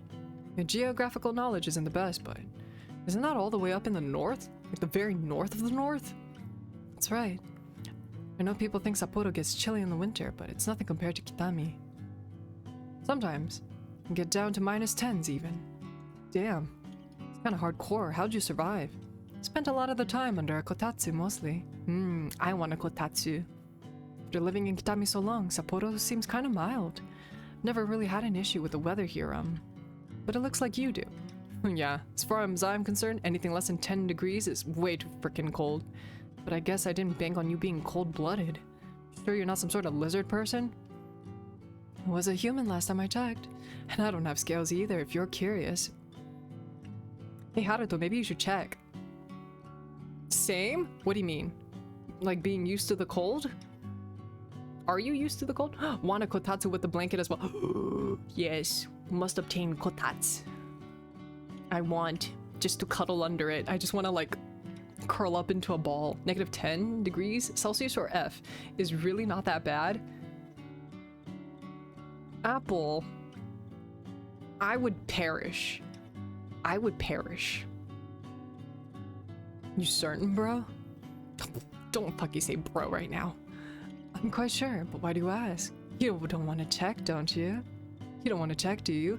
Do it, Haruto. Do it. Check. Now there's an idea. I imagine sliding Akira's shirt over his belly to get a look at that smooth stomach that girls across Japan all seem to go crazy for, but maybe later. Didn't you want to go for a walk? Just a little one. I want to clear my head. Is there a park near here? Yeah, there is. Same general direction to my apartment, too. It's kind of small. It's not like there'd be any people around there at this hour. But I'm gonna go out on a limb and say you prefer that? How'd you know? Just the lucky guess. No, you've never been one who likes a lot of socializing. It's kind of wild an awkward guy like you becomes some sort of international sex symbol. I don't get it. Neither do I. Akira says with a light laugh, and we both set off. We wend our way down the snowy road companionably, our souls slapping against the gray pavement. Akira glances at me, his dark hair fluttering in the breeze, and lightly says, I don't see my appeal either. I don't think I'm anything that special. I gotta call it. I have work in the morning. I can't hold out any longer. Good night. Good night, Apple. The VOD will be here. And I could just let you know. Just check from this time to this time and finally. But have good eep, Apple. I hope you had a good night. I hope you had a good day. And I hope you have a better day tomorrow, Apple. Have good eepies. Good night. But my manager always tells me that I need to fake it until I make it, and I guess I paid off in the end. I'll say. You definitely made it now, Akira. You're so huge, I'm surprised you still remember a little guy like me. Well, of course I remember you. You're the one who told me to believe in myself. And I've never forgotten that, you know? Well, flattered, I guess. But I'm surprised anything I said stuck with you. It's not like I gave you any great pearls of wisdom. And I'm no Sun Tzu, you know? Everything I said was just common sense. Anybody could have come out with that BS. Maybe they could have, but that doesn't change the fact that nobody else did. You were the only one who seemed to take me seriously, Haruto. You and my mother's, I suppose. I'd never be so gauche as to call you as my first fan, of course. Good, because if you did that, I'd have to kick you. Oh my god. But maybe you were my first supporter? I wonder. It's not like I supported Akira all that much. Really, I wasn't into that guy. Mostly I found him self-effacing attitude annoying. Always put himself down, so of course I told him to get him over himself. I wasn't gonna let this guy ruin his own future prospects because of his own stupid misplaced shyness. Oh my god, Haruto is his mom secretly. Oh no. We've never seen them both in one place. You're not wrong, McDaniel. But I do have to wonder, as Akira and I walked through the streets, why it bothered me so much. Akira transferred into Minato High late. I knew him for less than a year. We weren't good friends. I'm not even sure if we were average friends, but the two of us continued to walk, snow crunching discordantly beneath our shoes. It still isn't snowing, but the stars look a little like icy flakes themselves. There's so many of them. Guess the stars are kind of pretty, but it's icy cold out here. It's nice to go for a walk, my ass. Maybe the weather would feel balmy if this were the Arctic Circle, but I'm fucking freezing.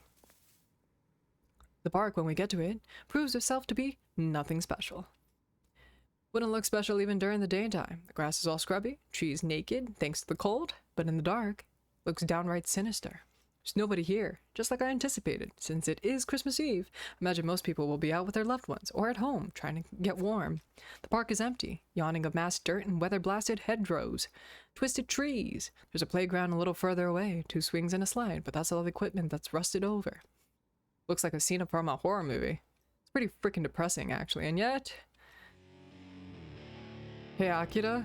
For some reason, my heart is starting to flutter again. I can feel anticipation bubbling inside of me, just like it did when I first arrived in Kyobon. It feels like my blood is fizzing. Why did you ask me to go on a walk with you? Why?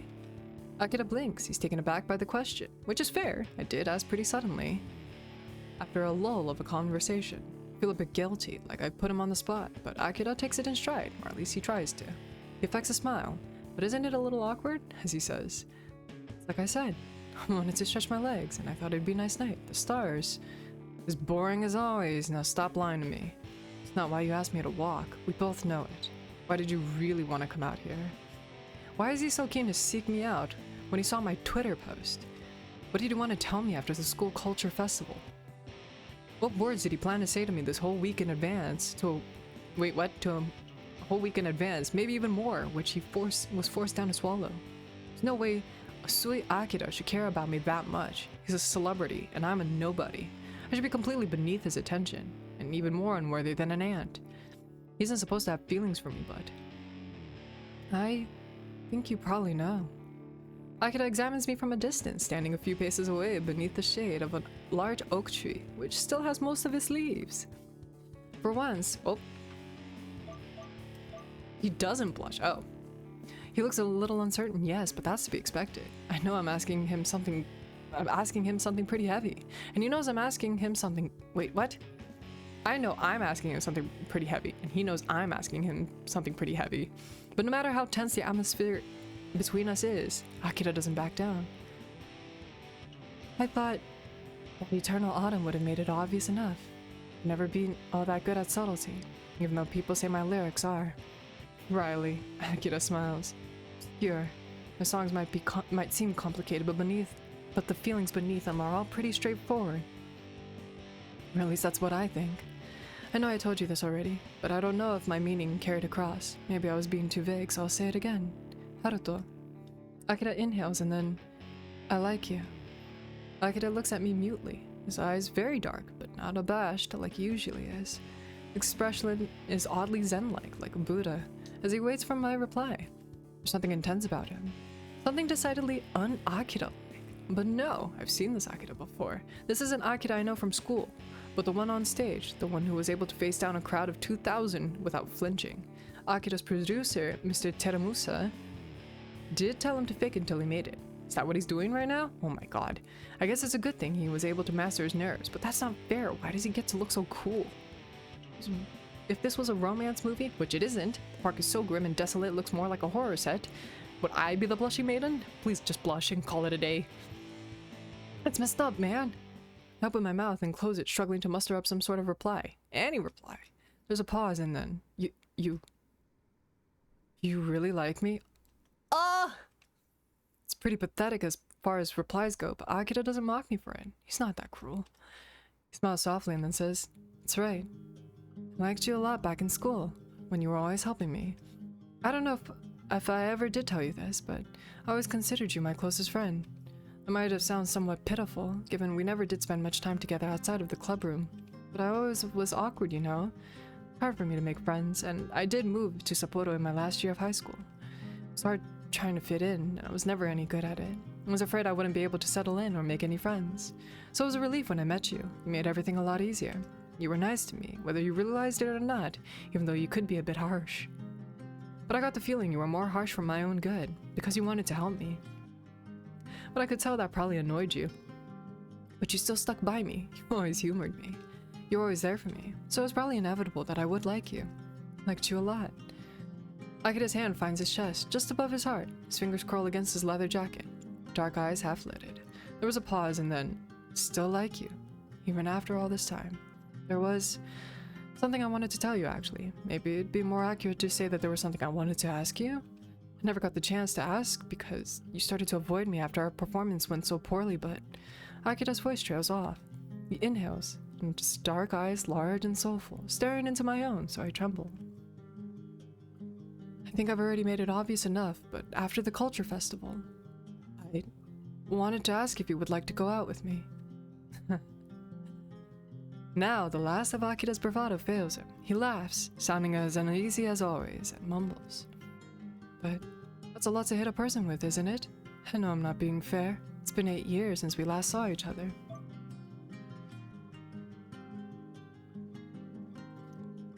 Maybe you did like me back then. Maybe you didn't.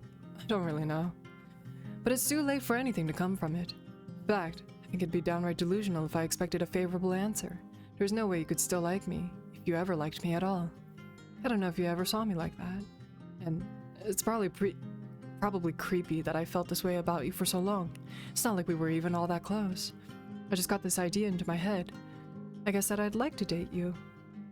I mean, since I always thought you were nicer than you acted, and I guess I stuck with it. I can get pretty set in my ways, as you can probably tell.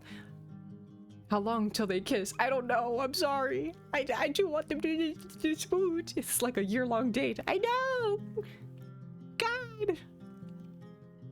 I decided I liked you, and I wasn't able to shake these feelings, but I really don't want to be pushy about it. I feel awful if you feel coerced into some manner of a relationship because of my celebrity status. And that's the last thing I want to manipulate you, so... Hey, loser.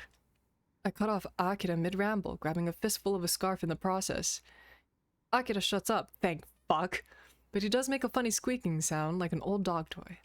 Man, I can't believe he's so socially awkward. You'd think he'd have his shit together now, on account of him being a celeb, but apparently not. He might be one of Japan's most desirable men, but he has it all the way words of an awkward, acne-riddled teenager. He's such a nerd, even now. You don't need to assume my feelings like that. It's gonna cause a load of problems. It's way easier to ask people how they think straight up. 9 times out of 10, you'll get a straightforward answer if you ask a straightforward question. Now let's do this again. Are you asking me out? Akira swallows. See his Adam's apples shift in his throat. See the way he blinks, his dark lashes fluttering. For a guy, he has stupidly long, pretty lashes. It's really no wonder he's so popular. Why do men have such long lashes, huh? There's a pause, and a few moments of awkward silence, and then... Yeah, I guess I am. But I don't want to force you into accepting anything. Please do not feel obliged. If you don't return my feelings, it's alright, I won't be upset. Or rather, I will, but I won't be that upset. It's not worth dwelling on, so... Akira doesn't get the chance to get the rest of the words out, however, because I decide to silence him, finally! I lean in, as easy as anything, as I press my lips into him. Press my lips to him in a kiss! Finally! Oh my lord, someone help. Someone. Oh my god, take that, Akira! Akira might be some big shot whose face is on billboards all across the city, and sure, maybe half my coworkers seem to have a crush on him, but get this! It doesn't matter how famous this guy is, or how many adoring fans he has. In the end, I'm the one who he's kissing. Average ass Nishikino Haruto. There's nothing special about me, but he still has a thing for me. Hour 4, yep. Smooches, the slow burn was real. This loser still likes me. And by the sounds of it, he's liked me for a really long time. He's liked me ever since we were in high school, but he was too chicken to tell me how he felt. Akida's been like that, though he's hailed as a heartthrob. Seems he hasn't changed all that much. For a celeb, his self-esteem is astoundingly abysmal. But he was still able to muster up the courage to confess to me, in a sense at least. Told me how he felt. So of course, I'm gonna answer him in turn. If what he's saying is true, he waited for me for 8 freaking years. This whole time, he's had a thing for me. So naturally, I have to kiss him. How could I not? I'm not really the sappy sort, so I'd rather not come out with it. Not in words, at least, but it'd be embarrassing, after all, to hit Akira with the whole, yeah man, I guess I've always had a thing for you too. You were my gay awakening, don't you know? Only I was too awkward to tell you, and then we graduated and never had the chance. Ain't that a bummer? I'm not gonna say that, but I hope if I keep kissing his stupid face, he'll get the message. I want him to know that I like him too. Like him so freaking much. So maybe that's why I get a little too into the kiss. Uh-oh. Sir? No. I lean into the kiss, nipping my teeth against Akida's lower lip, but as it turns out, I lean in too far. Feel a little floaty because probably all that booze I've drunk and the roads here are all kind of uneven. Oopsie. Must have stepped on something. A pebble maybe? Because all of a sudden my center of gravity shifts. Whoop. I'm a drunk. I fell forwards, my lips still locked against Akida's, and wouldn't you know it, he winds up falling over too. Akira might have been taller than I am, but he's still as skinny as a rail. There's not much meat on his bones, and I guess he was already flustered because of that kiss. He mustn't have expected it. Well, good. I wanted to startle him, but he doesn't even try to steady himself. Maybe he can't. Whoopsie. He falls, and I wind up falling with him. We both tip backwards, the wintry breeze cold and unforgiving against our cheeks, whipping through our hair. Oh, shit. We both hit the ground in a tangle of limbs, an explosion of pain. Well, if there's one silver lining in all of this, at least we're both on the grass. The ground is hard thanks to the cold temperatures, but it's not as hard as concrete would be. That's a relief, if nothing else. There's a bit of snow scattered which breaks our fall. Could have been a lot worse, but could have been better too. What if Akira bonked his head? What if he has a concussion? I don't know if he's scheduled to play somewhere else tomorrow. Isn't Obscure on one of their tours? How the hell am I going to explain this to the top brass Sykesy if it turns out I've heard him? Akira? Hey Akira, you alright? Stare down Akira, who's lying on the grass beneath me, his dark hair scattered in the dirt.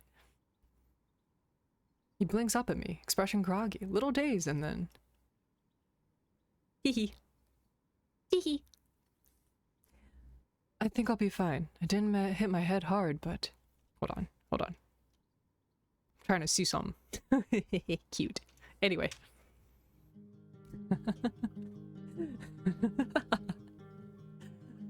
To my surprise, he begins to laugh. I thought I'd hurt him. He caught the ground at a pretty awkward angle, and he fell with a loud thud. But maybe not. He seems to be alright. Unless he hit his head, that is. And it warped his personality. There's still a chance I might have done irreparable damage to him, but... It's so funny, Haruto. I am? Yeah. I feel like our roles have been reversed. I'm usually the one who fusses, and you have to reassure me. It's not like you come over so concerned. It's kind of cute. Oh? Pout. A giggling Akira pinned beneath me. Can't really say I get it. Was that kiss so good he lost his senses? But... You're ridiculous. I'm so worried about you. I really thought I'd hurt you, you asshole. Poke Akira in the side, sliding my fingers underneath his jacket and beneath his ribs, and then... Hey, Haruto, what are you... Stop! Don't put your hands where there, you... Akira begins to laugh once more, pressed against the snow and dirt as I tickle him, my fingers digging into his supine body without cease, so he splutters. Tickle him for a while, I'm venting out all my frustrations. 8 years worth of jealousy and bitterness and resentment, and that nagging little voice in the back of my head which kept going, what if? Haruto, please, I give. But Akira's voice snaps me out of my musings. He stares at me, his face a little flushed, his hair more than a little rumpled, as he says, Leave me alone, you monster. What sort of jerk attacks a defenseless maiden in the dark? Maiden? Snort at this, one eyebrow raised. What do you mean? Is there something you're not telling me, dude? Well, you know how it is. A man has to have some secrets. I'd invite you to find out if you really want, but not here, of course. It's a little open, even if there's nobody around. I'm not that daring. Huh. Scoff at this and give Akira another poke. He squeaks. Figured as much. For a guy who wears so much makeup and has so many piercings, you've always been such a goody-goody. You've not been involved with a single scandal since you made it big. There's no way you'd get down and dirty in a park. For celeb, you're kind of boring. No offense. Some taken.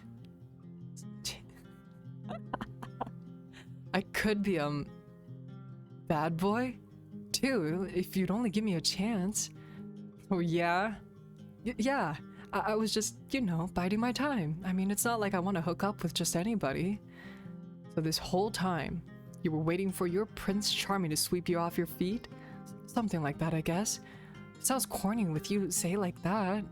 It's 'cause it is. You're just proving my point. You really are a goody-goody. You know what? What? I think that's all part of your appeal. You might not be as cool as your fans think you are, but you're definitely adorable. Well, I wonder about that. Sometimes I do worry my friends would be disappointed if they knew what I'm like. But I guess you don't mind, Haruto? Nah, I'm used to the disappointment. Hey! But you're not one of them. I finished smoothly, and now moving to cup Akira's cheeks with one of my palms. How could I be disappointed in you in any way when you're so adorable? I'm not that heartless. I guess I always had a thing for puppies. Puppies? Akira's nose wrinkles. You gonna put me on a leash now? You're already wearing one, buddy. Would you like it?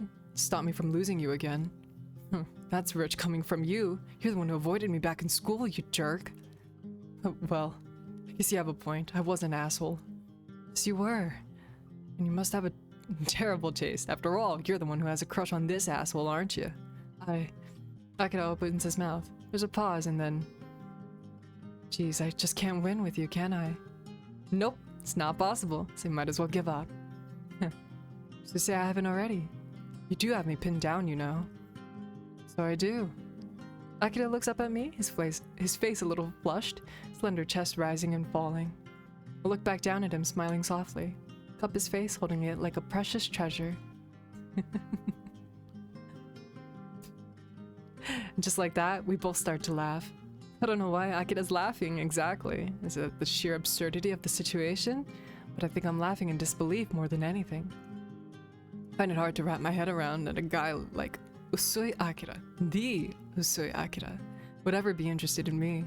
It's crazy to me that a man this popular, one of the most popular musicians in Japan, has held a flame for an average guy like me for such a long time, and that he still cares about me so much despite the time passing. It's so crazy I can't help but to laugh. Akira's always been so intense about the things he cares about. Guitar, mostly, but he displayed a similar obsession with his studies. And with me too. I mean, what the hell? Really don't get it. But I'm glad he likes me all the same. We both laughed together, our voices mingling in the chill air while we lie in the grass, Akira on his back, me straddling him. Akira smiles up at me, his face flushed. Our laughter eventually melts into the cold midnight air. I look at Akira for a few moments, spellbound, hardly able to believe my luck. And I exhale, my breath escaping my lips in a puff of visible air. And then once more, I dip my head. My eyelids fall shut. And I capture Akira's mouth with my own in a soft, gentle kiss that continues on as the wind sighs around us. Yay! Oh my god. Oh my god, made it. Oh my goodness. Finally, they smooch. Ugh, that was a cute smooch. That was a very cute smooch, I'll give him that. Good lordy.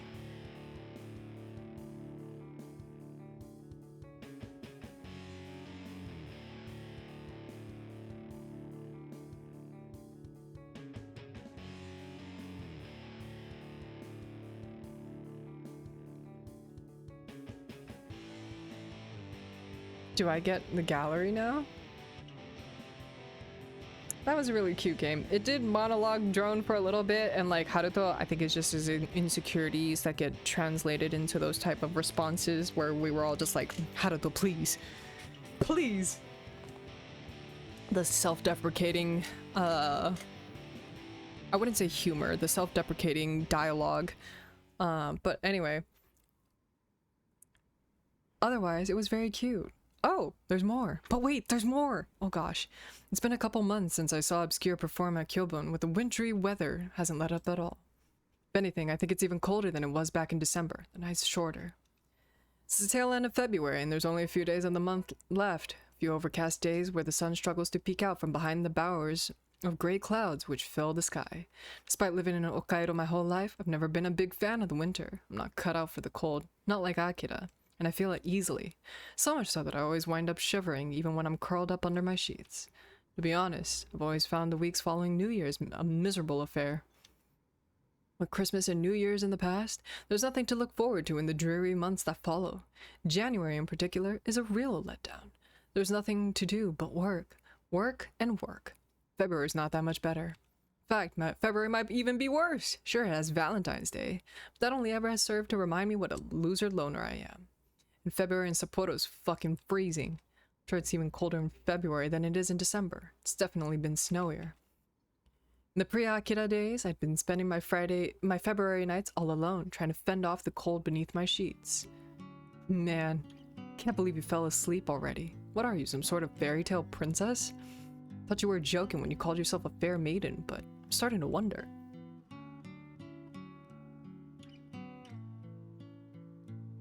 But I'm not living in the pre-Akira days anymore. These are the post-Akira days, and perhaps more importantly, the post-Akira nights. Confessed to me in the park by my apartment, and we've been going steady since. I didn't get to see Akira for most of January despite our newfound relationship because Obscure was still on tour. They had 5 more cities to cross Japan to hit up after the Sapporo show: Yokohama, Fukuoka, Sendai, Nagoya, and Chiba.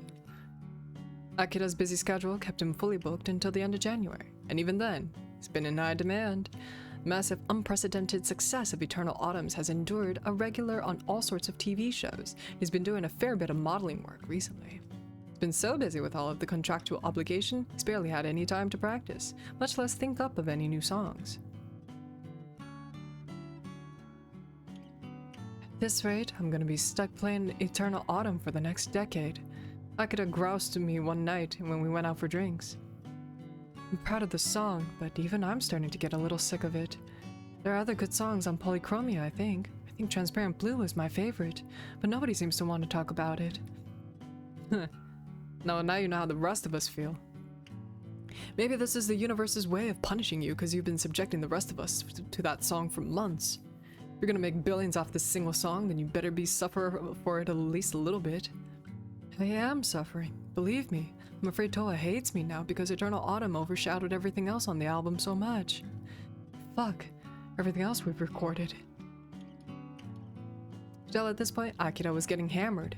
He hardly swears unless he's had a few pints. And even then, he tends to be mealy-mouthed as a choir boy.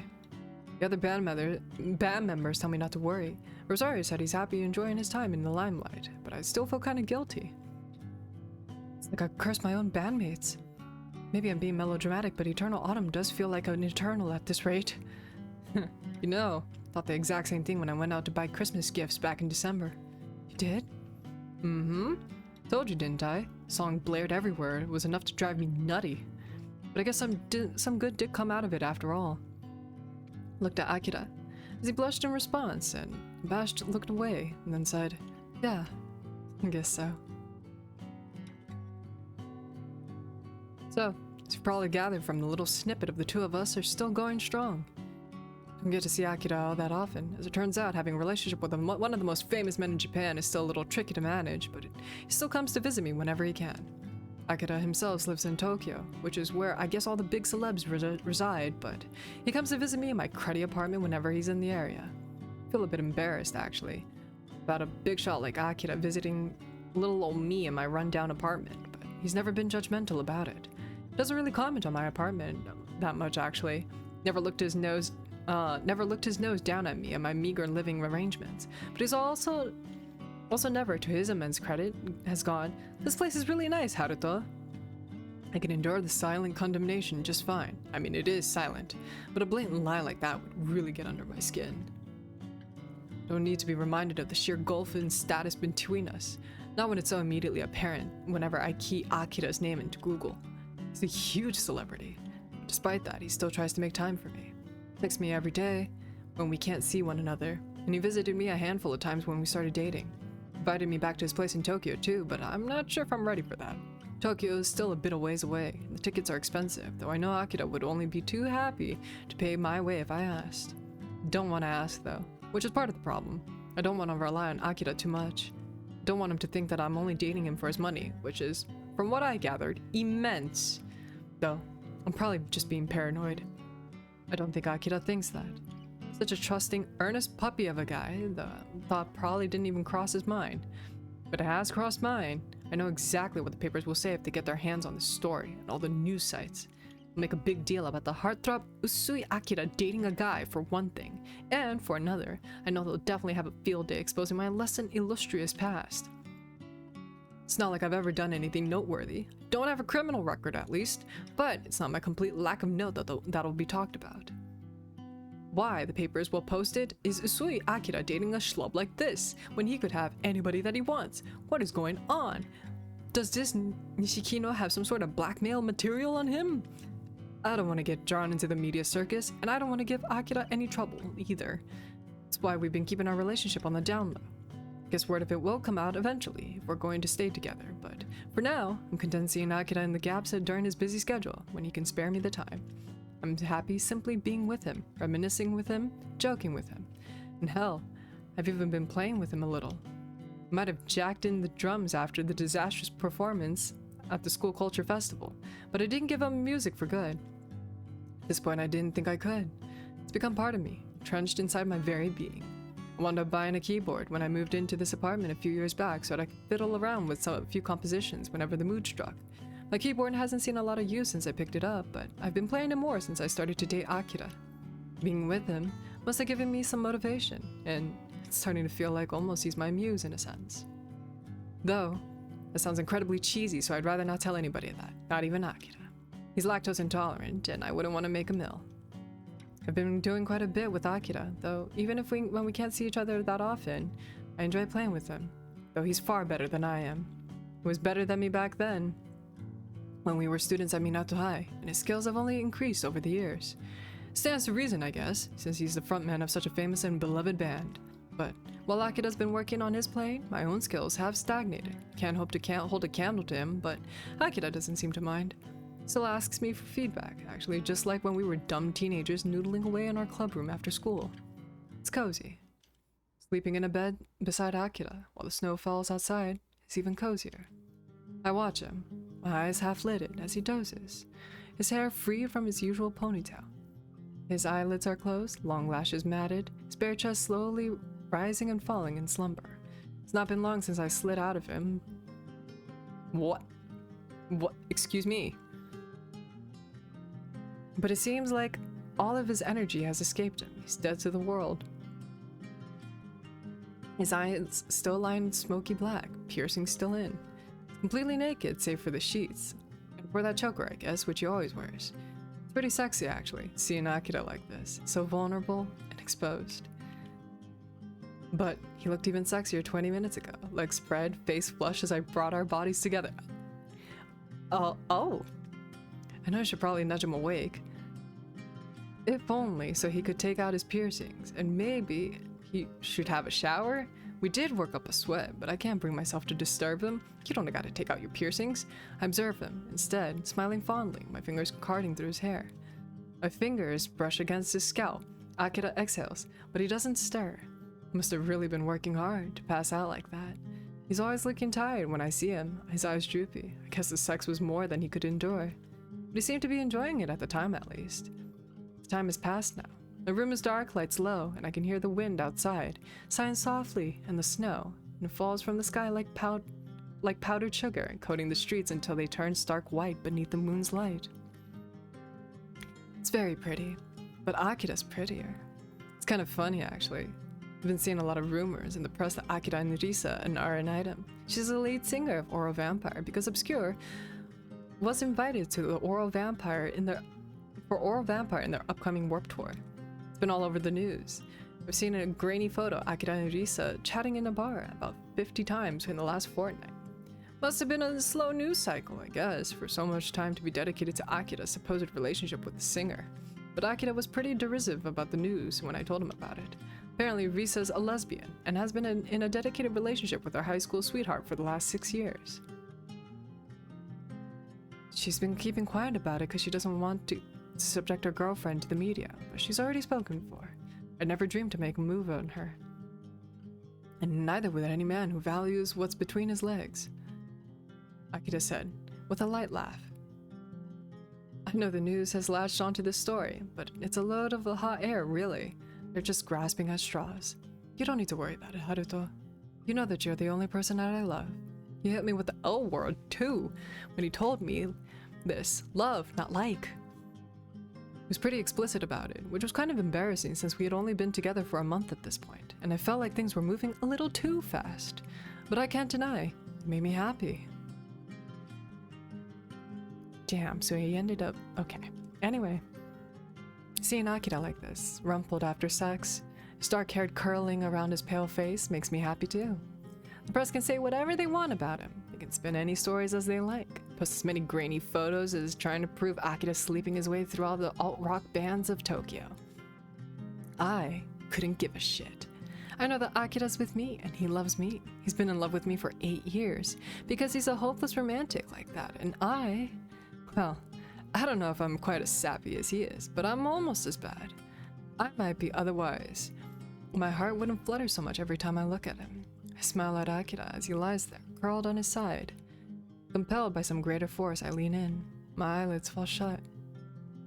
And very softly, I press my lips to his own in a gentle kiss. The end. Oh, that's so sweet. Oh, that was really cute. Damn. Alrighty. Wow, that went way longer than I had ever anticipated. Good Lord. Alrighty, y'all. I gotta head straight to bed, because good Lord, that took quite a bit. But thank you so much, everybody, for joining me on this journey. Thank you so much to Fee and Tiny for rating me, and everybody who joined. That was a really, really good one. It was a lot longer than I anticipated, the 4 hours. But anyway, it is time for me to go to bed. Oopsie, my cats have been staring at me to get off the computer. They're just looking at me right now like, Mom, what are you doing? So, alrighty, everybody. I hope you had a good day. I hope you had a good night. And I hope you have an even better day tomorrow, alright? Bye. Love you. Ciao.